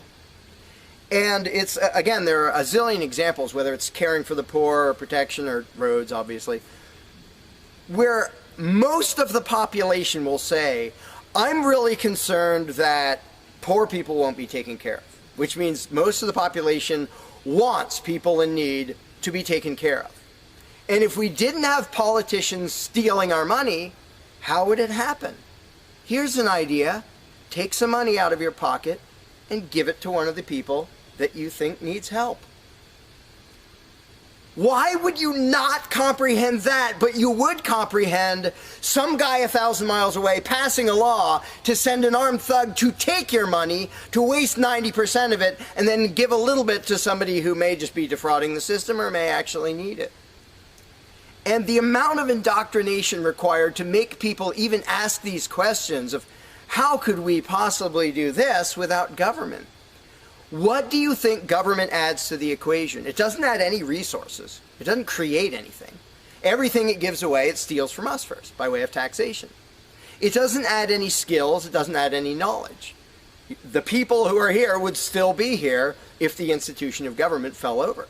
We have all the know-how, we have all the resources, all the technology. The only thing it adds is one group that's imagined to have the right to violently assault and control and extort everybody else. So what the question really means is, how could we have a road, or how could I help that poor, or how could that poor person be helped, or how would anybody protect us if there wasn't a gang of thugs with permission to violently control and rob us? And when you recognize that that is literally what the question means, you already see how utterly idiotic it is, and it's completely the result of authoritarian statist indoctrination. Nobody would come up with that on their own. And you obviously don't see that with the example of food or cars or cell phones or anything else. Nobody says, we won't be able to talk to each other unless there's a gang of thugs that's allowed to boss us around and steal our money. And just economically, how stupid do you have to be to think that's a good idea? Here are your choices. Let's do this. I'll give you these two choices for how you will be fed from now on. Either you can go spend your own money wherever you want. You can go to the supermarket or the local this or the local grocery, whatever you want. You can go decide what you want, and they'll tell you the price. You decide what you're going to buy and how much. And you can go to different places and you can shop around and you can do all that. That's option number one. But let me warn you, option number one does not give any guarantee that you will be fed. There's no master plan forcing people to feed you. So, oh my gosh, you better be really scared of that option, despite the fact that you can do it day after day and it works really darn well and feeds pretty much not only this country, but with a massive surplus. So that's option number one that apparently statists are scared of. Option number two is politicians will take as much money of yours as they decide to take. Then they will decide what, if anything, they will buy with that money in terms of food to give to you, to feed you. Do you really think that will serve you better, that will feed you better? Yeah, I'm much more comfortable that I'll have I'll be fed, I'll be secure, everything will be okay. If a gang of thugs who doesn't really care about me steals my money and then decides what, if anything, to give me back from what they stole. But that is implied in the question, whatever you put in the blank, how are we going to have blank if not for government? What you're saying is, how can we, the people who really want roads and food and cell phones and protection and all the things that almost everybody wants, how can we possibly have that unless we give someone permission to steal our money and boss us around and then decide what they're going to give us? And the same thing applies no matter what you put in the blank. How will we possibly do blank without government? But what takes the cake, the ultimately insane thing, whatever you put in that gap, how can we have blank without a parasitic ruling class and a bunch of hired thieves? It's just a stupid question, but it's extra super stupid when what's in the blank is, how will we be protected? Who will protect us from thieves and robbers if we don't have government? It's the most idiotic question. It's also the most frequent question from statists. So here's what the question literally means. If we don't give a certain gang of people permission to violently control us and take our money under threat of putting us in a cage, who will protect us from people who might commit aggression against us and take our money? Wanting government for that is exactly as brilliant as saying, we have to have a carjacker in our town, otherwise somebody might steal our cars. Government is an appointed thief. If you don't think taxation is theft, first of all, you're a really well-trained slave. Second of all, try not paying, see what happens. See if they say, oh, that's quite all right. Or if they say, no, you're going to pay, or we're going to take your stuff, or eventually we'll put you in a cage. And when people say, that's not theft, because we get something back. Learn to think. And I use this example all the time, and all I ever get is stupid looks from statists in response. If I robbed you at gunpoint of $100, and the next day I gave you a sandwich, and you said, what? I said, hey, now everything's fine, because you benefited. I gave you a service. I gave you lunch, so that retroactively makes it okay that I robbed you at gunpoint. Would you buy that argument? No, you'd say, that doesn't make it okay. Okay, you gave me a sandwich. And yet every statist makes the exact same argument when it comes to government. Well, we get some stuff for it after they demand our money under threat of violence and putting us in a cage. Then we get services or goods. And we don't get what we asked for, and we get lots of things we didn't ask for. But we kind of get something, and that retroactively makes it okay for them to say, give us this much of every paycheck you make, or we're sending men with guns to take your property. And the slaves justify their own enslavement. I'm proud to pay my taxes. I'm proud to get robbed by a parasitic ruling class and get a little bit back and feel good about it. Like, not only is that legitimate and justified, but I feel proud that I let myself get robbed by a bunch of crooks and parasites. But again, the ultimate thing is protection. When people say, who will protect us from aggressors and thugs and thieves if we don't have a government? Even though what government is, by its very nature, is a gang of aggressors and thugs and thieves. They issue commands. Every law they pass is a command backed by a threat of violence. You have to do this, you're not allowed to do that. Here are the nasty things we will do to you if you get caught disobeying. I mean, everybody knows that, even though they don't usually say it in terms that blunt and honest and accurate. But to say we need taxes to be protected is as stupid as you can get. It's saying we need theft to avoid theft. And the fact that people are trained to use different words so that this theft sounds okay. It's legalized, it's taxation, and we voted for the people who robbed us. Like, we got to elect our local carjacker, and that means he represents us when he demands our car and points a gun in our face. He's serving us as he steals our car, because he's going to use that car and sell it and make money to make sure nobody else steals our car. That is the essence of government. And the fact that you have hundreds of millions of victims of that scam vehemently defending it and saying, I'm not going to give that up. I don't want to give up government. Who would protect us? I don't want to give up the biggest aggressor on the planet, the biggest thief on the planet. Look at your tax bill and see how much private crooks steal from you. If you were to ask a school kid or a doctor or a lawyer or a housewife, a banking executive or a mechanic what the government is, what would they say? If someone asked you where the government was, what would you say? Is there something you can point to and say, this is government? Is there someone you can point to and say, oh, he's government? Government isn't a thing or a place or a person. Yes, it's imagined as this gigantic, undefeatable object, but there is no such thing as government. Now, this doesn't mean that if you go to Washington, D.C., there's this massive undeveloped forest with no buildings. It doesn't mean that there are no state buildings or courthouses or police departments or political parasites or tanks, guns, bombs, or soldiers. It doesn't mean that there's no violence at the hands of a state-funded aggressor. It means that government simply doesn't exist. It's a fiction. And here's what I mean. The term government means the exercise of authority over people or places. And authority in concept and practice means the right to rule. One individual or group of people claims the moral right to rule another individual or group of people, and the people who are supposedly being ruled feel that they have a moral obligation to obey those rulers, or else suffer the harmful consequences of disobeying said rulers. So government is 100% illegitimate because neither scenario exists. No one has the legitimate right to rule, and no one has the legitimate obligation to obey. There's a very simple and objective way you can prove to anyone that government cannot legitimately exist in concept or in practice. Here are simple questions you can ask anybody. Number 1, do you have the moral right to rule or dominate another individual against their will? Number 2, does anyone have the moral right to rule or dominate you if you don't want them to rule or dominate you? Number 3, does anyone have a legitimately higher claim over your life and property than you? Number 4, do you have a legitimately higher claim over the life and property of somebody else? Number 5, do you have a legitimate right to steal any of your neighbor's stuff? Number 6, does anyone have the legitimate right to steal your stuff?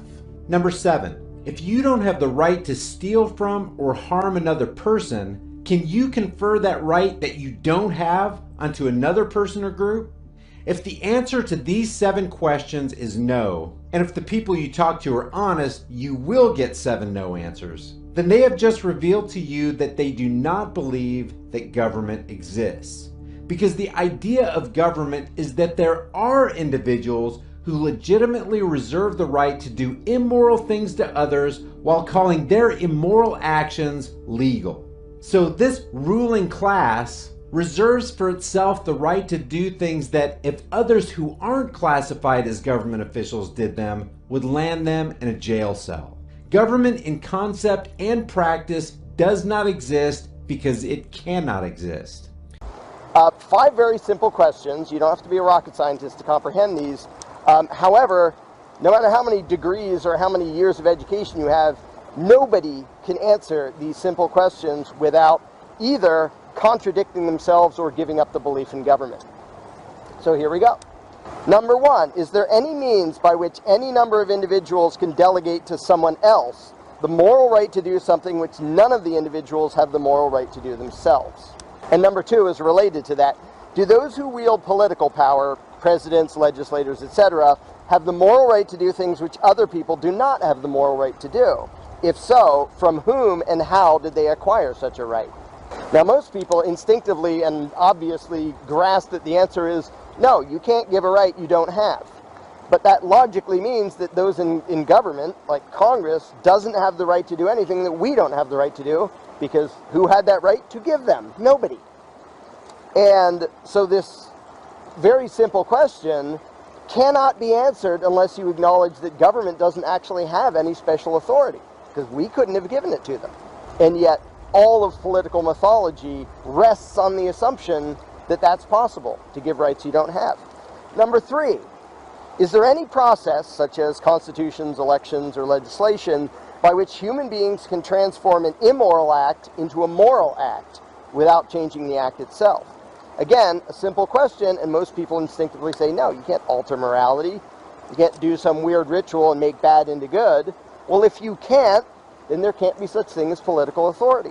Number 4, when lawmakers and law enforcers use coercion and force in the name of law and government, do they bear the same responsibility for their actions that anyone else would who did the same thing on his own? Nazis at Nuremberg, we were just following orders. Or any cop in the US, hey, I don't make the law, I just enforce it. Does that make it okay? Does legislation make it okay to do things which would be bad if anyone else did them? Simple questions, simple concepts. You won't hear them discussed in the mainstream media or in most of academia, which is why I'm doing the Government on Trial project. Last but not least, number 5, when there's a conflict between an individual's own moral conscience and the commands of a political authority, is the individual morally obligated to do what he personally views as wrong in order to obey the law? Again, it's a simple question, and most people would say, well, you can't be obligated to do the wrong thing, which is the obvious answer. However, if you can't be obligated to disobey your own conscience, there cannot be such thing as an external authority that you have an obligation to obey, that outranks your conscience.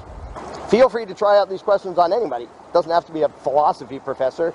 Anybody can comprehend the concepts, and nobody who believes in government can consistently and coherently and rationally answer the questions. It's completely impossible. If anybody doubts that, I'm waiting to hear your answers. Go for it. Now, those familiar with what I do may recognize that basically this is just a question version of my disproofs of authority found in my book, The Most Dangerous Superstition, which you can get from Amazon.com or from my own website. But I challenge anyone, whatever fancy degrees you do or don't have, to answer these simple questions and be consistent and rational and still hang on to your belief in government, because it simply cannot be done. Because I see a lot of people who expect the end of statism to be some big revolution, and it's like you have to like fend for yourself and be off the grid and hiding in a cabin in the woods, or you have to be armed to the teeth and ready to have a shootout with the feds, and so they're getting ready for these drastic, scary things instead of doing something that's actually really simple and is actually going to be the end of statism, which is learn how to talk to other people. Literally, if you'll take up arms and get ready to have a shootout, how about you start by learning how to talk to other people to get them to give up their statism? And that's what the Candles in the Dark is all about.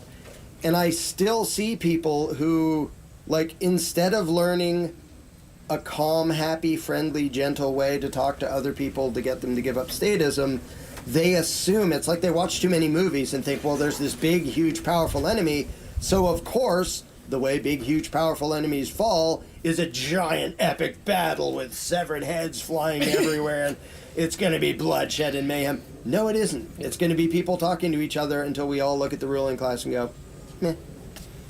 It's going to end in a meh, literally. And if you're one of those who's willing to take up arms against the state, how about start by taking up your mouth against statism and go talk to some other people. So the global community that's interested in liberty, it's not like, you know, we're all something that's like separate from the government. It's all people, almost all people who in some way were directly interacting with or participating in government at some form.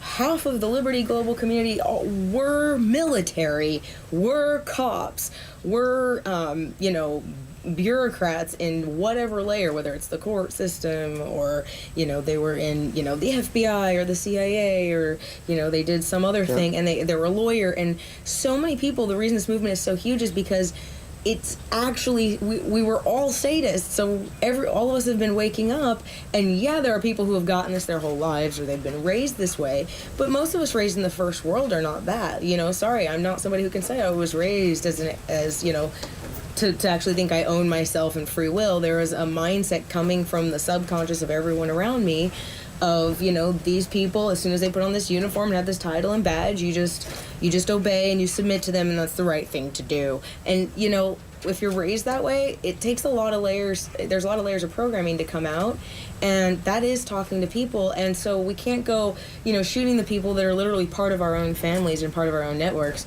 because those people are the people we have to reach, and they're connected to people we love. We create another victim, and that, you know, that military guy and that cop was a victim of a lie, and we shoot them, and we create the victims by their kids going, well, somebody just killed my dad, and that kid's going to want vengeance. And so the ruling class knows this. Doesn't fix it. And people realize that that's not going to be the answer, but then so often people get upset and enraged in this movement by seeing the injustice, and they think, well, we just got to go start chopping heads, and that's how we got to do it. And that's actually powerful enemy. It has to have a big, drastic, climactic ending. That's what they want, though. That's what they want. Yeah. That's all they know. Their language is violence. That's what they're good at, is war machines. They can and squash death and violence. destruction. And the thing is, the end of statism would make the worst action movie ever.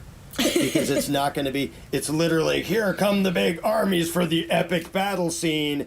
And one army goes, hey, guys, can we just pause for a second and have a little chat? And the two armies have a chat, and the other army puts down their weapons and goes, yeah, this is dumb. The guy we work for is kind of a butthead. Never mind, let's go have a beer. That's what happened in actual war a couple times. I know. It actually happened where both sides were like, do you want to be blown up? Because I really don't want to be blown up. And I really am not trying to blow you up. If you'll just stop blowing me up right now, I can just go home to my wife and kids. You can go home to your wife and kids. And then they're having beers. And, you know, both ruling classes, both factions that are trying to pit the pawns against each other are like, crap. Yeah, that's what ruling classes are actually scared of. And we've seen that in protests. It happened in Greece, maybe Spain. It happened a few different places where the police went out, shut down those protesters, and they went over and was like, yeah, you guys sort of have a point, so we're just going to put down our weapons and hang out with you. That's what scares the crap out of the ruling class, is people just, you know, them losing their own enforcers because people just talk to them and they realize, yeah, we don't really like them either. Never mind. So, sorry it doesn't make a good movie ending with a big giant battle scene, but that's it's not really... 300, sorry guys. It's not Leonidas being like, this is Sparta! It's like, this is Sparta. Let me ask you a few questions about what you believe concerning authority and the right of... That's how it actually ends. So if you want to be a part of the actual solution, you know, for all the people say, well, what's your solution? It isn't a revolution. It isn't a shootout. It isn't sabotage. It isn't hiding in the woods. It's learn to communicate the ideas of self-ownership and non-aggression. And we made Candles in the Dark to make people way better at that, because I did it the wrong way for 23 years and learned how to do it a better way. So do that, because that's the actual end. That's one of the reasons we just made the video we just released on YouTube called The End of Politics, but we're going to put it everywhere. And The End of Politics is just another way in which we're just communicating these ideas, because you have to learn how to talk to people and say things in a way that it's going to actually reach them and get the wheels turning, and they're not going to change their mind and suddenly, you know, think like you do overnight or anything. It's not like we need to preach at them. It's just that we need to ask questions that start unraveling the sweater so that they can't unhear the question and they can't like stop thinking about the answer. Their brain sort of wants to answer it and it rattles them. And that's how the world changes. And a lot of people are going to watch the End of Politics video and they're going to go, I've never quite thought of it this way before, and they're not going to be able to stop thinking about it. So this is why just talking is what matters. Yes. Yeah, so this is, not only is this a solution, this is the only solution. The only, not Candles in the Dark, but the only solution is getting people to escape the mindset of authoritarianism. The external stuff doesn't matter. Like, you can't shoot it, you can't do away with it. And so that is what people have to focus on. You know, if you want some epic battle, sorry, that's not going to do it. If you actually want to end statism, learn how to communicate. Just sounds anticlimactic, but if you actually care about the results, do the thing that matters. And we did create a way for people to access a super effective, super easy way to just start pulling all of the sweaters, pulling on all of the statism sweaters and unraveling them using that one single little thread. And it's just understanding how to ask the right questions, but getting a hold of your own psychology and having the right approach to people, and not feeling that combativeness that comes up when they still believe in something that's violent, they still want a ruling class, not having that come out of you when they, say completely incoherent and stupid things. When you know where they're coming from and you actually can see why you're getting the responses you get, and you know how your own psychology is going to affect them, you can properly just and effortlessly start to get on a roll of just knowing how to go, I can casually ask this question, I can casually ask this question, and you're literally pulling on the threads, unraveling sweaters everywhere. And we've watched the evidence of this happen because we've done the Candles in the Dark seminar, the actual in-person one, so many times now, and then we got to see the ripple effects of that, where all the people we armed went out and did Candles in the Dark on other people, and it's working, and they're having different conversations. So that's why we did www.attendcandles.com and put this online in an accessible, inexpensive way so that anybody out in the globe can get this and use this tool and then go, okay, now I'm armed with exactly how to approach people, and I can just effortlessly start the process of the deprogramming by just yanking on that thread. Yeah. So that's about it. Basically, if you'd be willing to take up arms for freedom, would you be willing to have some friendly chats with people? Because that's actually what matters.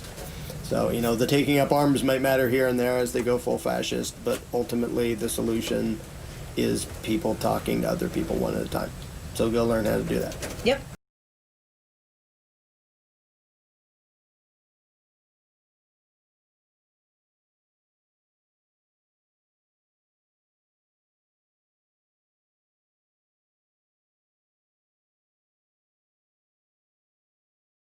People don't realize the deception that's going on in the world today as I am speaking, and how much is able to happen that is negative that many people don't want to consider. Many things that have happened in past generations perhaps we may not learn for the future. It's important to look at, of course, right? But the thing is, we have to question, well, why is the world the way it is?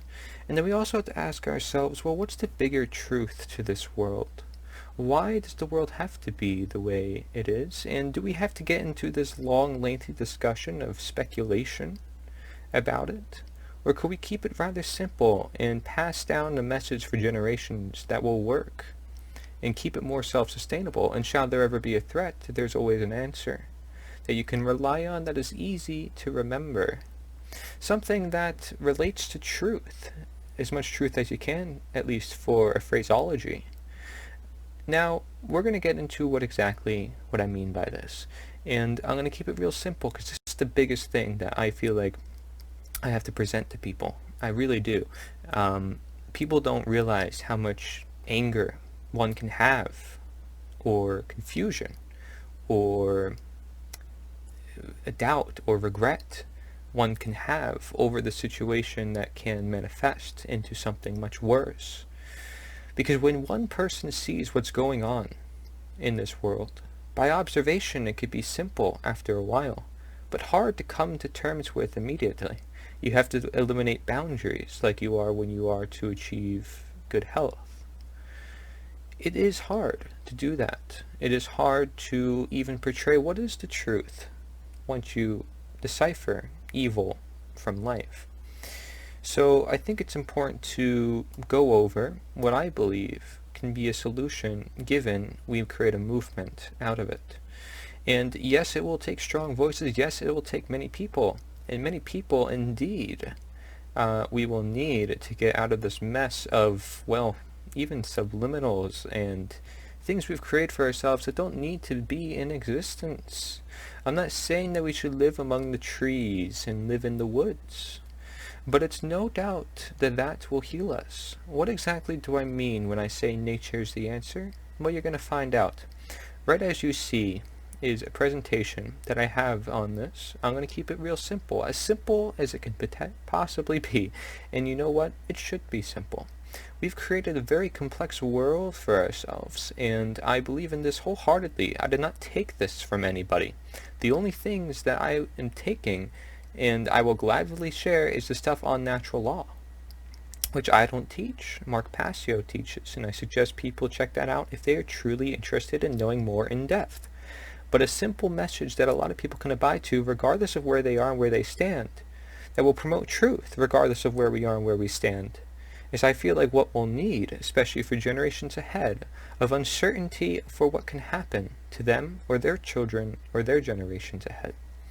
So, right as you see is the flag for NITA, or NITA, or NITA. Nature's the answer. Simple, right? White flag with a sun looking like tree. You can see an N, you can see an I, you can see a T, and you can see an A. I'm going to keep this real simple. You came here to learn more, keeping it short, sweet, and simple. Why nature is the answer? What do we do with this? Why should I represent this? What do I tell others? The next slide right here is going to tell you everything you need to know. Okay? So, why join the NITA movement? Representation, which is free, of course, allows people to see a demonstration of a movement, but also question what such demonstration is. See, like any phrase, for example, nature's the answer is a phrase, so it can be something that people don't know what it means. This is meant to start a conversation, meant to create a little bit of confusion that is necessary out of just allowing the brain to exercise, the thing that burns the most calories, FYI. Okay? And so this is a movement dedicated to real lifelong change. I believe this to be the case. I believe you can apply the truth to much of everything, and the truth is all around us. You don't need to be of a particular religion or anything like that. This is just simply a movement based on an idea, of which many people will take many ways, of course, but we can keep it rather simple. See, the simple promotion of question, conversation, and thought will help innovate society, because then we will be critically thinking, which is missing. We would be challenging the mainstream, which anytime we challenge the current, we create innovation, and we'd be creating common sense, which again is also missing from society, given you are somebody who already did a lot of introspection and observation of the world around us. If you have not, that is perfectly fine. But I am offering here something that I wish to receive nothing upon for myself. I mean, this is not of ego. This is not of me wanting to be a leader, even though I believe blood type O, and I have more leadership-like traits in my family. You know, maybe then it's my destiny to bring this information to you, but this is something that we can all abide to, and it's not about me, it's about you, it's about all of us. Okay, enough of them, enough of these particular people, or I'm a this, I'm a that. Rather, what is the idea? What is the message? What is the bigger picture? That is the truth, right? This is the end goal. Setting example for world and generations. The end goal is to create. Okay, the reason why nature is the answer. Promotion of the intended, lost, truth, or present. The reasons among this is the denaturing of our world, the great healing power of nature, the simplicity of nature, natural law being violated, okay, because it is by man's law and man's medicine often. We can understand behavior and consequences to action. Shall we look at the nature as to why someone reacts the way they do, or the nature of a human being, for example. We can be more at peace with simplicity and fulfilling simple needs of nature, such as food, water, survival, reproduction. These things that have held their time up to this point are sometimes being compromised as we don't know who to marry, and fertile rates are growing and stuff like that. We must be alert, especially for future generations. Next we see we can create real change based on indisputable, universal, eternal, innate truth. Okay, indisputable means something that a lot of people cannot disagree with.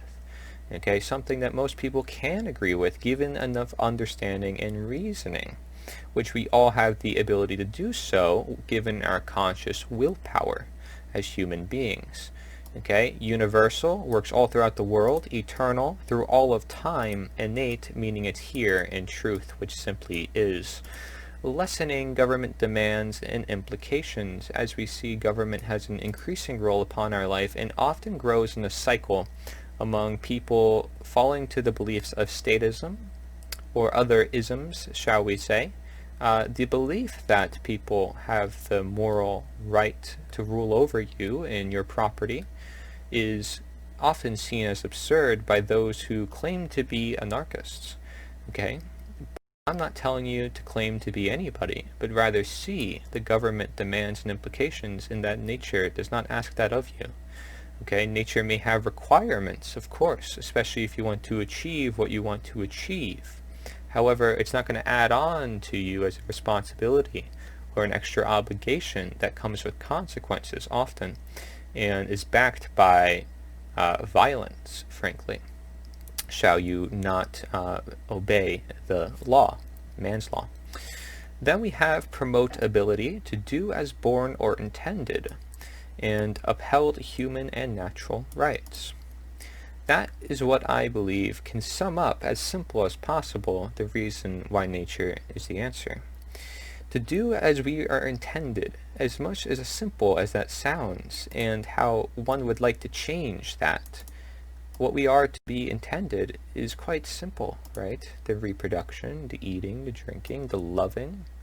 Okay, but we lose that side to ourselves given perhaps if you look at the nature of power itself, or the nature of one ruling over another, or being in a position where perhaps you shouldn't be, or experiencing what one hasn't experienced. You're going to have different feelings come from that. You're going to have different emotions.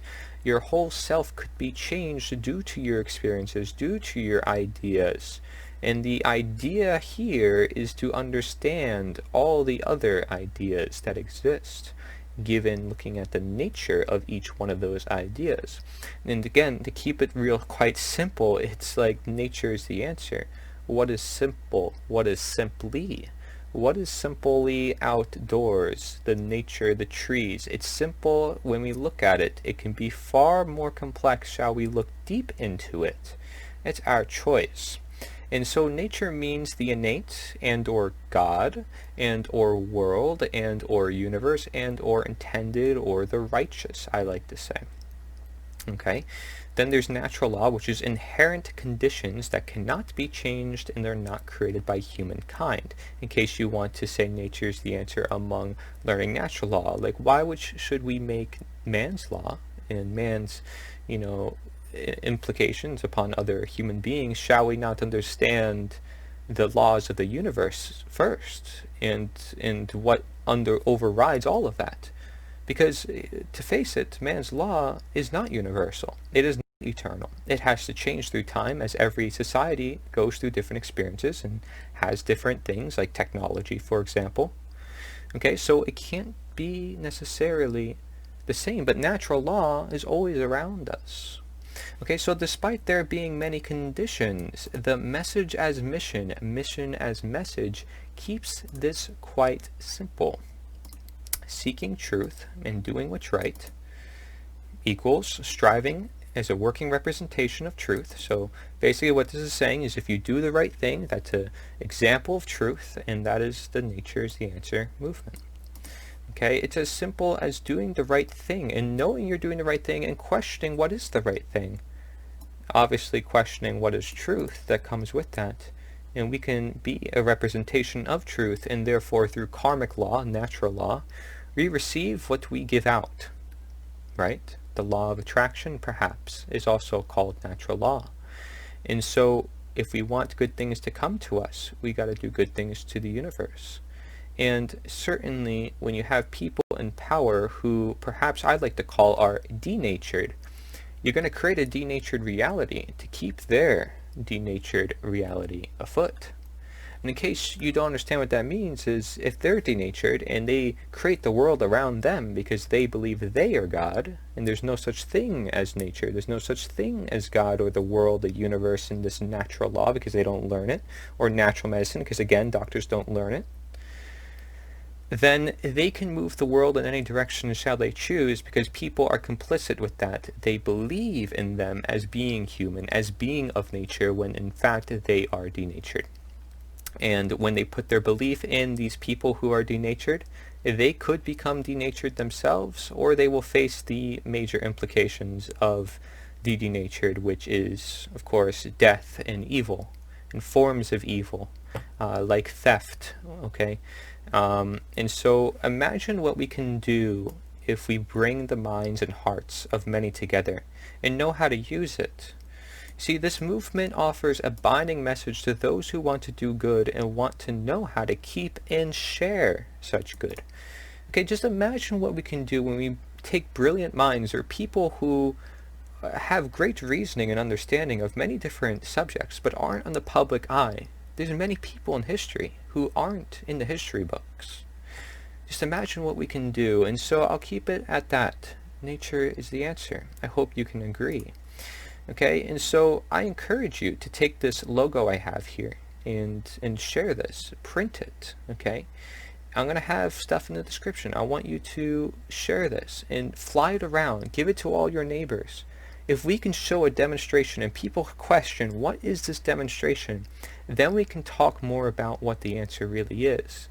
It's not dependence on government.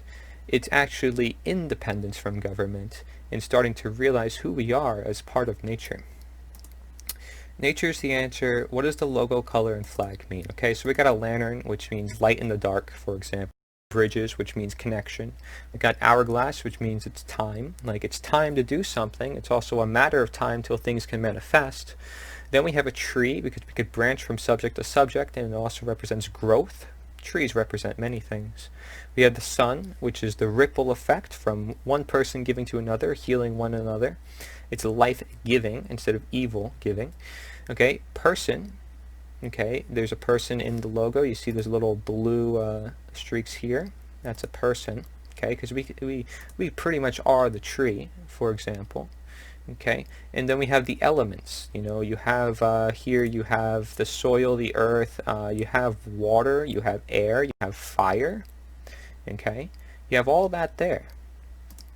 Okay, and so those are the tools, those are the resources we use to create the reality around us, right? Because there's always resources that it's up to us on how to use it and know how to use it. So to complete the circle, okay, it says to complete circle, because you'll notice there's a little spot here where the circle is complete, because there's always work to be done. And it's a resemble of cycle, but also whole, balance, unity, and the perfect archetype of the circle. Okay, so also keep in mind colors are representative accordingly. So, you know, the tree and the fire and the elements. And if you're looking at the white flag, it's to awaken.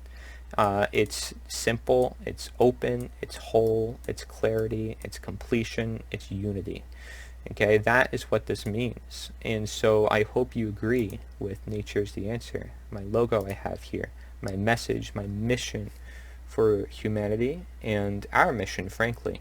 Like I said, it's really something we all have to do, and in a world where such chaos happens and more, perhaps, little by little, our rights are taken away, we must stand up. And so please share this video with everyone you know so we can create a movement ground up with nothing that's violent, nothing that is invasive, nothing that goes against people's belief systems that I see. Because nature is all around us. Nature we can abide to. Nature heals us, frankly. And oh my gosh, I'm Nature Boy hugging a tree, but to be honest, I believe it's the answer to the techno-tyranny that's growing, to the growing governments that, again, use man's law, man's medicine. So please, share your thoughts. Share your thoughts. And if you are part of the movement, then you can still fly the flag, even if you don't agree with everything I say 100%, but you believe in the premises that nature's the answer, right? In the fact of the reasons that I mentioned here, mostly for the denaturing of our world, simplicity, okay, wanting to just live your life and, you know, not be influenced by these big foreign powers that seek to control our life. Thank you very much for watching and listening. I hope you had an open mind to this, and I encourage if you share this with people, you tell them to do the same. Thank you very much for watching and listening. This is Cory Endrulat. Nature is the Answer. Thank you.